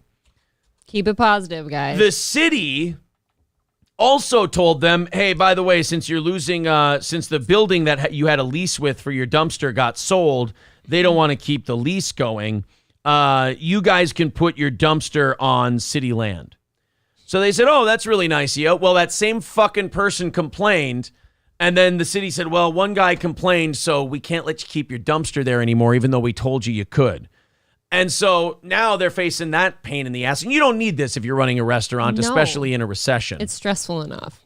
So if you guys want to do that, let's go old school steel toe on this, and let's mobilize. Let's call the banners. Sauk Rapids City Hall. Email the mayor. There's the numbers and the other stuff in the chat there. By the way, we have hit our overflow goal as well, so we will be going.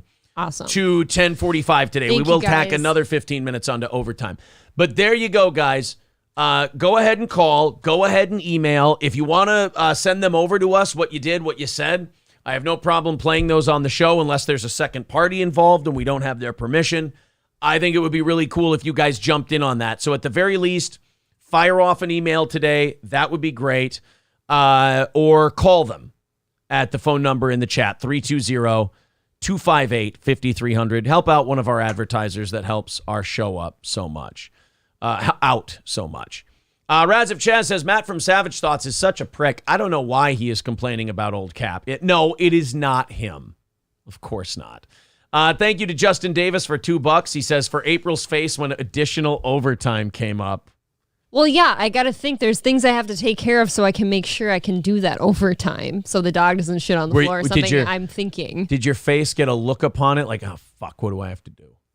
Yeah, this is exactly that. What do I have to do? Do you not like working with me? That's not what it is at all. When you extend your time and there's a living being upstairs, I've got to think, when am I going to sneak to make sure he doesn't shit? You don't enjoy my company? That's it. I hate you.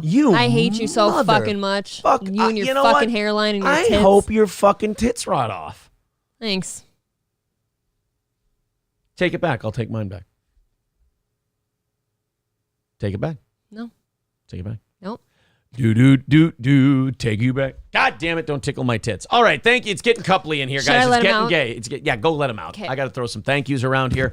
Thank you very much to Justin and Timothy, $15 each at PayPal there. We totted saying my monthly dues. Thank you. That's going to put us over for tomorrow. That's knocking our goal down there as well. Thank you guys very much. Oh, and Cerberus says, boo. Also, USA had some good news. Psych was good shows. Psych was good for a while. I never got into Psych. I will admit that. So maybe you're right. 360 in towards tomorrow. Thanks, everybody. All right. Are we going to talk about Theo Vaughn or not, says Curly Adam. Yes, we got to do Brendan and we've got to do Theo Vaughn. All right. Here, bring Gordy in here. He was sleeping. His wiener's out. Be careful. Uh-oh. Gordy, put your dick away. There's people here, bud. He's probably got to pee. There's people here. Put your dick away. Here. Don't let it touch Hold you. on. Hold on. Hello, everybody. It is so good to see you. I was watching Dahmer upstairs. At least he was killing the right kind. No, buddy, no. We don't talk like that, remember? We don't say that about the people that get killed. Every life is precious, you understand? He's quaking. I understand that every life is precious. I'm just saying where I come from, we don't put up with any of that LGBTQ stuff. You guys do. All right, you know what? He's got to go. I love you, buddy, but that's just way too much. Way too much. I'm not going to sit here and listen to that dog be a bigot. It's terrible. Citizen M says, I'm clipping this for Red Bar. Why? Why would he like that? I got a dog on my camera. What are you going to do? Don't let Kalila Kuhn near Gordy. She might jerk him off. Yeah, so as far as the Kalila Bobby Lee stuff, like, Revenge of the Cis beats us to that every time anyway, and they do such a good job covering it that I don't really feel the need to copy what they're doing. But yeah, that Kalila from Tiger Belly with Bobby Lee, she's talking about how she jerked off dogs and fucked her brother and all kinds of weird shit. And then I was watching, what's that guy? I want to give his channel credit because I watch him a lot. Too Lazy to Try. I hope I'm getting that right. Too Lazy to Try. He clips a lot of that stuff, and he gives some pretty good analysis. And that XLG or XLC or, God damn it, I can't remember his name, XLP, whatever it is. He does a great job. He even put us in one of his clips, which was really, really cool. That Kalila is fucked big time. Citizen M says he previously mocked you for bringing your dog on. I was just kidding. I'm not bothering. Oh, he made fun of me for bringing my dog on? Yeah, you know this. Oh, my God. Oh, my God. Such a deep burn. Oh, shit. I tell you what, that guy's the king of shit talking. I apologize for saying that he's been falling off lately. He's as sharp as ever. Oh, gay to bring your dog on screen. Oof. How am I going to... I don't think I'm going to be able to shake that one off. Dude, you might want to just work harder on your own show. It's kind of, the wheels are starting to fall off. Relax, pal. All right? I don't think you really want it with this. You see, I can get out of bed still. So you're at a disadvantage. Let's go into the Brendan and Theo Vaughn stuff here. The first one, oh, God, I need April for this. Get your ass back here. Let's do a show. We need to do this. Brendan Schaub and Brian Callen got into an argument. And I swear to God, the argument, how bad the argument is secondary to the fact that these two were fucking even talking about this. That two guys on a guy's show were even talking about this shit. They got into an argument, I shit you not, two men on an alpha show got into an argument about who the better singer was, Shakira or J-Lo. Sounds like something you should fight over. That is a fight that dudes should be having, bro. Only dudes should be arguing about who's a better singer. Well, what's your J-Lo answer? or Shakira. You know what the proper answer is? Who gives a shit? I'll tell you this. When I was younger, though, when I was in middle school and high school, yes, I was more sexually, I was more into Shakira. Everyone's supposed to sexually be more into Shakira. Oh, really? Because her hips don't lie. Then Jennifer Lopez? Yeah, I think so. I think Jennifer Lopez is the better singer, obviously, but... Oh, see, I would... Now we're about to have the Brendan Schaub, Brian Callen fight. I would plant my stakes on Jennifer Lopez. Listen to this. These two fucking guys had this argument. If I caught any of my two friends having this argument, getting this passionate about it, and getting this gay about it, I would have to knock their heads together like it's 1980s wrestling. This is going to be good. So here they go. Not only is the topic dumb, but the way Brendan argues is infuriating. It's like arguing with a fucking 12-year-old internet troll. Here we go. Let me put it up on the screen for you guys here. Shakira? No, Shakira does. Oh, Not- interesting. But Not, J-Lo not doesn't? J-Lo. Oh, no, wow. no, not I'd even say close to J-Lo the same has a voice. better... Oh, you're out of your mind. Hold on. You think J-Lo has a better voice? Please take that Her back. catalog, her Oh, songs? no, that's adorable. Oh, yeah, Please for take sure. it back. You know, you don't know. So they start off cunty right away. Dude, Brian is super pissed. They are first of all, you should never be this invested in this argument. No, this shouldn't be an argument usually. No man should ever say to another man about a female pop voice argument, take that back. I don't know if I'm okay with like being on Schaub's side in this though. I mean, you're dumb if you're on Schaub's side, but I don't care. I mean, like, that's my thing. Are you trying to start shit? No, my thing is the opposite. You shouldn't be starting shit over this. It's like, here, I'm going to say, I think Shakira is a better singer than J-Lo. Now you say the opposite. I think J-Lo is a better singer than Shakira. Cool. What do you want to watch? Your butthole. There, that's that argument. I would like to say though, Brendan might be a little worked up in this because this is the same day that he got on the Brendan Schaub show. Oh. He's wearing the same outfit, all the green shit and stuff. By where the he got way, testy. our clip about that is doing very, very well. I Yeah. think it's even outpacing our Stuttering John clip from this week. I'm just saying that was a tough day for him. He had to bitch about Dana White and Joe Rogan. Now he's got to fight over J-Lo and Shakira. Yeah, it's a tough life It for was Brendan. a busy day for Brendan. Yeah, over 3,000 views on that Brendan one. Thank you, guys. I just put that up like at 10 o'clock last night. So thanks. So let's watch these two alpha males argue about which bitch has a better singing voice. Okay. And listen to how dumb and cunty this gets. Oh, has a better... Oh, you're out of your mind. Hold on. You think J-Lo has a better voice? Please take that Her back. catalog, her songs? Oh, no, that's adorable. Oh, yeah, Please for take sure. it back. You know, you don't know what the fuck. You think that J-Lo has a better voice than Shakira? Hey, Chin, do me a favor. Hold on. You Let's think see. J-Lo has a better voice? Chin, No one would agree with you on let's see. Hold on. You got to stop, man. You call it a day. It's over. Guys, relax.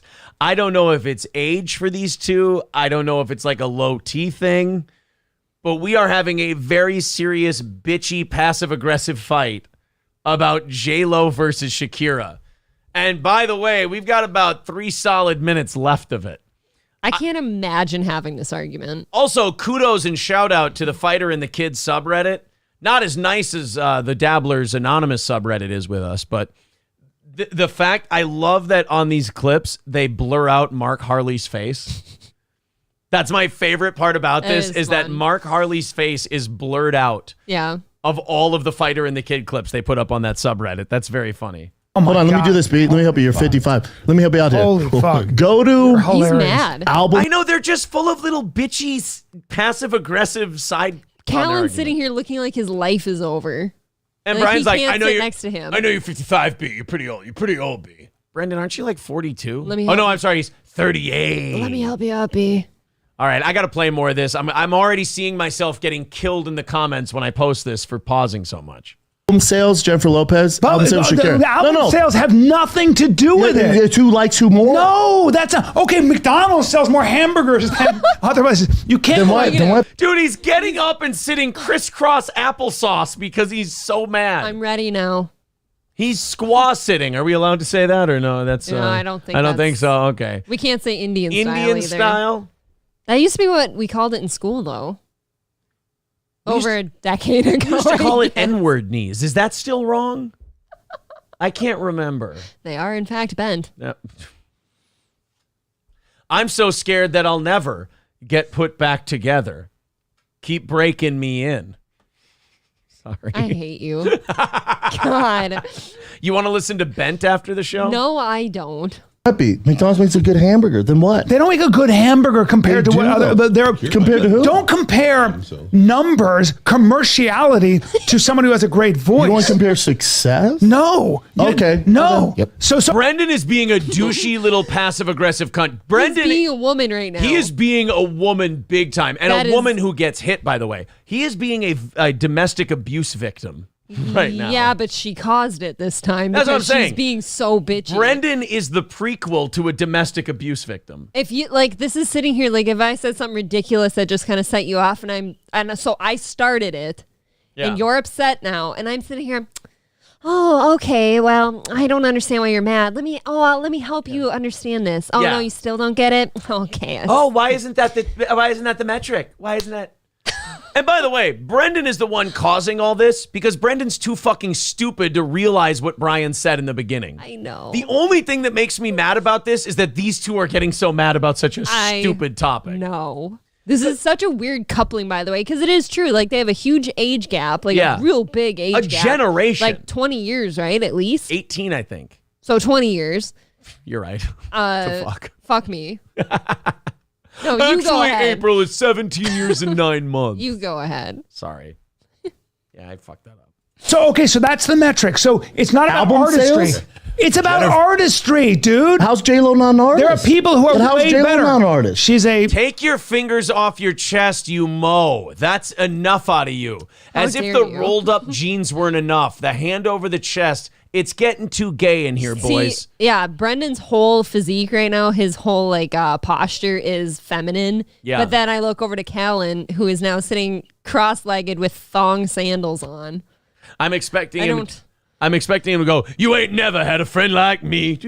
They just both got their periods right now. It's I know. so bitchy. They're synced up, these two. Over Shakira and J-Lo. A couple bitches that don't care about either of these two. Guys, or their endorsement. Guys, this is a great argument if it's being had between Joy Behar and Star Jones in 1999. It's a great argument if that's the case. She's there's people better than Shakira. There's nothing J-Lo has ever done artistically, ever, that would be considered original. Okay? But Shakira is. Shakira is a better singer and dancer. Hold on, but she's done stuff. Imagine being this invested in Shakira. I am so confused because I really am not pot committed either way. I think they're both fine artists. That's like what I'm I think saying. they're both really good at what they do. Fighting about. So I don't know. Agree to disagree and move on, guys. Basically, that's original. I don't know. They're both pop music. I don't know, but Shakira has a better, by far a better voice than J-Lo, and I don't think anybody that sings would disagree with that. You can't just go by how many records she sold. But she still beats her with records. Shakira still beats her? Yeah. So Shakira's a mom. Oh, wow. So wait a minute. Time out. This is going to be interesting. I haven't seen past this part. Both of these two look like their life is falling apart. No, wait a minute. So Brendan, first of all, made the argument about what it wasn't about at first, but now Brendan has lost his argument that it was never about. Right. Brendan's the only one who took a side that can be factually proven or disproven. Brian is the one who said Shakira's a better singer. Brendan said, oh, well, what about her album sales, B? I'll break this down for you because you're an old man, B. So he just had to eat humble pie. Let's see how he takes it. Okay. I have a feeling Brendan's going to be cunty and make excuses. I have a feeling it's going to look something like, whatever you think. Look, Brendan is a fighter and a fighter who got knocked out a lot. Fighters who have been knocked out a lot are always full of excuses when they take an L. We've seen it with the Dana White thing, the Ariel Helwani thing, the Joe Rogan thing. Brendan's always got an excuse for why it wasn't really an L. It's just like when fighters go, oh, my shoes didn't fit right, my gloves. Remember when Deontay Wilder made all those excuses? Mm-hmm. After Tyson Fury? My costume was too heavy. My costume was too heavy. He had an egg timer in his gloves or some shit. Brendan is like that with everything. Yeah. Why he wasn't as good of a UFC fighter, why his ticket sales are slow, all these. He's got excuses out the ass. So I'm really interested to see after these two girls started fighting over Shakira and J-Lo, after Brendan's now been proven wrong, he moves the goalpost. He's about to suggest that Callan needs a handler. You need a handler, B. Huge. Yeah, they're both huge. But Jennifer Lopez, to me, has always been I just think here's my falls thing. short for me. Here's my thing. I'm a fan of J-Lo and Shakira. Here's my everywhere. But are you a fan? What do you mean you're a fan? I like J-Lo. Oh, what do you mean? Are you guys really getting mad at each other? He's so mad. He's like, oh, but are you a fan? Because it doesn't sound like you're a fan. Brian, you're going to have to surrender. No, you're not going to have to surrender. You're going to have to renew your license as the president of the Shakira fan club. He's doing a good job of guarding, the gates. He's white knighting for Shakira. She couldn't give a fuck about him. Oh, man. What do you mean? Like, what do you mean? Hold on, B, why are you a fan of Shakira? Calm down, dude. No, you're not Shakira's agent. Oh my Here's God. my other thing. He is being a little girl. This is a couple middle school girls. Yes. I don't give a fuck. But if you want to argue, I'll argue all fucking day with let's you. argue. So calm down. Why do you like Here's the J-Lo? thing. Adele's better than both of them, Correct. talent-wise. Shakira's pretty badass, but Adele She's has not an amazing voice. As far as voice, no, hold on. We're not talking about dancing. We're talking about singing. No, Shakira can. Not like sing. Adele, Brian. They're so mad. They're guys, could I give my opinion? Dude, I don't know who's worse in this. I don't kind of either. think Callan is worse in this, which is Brendan's tough being to a say. 12-year-old troll. He's just being kind of cunty, but Callan is legitimately upset he's over mad. a J-Lo versus Shakira thing. Okay, in fairness, I'll defend Callan with this. You have to do a podcast with someone who's maybe mentally retarded every day. You're going to get frustrated. And it's going to come out at weird times. Okay, but this is going to be the thing you lose it over? Wrong hill to die on. 100% agree with you. The Shakira J-Lo controversy? Absolute wrong hill to die on for Brian Callan here. However, look, they're both indefensible. Him losing his cool on this specific topic is somehow making Brendan Schaub look better and more even-keeled than him. Agreed on the even-keeled part, Okay. yes. No, Adele is my. Not even close. Well, no. Wouldn't it be funny if you and I got in a crazy knockdown, drag-out argument over how stupid their knockdown, drag-out argument That'd was? be fucking funny. It's like Inception. Yeah. No, Adele's amazing, but Shakira's amazing too. They're not even in the same fucking category. Nobody would say that. I don't know. I mean, I'm a huge Adele fan. Adele compared to Shakira. But are you, though? You're guys! You're men! This is gay! Stop, let's dial down the gay. When Mark Harley is the largest source of heterosexuality in that room, gentlemen, we have a problem. Yeah, if this was Aaron choosing this fight, he's choosing Matchbox 20 or 21 Pilots. Rob Thomas is, first of all, fuck 21 Pilots. Rob Thomas is a better singer and artist than both of them. He did Smooth, for God's sake.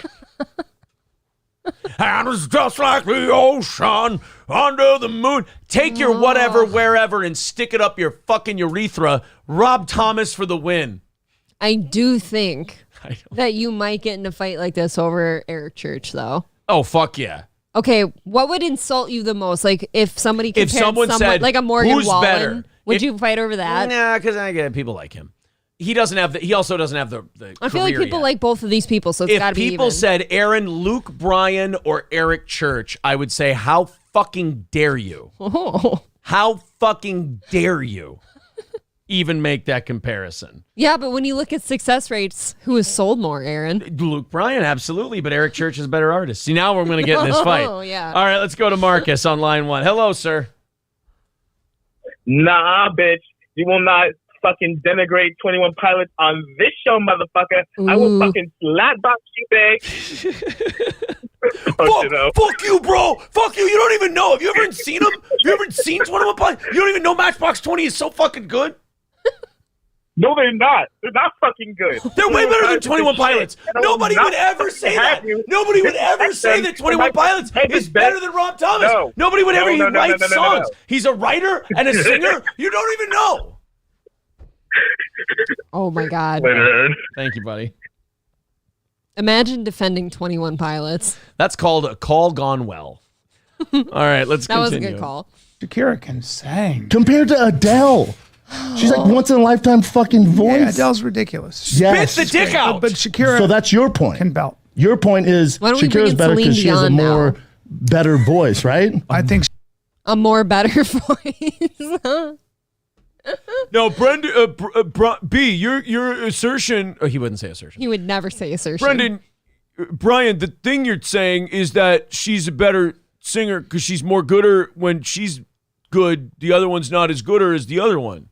Correct, Brendan. Thank you. Here's a dog treat, or as you call it, a biscuit. Good boy. Shakira Party is outside. more of a Artist. musician. Yeah. Sure. Yeah. I would say they're both, J-Lo and Shakira are the same thing. They're packaged, they dance, they shake their ass, they sell a lot of pop records.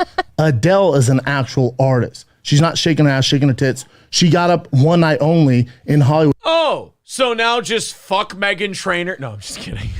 Aaron Saying would fight just over a her. cappella.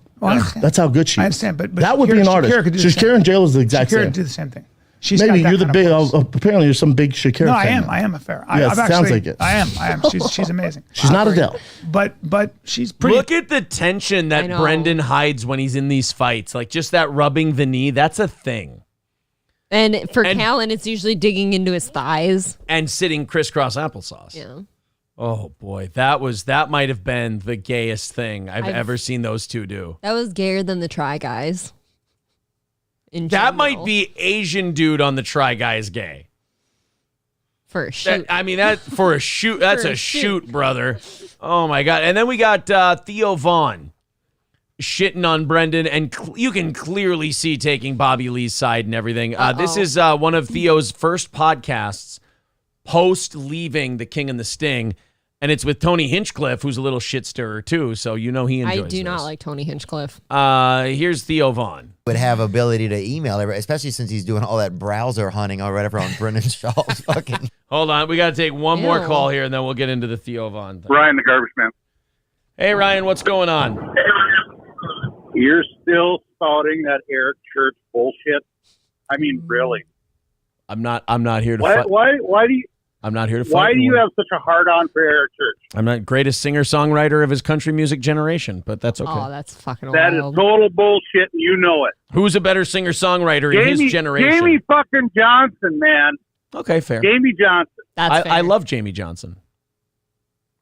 Not and as Chris Stapleton. Not to fuck Chris Stapleton. Don't you fight down or back Chris down Stapleton. from a fight, Aaron. Oh my God! Remember when he did that song with Justin Timberlake? That was okay. Cool. You got one. Good job. Oh, moving on from Chris Stapleton now. He's got a beard. What about Tennessee Whiskey, Aaron? Yeah, one song. Great. Tennessee Whiskey. Awesome. Okay, we did you already.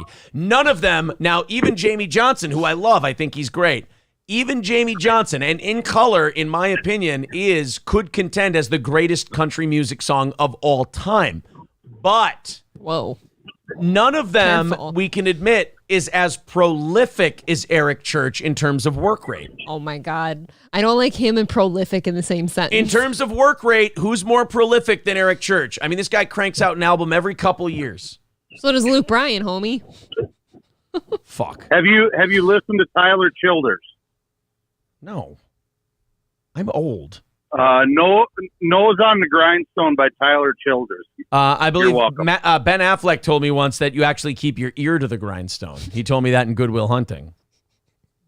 Oh. Yeah. Okay. So your guy already fucked up. I'm just kidding. All right, I'll talk to you later. Thank you, Ryan, the garbage man. You're not fighting hard enough. I know, because he brought up Jamie Johnson. I went, oh, that's fair. If it was someone, I love both of them. Look, should have seen it in color. Like, that's a phenomenal song. I don't know if it's the best country song of all time. Fuck you. In Color might be the best country music song I cry when I hear that song religiously every single time I cry. But it's a sign of a great song. Top 10 maybe. Ready for me to blow your mind? In Color is a better artistically written, performed song than anything Garth Brooks has ever done. Better written. Yes. Yeah. I won't say perform. You know what I'll put up there? Here's what I'll put up there. In terms of, like, I'll go back to the 80s. I won't go back any further than the 80s because then we're going to get into crazy fucking arguments. Because I could argue that, what's that Waylon Jennings song? If you see me getting smaller, don't be grieving. I'll be leaving, don't be grieving. Isn't it If You See Me Getting Smaller? That might be it. I can't remember, but that's an unbelievable song. Whiskey River by Willie Nelson is one of the best written songs of all time. I'm going to say Jamie Johnson in Color. If we only go back to the 80s, the only song I can think of off the top of my head that might rival it is I Can Still Make Cheyenne by George Strait. In terms of the greatest country music song I don't know, all these songs I cry at. It's got to be a sad bastard song. Country music is sad bastard They have to make music. you cry, I think. Yes, and I do absolutely. cry at that one, too. All right, here's Theo Vaughn. We've had Tony Hinchcliffe laughing up on our screen for too long. We got on a country sidekick. This is going to make a great clip. People are going to be frustrated. Since he's stalking Brendan on his own, whatever. That whole debacle was, that's one of the fun, it's almost like a sketch show. You know, when you go watch that, it's like, they had like screen grab, like Brendan doesn't own a computer, which is the funniest part of all of it, right? Yeah. Like he's getting this research to have like screen grabs on his phone. I love that Theo's shitting on Brendan like we said when they did that goodbye. It's like these two were forced to do that. Yeah. Theo wants out, and Brendan feels like he's a traitor anyway. Theo's trashing and making fun of Brendan right off the bat. First podcast he does. He finally can. And you know what else I like about this perspective? Theo's from Mississippi or Louisiana or whatever it is. Theo's not into this LA gay shit. No, so that's apparent. I love hearing his take on this because it's all of our takes on it, which is like, this is a sketch comedy. This is ridiculous that these people are taking it this seriously. That's why it was so much fun for all of us on YouTube to watch and react to, because there was so much meat on the bone and still is. The whole thing was just so ridiculous. It's wild. I couldn't get enough of it. That was like my like thing. I switched from like police interrogation videos to like following the Schaub and Bobby Lee thing for a while. I love that Tony Hinchcliffe is honest about that, because a lot of us did that. That is good. Yes. I do like the honesty. It's interesting as fuck to listen to. It's my YouTube algorithms just filled with Bobby Lee, Brendan Schaub, Kalila, like I know. Weird. Because I can't. There's sometimes I'm on one thing and then sometimes I'm like, maybe they did do that. Like it like switches quickly. It's like if you're talking to, your gun-toting friend and then all of a sudden you're with your liberal. Well, if there were no guns then this happened. Like sometimes you can see both sides of the argument. I'm like, well, I mean, Brendan, hate happens to people. People are jealous. You're a fighter turned comedian, and then all of a sudden I saw one clip where Kalila's like, yeah, I'm a lot better at the internet than people think, and I'll destroy someone. It's like from an episode that was years dirty. That was the one that made me put Brendan above her. Yep. Where I went, oh, Brendan did get played by her, big time. Yep, big time. She called herself a sleuth. Yeah, I'm an internet sleuth. I can fuck with people. And then you watch XLP's stuff, and you're like, oh, fuck. She's not okay. She's a demon sent straight from hell. I worry about anyone too close to her. I really do. I don't worry about Bobby because he's just so there to be a victim.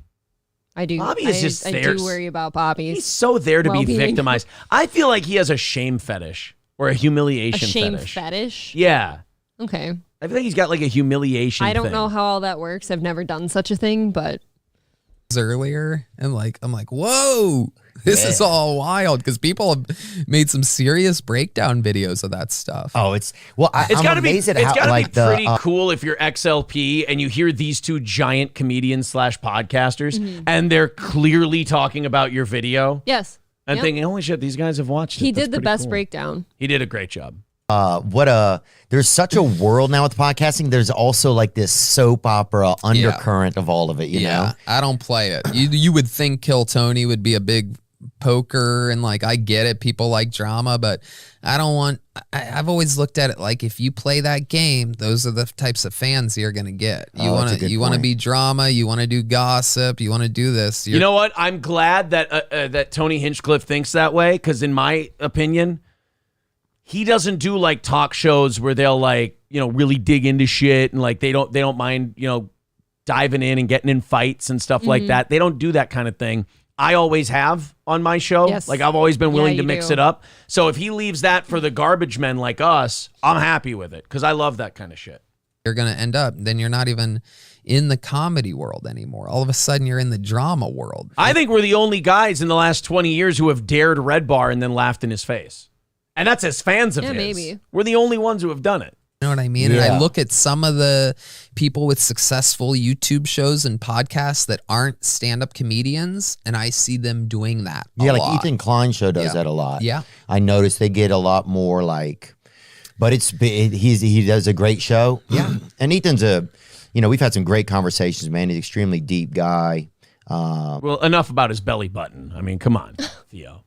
How about it's amazing that Theo has more nice things to say about Ethan Klein than Brendan Schaub? That is jarring. That's almost, telling. I think. Yeah. It's telling. But yeah, I think that's just their world. I guess it's also, what is your world? Right. And what do you like? Like some people, they like that. Right. Yeah, that's what I'm saying. Like, I'm glad like the comedians decided to stay in their lanes a little bit because they got comedy shows to do and the podcast thing is secondary to them and all that. I like that they left it for the rest of us. Like I said, leave the garbage for the garbage men. I'm happy with that. Let us handle it.